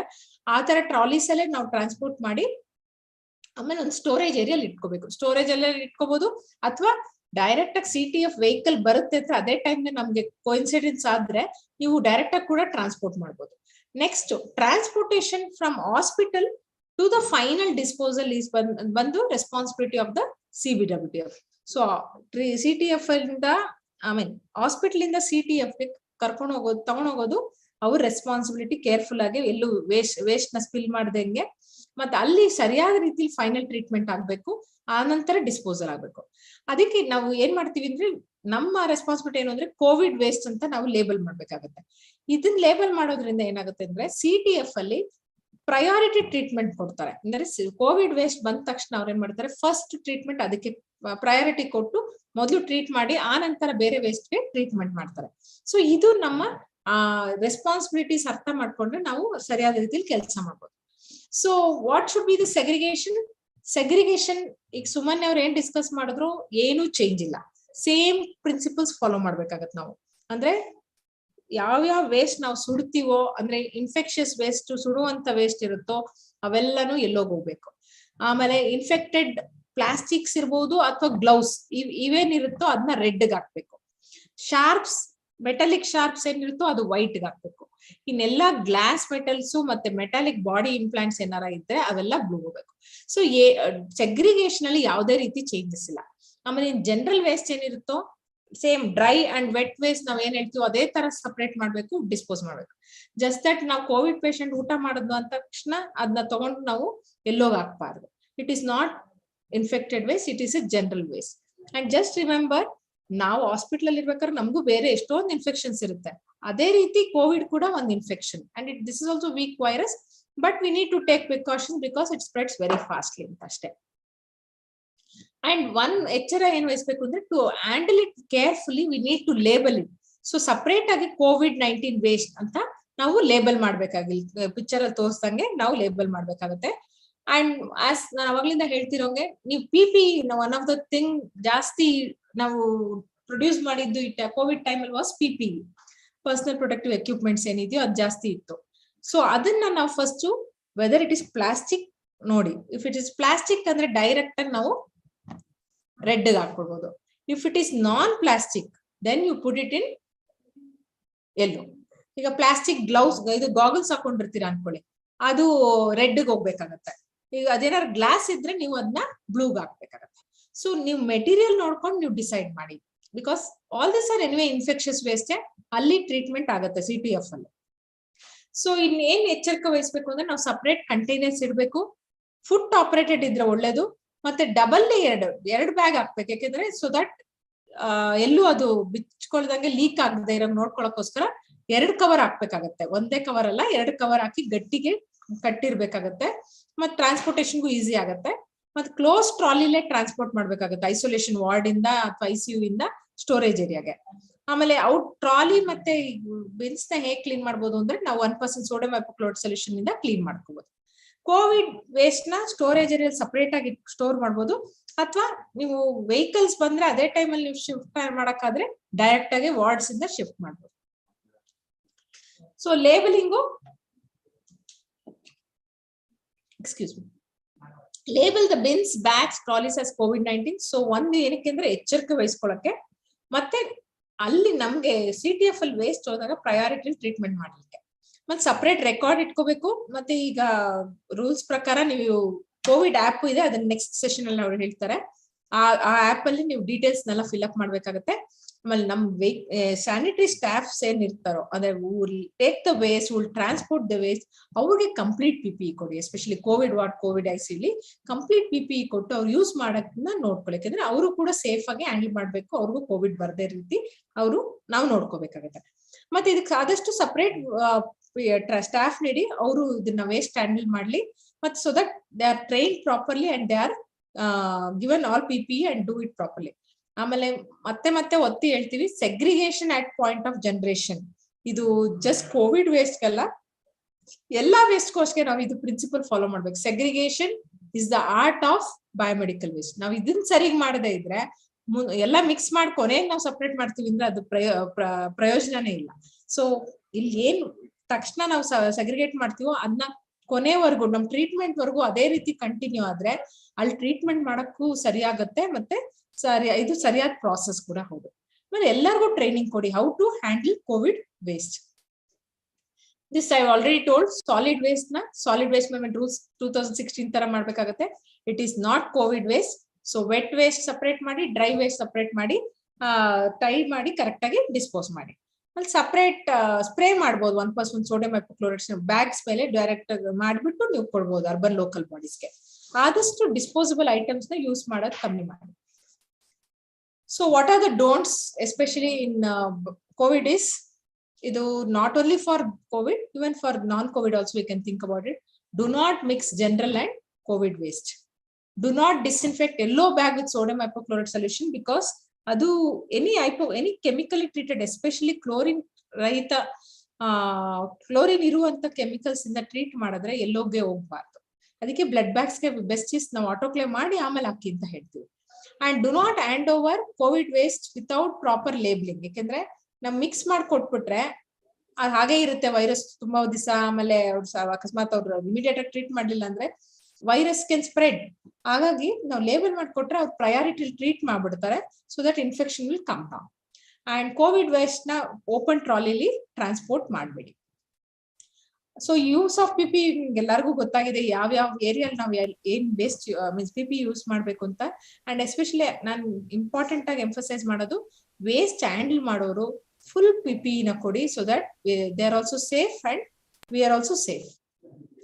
So this is the question you are all asking. ಹೆಂಗ್ ಸೆಗ್ರಿಗೇಟ್ ಮಾಡ್ಬೇಕು? ಏನಾದ್ರು ಡೌಟ್ ಇದ್ರೆ ಫಸ್ಟ್ ಕ್ವೆಶನ್ ಕೇಳ್ಬೇಕಾಗಿರೋದು ನೀವು, ಇದು infectious non infectious? Most of it is infectious only. Can it be incinerated ಅಂತ ಕ್ವೆಶನ್ ಕೇಳ್ಕೊಳ್ಳಿ. If it is incinerable, put it into yellow. If it is not incinerable, then decide what material it is. Is it plastic or glass ಅಂತ. Plastic ಇದ್ರೆ plastic ಹಾಕಿ, glass ಇದ್ರೆ glass ಹಾಕಿ. ಆಮೇಲೆ ಇನ್ನೊಂದು ನೋಡ್ಬೇಕಾಗಿದ್ದು, ಇಸ್ ಇಟ್ ಶಾರ್ಪ್? ಶಾರ್ಪ್ ಇದ್ರೆ it will go into white, or it can be, if it's sharp ಇದ್ರೆ ಅಗೇನ್ ಅದು ಮೆಟೀರಿಯಲ್ ನೋಡಿ, ಇಫ್ ಇಟ್ಸ್ ಗ್ಲಾಸ್ ಅಥವಾ ಮೆಟಲ್ ಅಂತ. ಶಾರ್ಪ್ ಮೆಟಲ್ ಆದ್ರೆ it will go to white. If it is glass sharp, it will go into blue. ಅದು ಕೂಡ punch proof container. ಎರಡು punch proof container. You must remember that. Yellow red ಮಾತ್ರ white covers ಅಲ್ಲಿ ಹಾಕ್ತಿವಿ, but sorry, yellow and red is in respective colour coded liners. Versus glass ಮತ್ತೆ white ಬಂದು ಎರಡು punch proof containers. ಇದು ಬ್ಲೂ ಕಲರ್ ಇರ್ಬೋದು, ಅಥವಾ ಮುಂಚೆ ಕಾರ್ಡ್ಬೋರ್ಡ್ ಬಾಕ್ಸ್ ಬಂದಿತ್ತು, ಮಾರ್ಕಿಂಗ್ ಇತ್ತು, ಬಟ್ ಪಂಚಪ್ರೂಫ್ ಇರ್ಬೇಕು ಅಂತ ಹೇಳ್ತಾರೆ. ಬಿಕಾಸ್ ಗ್ಲಾಸ್ ಎಲ್ಲ ಶಾರ್ಪ್ಸ್ ಇರ್ಬೋದಲ್ವಾ, ಯಾರಿಗೂ ಚುಚ್ಚಬಾರ್ದು ಅಂತ. ಮತ್ತೆ ಎಸ್ಪೆಷಲಿ ವೈಟ್ ಬಂದು ಸ್ಪೆಸಿಫಿಕ್ ಆಗಿ ಕೊಟ್ಟಿದ್ದಾರೆ. It should be punch proof, tamper proof, leak proof, ಇಷ್ಟು ಇರ್ಬೇಕು. ಬ್ಲೂ ಕೂಡ ಅಷ್ಟೇ, ಪಂಚಪ್ರೂಫ್ ಮತ್ತೆ ಲೀಕ್ ಪ್ರೂಫ್ ಇರ್ಬೇಕು, ಅದು ಲೀಕ್ ಆಗದೆ ಇರೋ ರೀತಿ. ಸೊ ಈ ತರ ಕಂಟೈನರ್ಸ್ ಇಟ್ಕೊಂಡು ನಾವು ವೇಸ್ಟ್ ನ ಸೆಗ್ರಿಗೇಟ್ ಮಾಡ್ಬೇಕಾಗತ್ತೆ. ಸೊ ಕೋವಿಡ್ ವೇಸ್ಟ್ ಅಲ್ಲಿ ಇಂಪಾರ್ಟೆಂಟ್ ನಮ್ಗೆ ಏನ್ ತಿಳಿಸ್ಕೊಟ್ಟಿದೆ ಅಂದ್ರೆ, biomedical waste management is important. COVID ನಮ್ನೆಲ್ಲರೂ ಹೆಚ್ಚಿಸಿದೆ.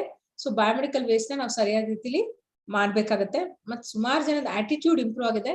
ನಾವು ಈ ಆಪರ್ಚುನಿಟಿ ಇಟ್ಕೊಂಡು ನಮ್ ಕೋವಿಡ್ ವೇಸ್ಟ್ ಮ್ಯಾನೇಜ್ಮೆಂಟ್ ನ ನಾವು ಇನ್ನೂ ಚೆನ್ನಾಗಿ ಮಾಡ್ಬೋದು. ಮತ್ತೆ ಕೋರ್ 3 Rs ಹೇಳ್ತೀವಲ್ಲ, ಯಾರ ಹೇಳ್ತೀರಾ ವಾಟ್ ಇಸ್ ದಿಸ್ 3 Rs ಅಂತ? ಕೇಳಿದೀರಾ? R principles? Refuse, reduce and recycle. Very good. Reduce, reuse, recycle. ಇನ್ನೂ ಒಂದು ಆರ್ ಹೇಳ್ತೀವಿ, ರಿಕವರ್ ಅಂತ. ಸೊ ರೆಡ್ಯೂಸ್ ಅಂದ್ರೆ ನಿಮ್ಗೆ ಅರ್ಥ ಆಗುತ್ತೆ, ಕಮ್ಮಿ ಮಾಡಿ, ಆದಷ್ಟು ವೇಸ್ಟ್ ಪ್ರೊಡಕ್ಷನ್ ಕಮ್ಮಿ ಮಾಡಿ. ರೀಯೂಸ್ ಅಂದ್ರೆ ಎಲ್ಲೆಲ್ಲಾಗುತ್ತೋ ರೀಯೂಸ್ ಮಾಡ್ಕೊಳ್ಳಿ. ಅಫ್ಕೋರ್ಸ್ ರೀಯೂಸ್ ಮಾಡುವಾಗ ನಾವು ಕರೆಕ್ಟ್ ರೀತಿಯಾದ ಡಿಸ್ಇನ್ಫೆಕ್ಷನ್ ಅಥವಾ ಸ್ಟೆರಿಲೈಸೇಷನ್ ಮಾಡ್ಕೊಂಡು ಉಪಯೋಗಿಸ್ಬೇಕು. ಕೆಲವು ಟೈಮ್ ಗ್ಲಾಸ್ ಬಾಟಲ್ಸ್ ಯೂಸ್ ಮಾಡ್ತೀವಿ, ಅದನ್ನ ಕ್ಲೀನ್ ಮಾಡಿ ಯೂಸ್ ಮಾಡ್ತೀವಲ್ವಾ ಲ್ಯಾಬ್ಗಳಲ್ಲಿ ಕಲೆಕ್ಷನ್ಗೆ, ಆ ತರದ್ದು ರೀಯೂಸ್. ರೀಸೈಕಲ್ ಅಂದ್ರೆ, ರೀಸೈಕಲ್ಗೂ ರೀಯೂಸ್ಗೂ ಏನ್ ಡಿಫ್ರೆನ್ಸ್ ಯಾರು ಹೇಳ್ತೀರಾ?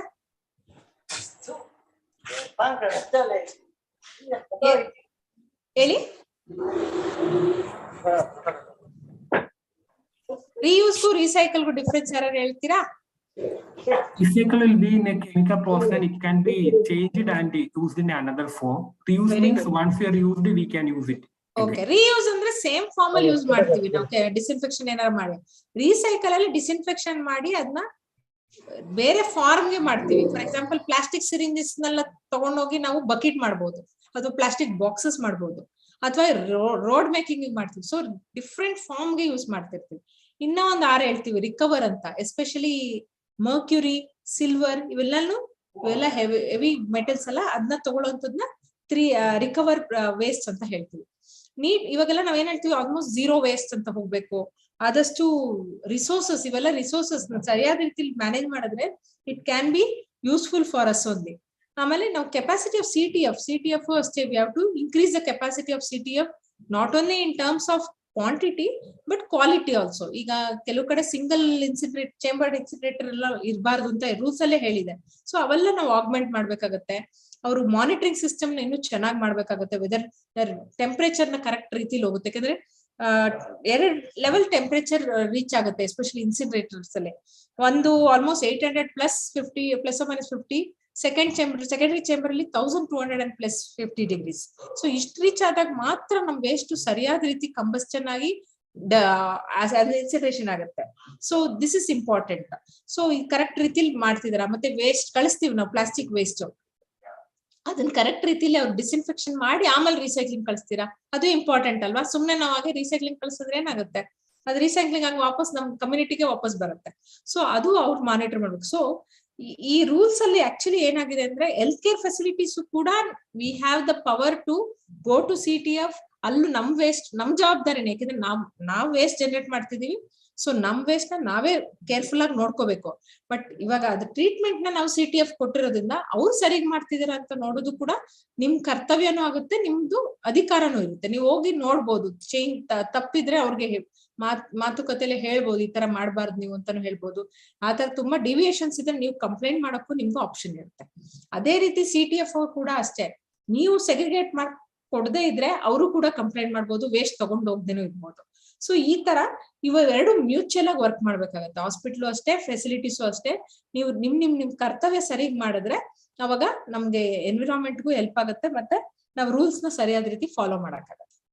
ಸೊ ಟೇಕ್ ಅವೇ ಮೆಸೇಜಸ್ ಏನ್ ಹೇಳ್ತೀನಿ ಕೋವಿಡ್ ವೇಸ್ಟ್ ಅಲ್ಲಿ, follow the CPCB guidelines in the background of biomedical waste rules 2016. So ನಿಮ್ 2016 ರೂಲ್ಸ್ ಏನಿರುತ್ತೋ ಸೇಮ್ ಪ್ರಿನ್ಸಿಪಲ್ಸ್ ನೀವು ಫಾಲೋ ಮಾಡ್ತೀರಾ.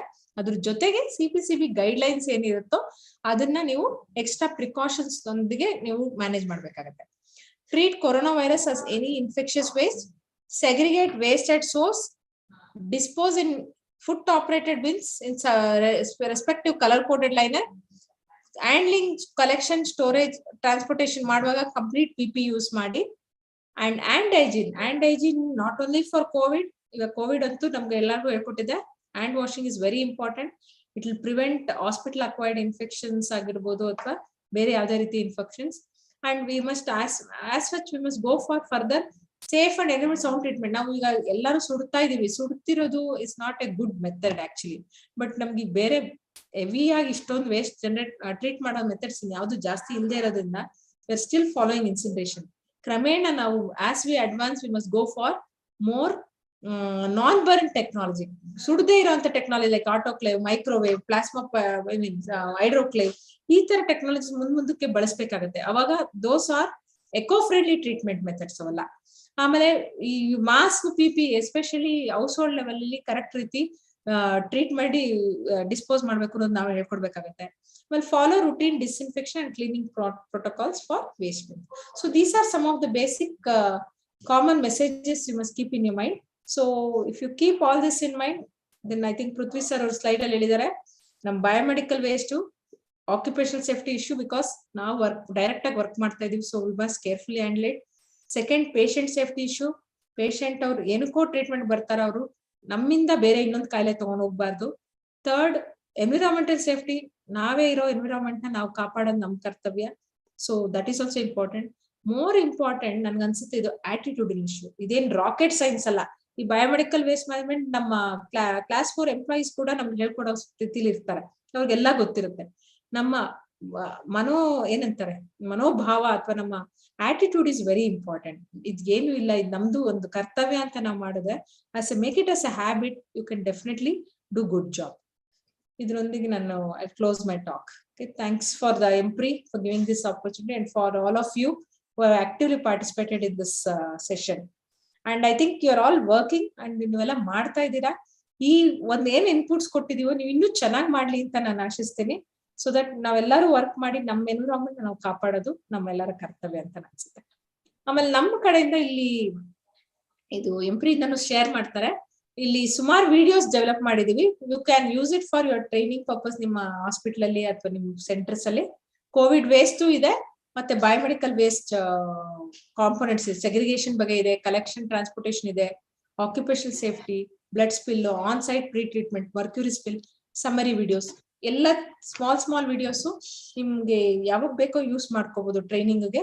And it be useful for them also. These are my references. And this is my team who have worked for developing these videos and manuals. Thank you for all that. Thank you. Thank you so much, ma'am, for your valuable information. There are 2 questions in the chat box, ma'am. Yes, Kelly. How to treat soiled linen? How to treat soiled linen? Yes, ma'am. Treating ಅಂದ್ರೆ ನೀವು dispose ಮಾಡ್ಬೇಕು ಅಂತಿದ್ದೀರಾ ಅಥವಾ just cleaning? Linen. Okay, ಯಾರು ಕೇಳಿದಾರೆ ಪ್ರಶ್ನೆ? Community health centre Brahmavara. Okay, ನೋಡಿ ಈಗ treat ಮಾಡ್ಬೇಕು ಜಸ್ಟ್ ಕ್ಲೀನಿಂಗ್ ಅಂದ್ರೆ ನಿಮ್ ಲಾಂಡ್ರಿ ಪ್ರೊಸೀಜರ್ ಏನಿದೆಯೋ ಅದು ಫಾಲೋ ಮಾಡಿ. ಈಗ ಅಕಸ್ಮಾತ್ ಅದು ಅರ್ಧೋಗಿದೆ ನೀವು ಎಸಿಬೇಕು ಅಂದ್ರೆ that is considered as yellow waste. So ಅದನ್ನ ನೀವೇನ್ ಮಾಡ್ಬೋದು, ಈಗ ಫುಲ್ ಲಿನೆನ್ ನಾವು ಎಲ್ಲೋ ಬಿನ್ಗೆ ಹಾಕಕ್ ಆಗಲ್ಲ, because quantity might be big. So ನೀವು ಅದನ್ನ ಕರೆಕ್ಟ್ ಆಗಿ ಒಂದು ಪ್ಯಾಕಿಂಗ್ ಮೆಟೀರಿಯಲ್ ಮಾಡಿ ಅದು ಎಲ್ಲೋ ಅಂತ ಒಂದ್ ಏನೋ ಟ್ಯಾಗೋ ಅಥವಾ ಏನಾದ್ರು ಲೇಬಲ್ ಮಾಡ್ಬಿಟ್ಟು CTF ಅವ್ರಿಗೆ ಹ್ಯಾಂಡ್ ಓವರ್ ಮಾಡ್ಬೋದು. ಅದನ್ನ ಅವರು ಇನ್ಸಿನರೇಷನ್ ಮಾಡ್ತಾರೆ.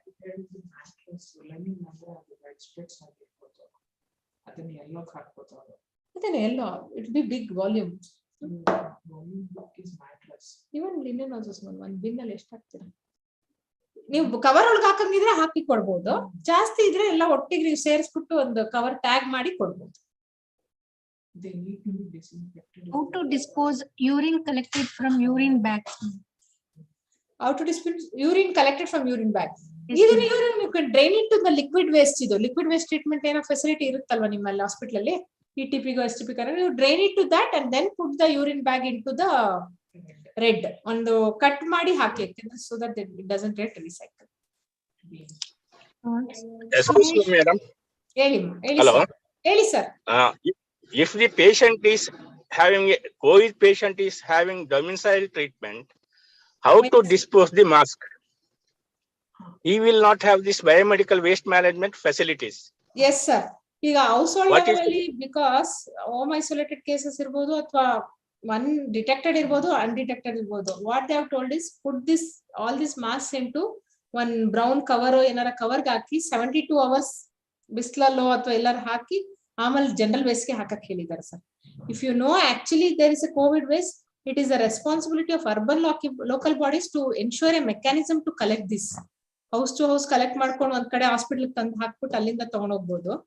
ಇಲ್ಲ CTF ಅವರೇ ಕಲೆಕ್ಟ್ ಮಾಡ್ಕೊಳ್ಳೋ ರೀತಿ ಇದ್ರೆ ಓಕೆ. ಬಟ್ ಇವಾಗ ಕೇಸಸ್ ಕಮ್ಮಿ ಇರೋದ್ರಿಂದ that will not be a feasible option. They can come and give it to one of the centres also. Yeah, this should have been done during our COVID epidemic. Actually, which we didn't do. Yes, this should have been done during our COVID epidemic. This was not done actually. The urban center, all local bodies, municipalities or town panchayats should have collected this and handed over to common treating facilities. Guidelines ಇತ್ತು sir. ಕೆಲವು ಕಡೆ ಮಾಡಿದ್ರು, ಕೆಲವು ಕಡೆ ಮಾಡಲಿಲ್ಲ for various reasons. But publics ಗೆ ಗೊತ್ತಿರಲಿಲ್ಲ. Guidelines ಇದ್ರು ಪಬ್ಲಿಕ್ಸ್ ಗೆ ಗೊತ್ತಿರಲಿಲ್ಲ. ಅವ್ರ ಮನೆಯಲ್ಲಿ ಇದ್ ಮಾಡ್ಕೊಂಡು ಮಾಸ್ಕ್ ಅನ್ನ ಜನರಲ್ ವೇಸ್ಟ್ಗೆ ಹಾಕ್ತಾ ಇದ್ರು. Correct. It was a responsibility of urban local bodies to do this because public ಮಾಡಕ್ಕೂ ಕಷ್ಟ. Until they don't know where to put, it's difficult. ಇದು ಇನ್ಫಾರ್ಮೇಶನ್ ಪಬ್ಲಿಕ್ಸ್ ಟಿವಿ ಮೂಲಕ ಅಥವಾ ನಮ್ಮ ಹೆಲ್ತ್ ಡಿಪಾರ್ಟ್ಮೆಂಟ್ ಮೂಲಕ ಪಬ್ಲಿಕ್ಸ್ಗೂ ಹೋಗ್ಬೇಕಿತ್ತು. ನಿಮ್ಮ ಮಾಸ್ಕ್ ಅನ್ನ ಕಲೆಕ್ಷನ್ ಮಾಡಿ ನಿಮ್ಮ ಲೋಕಲ್ ಬಾಡಿಗೆ ಕೊಡಿ ಅಂತ. ಇಲ್ಲ ಸರ್, ಅದು ಆಗಿಲ್ಲ. I agree on that.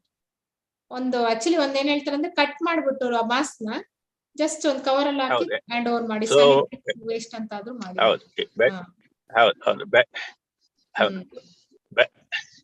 Better late than never. If at all fourth wave ಬಂದ್ರೆ ಆಗ ಮಾಡೋಣ. Yes sir. Hope we don't want the fourth wave. Don't come there. Okay. Yes, of course. I agree sir. This is one of the weak areas. Community level, the waste quantum also was increasing, which and it was not documented. People were not aware. Even our people also were not. They were concentrating on healthcare facilities probably. So that was the weak link. Actually, any questions? Kelly sir. The waste generated by masks is much more than the biomedical waste collected in the hospitals. Agreed. Right. Very true. Very true. That's correct. Yeah. Correct.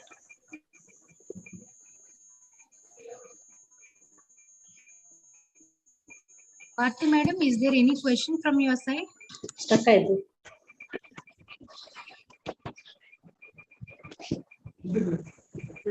Bharti madam, is there any question?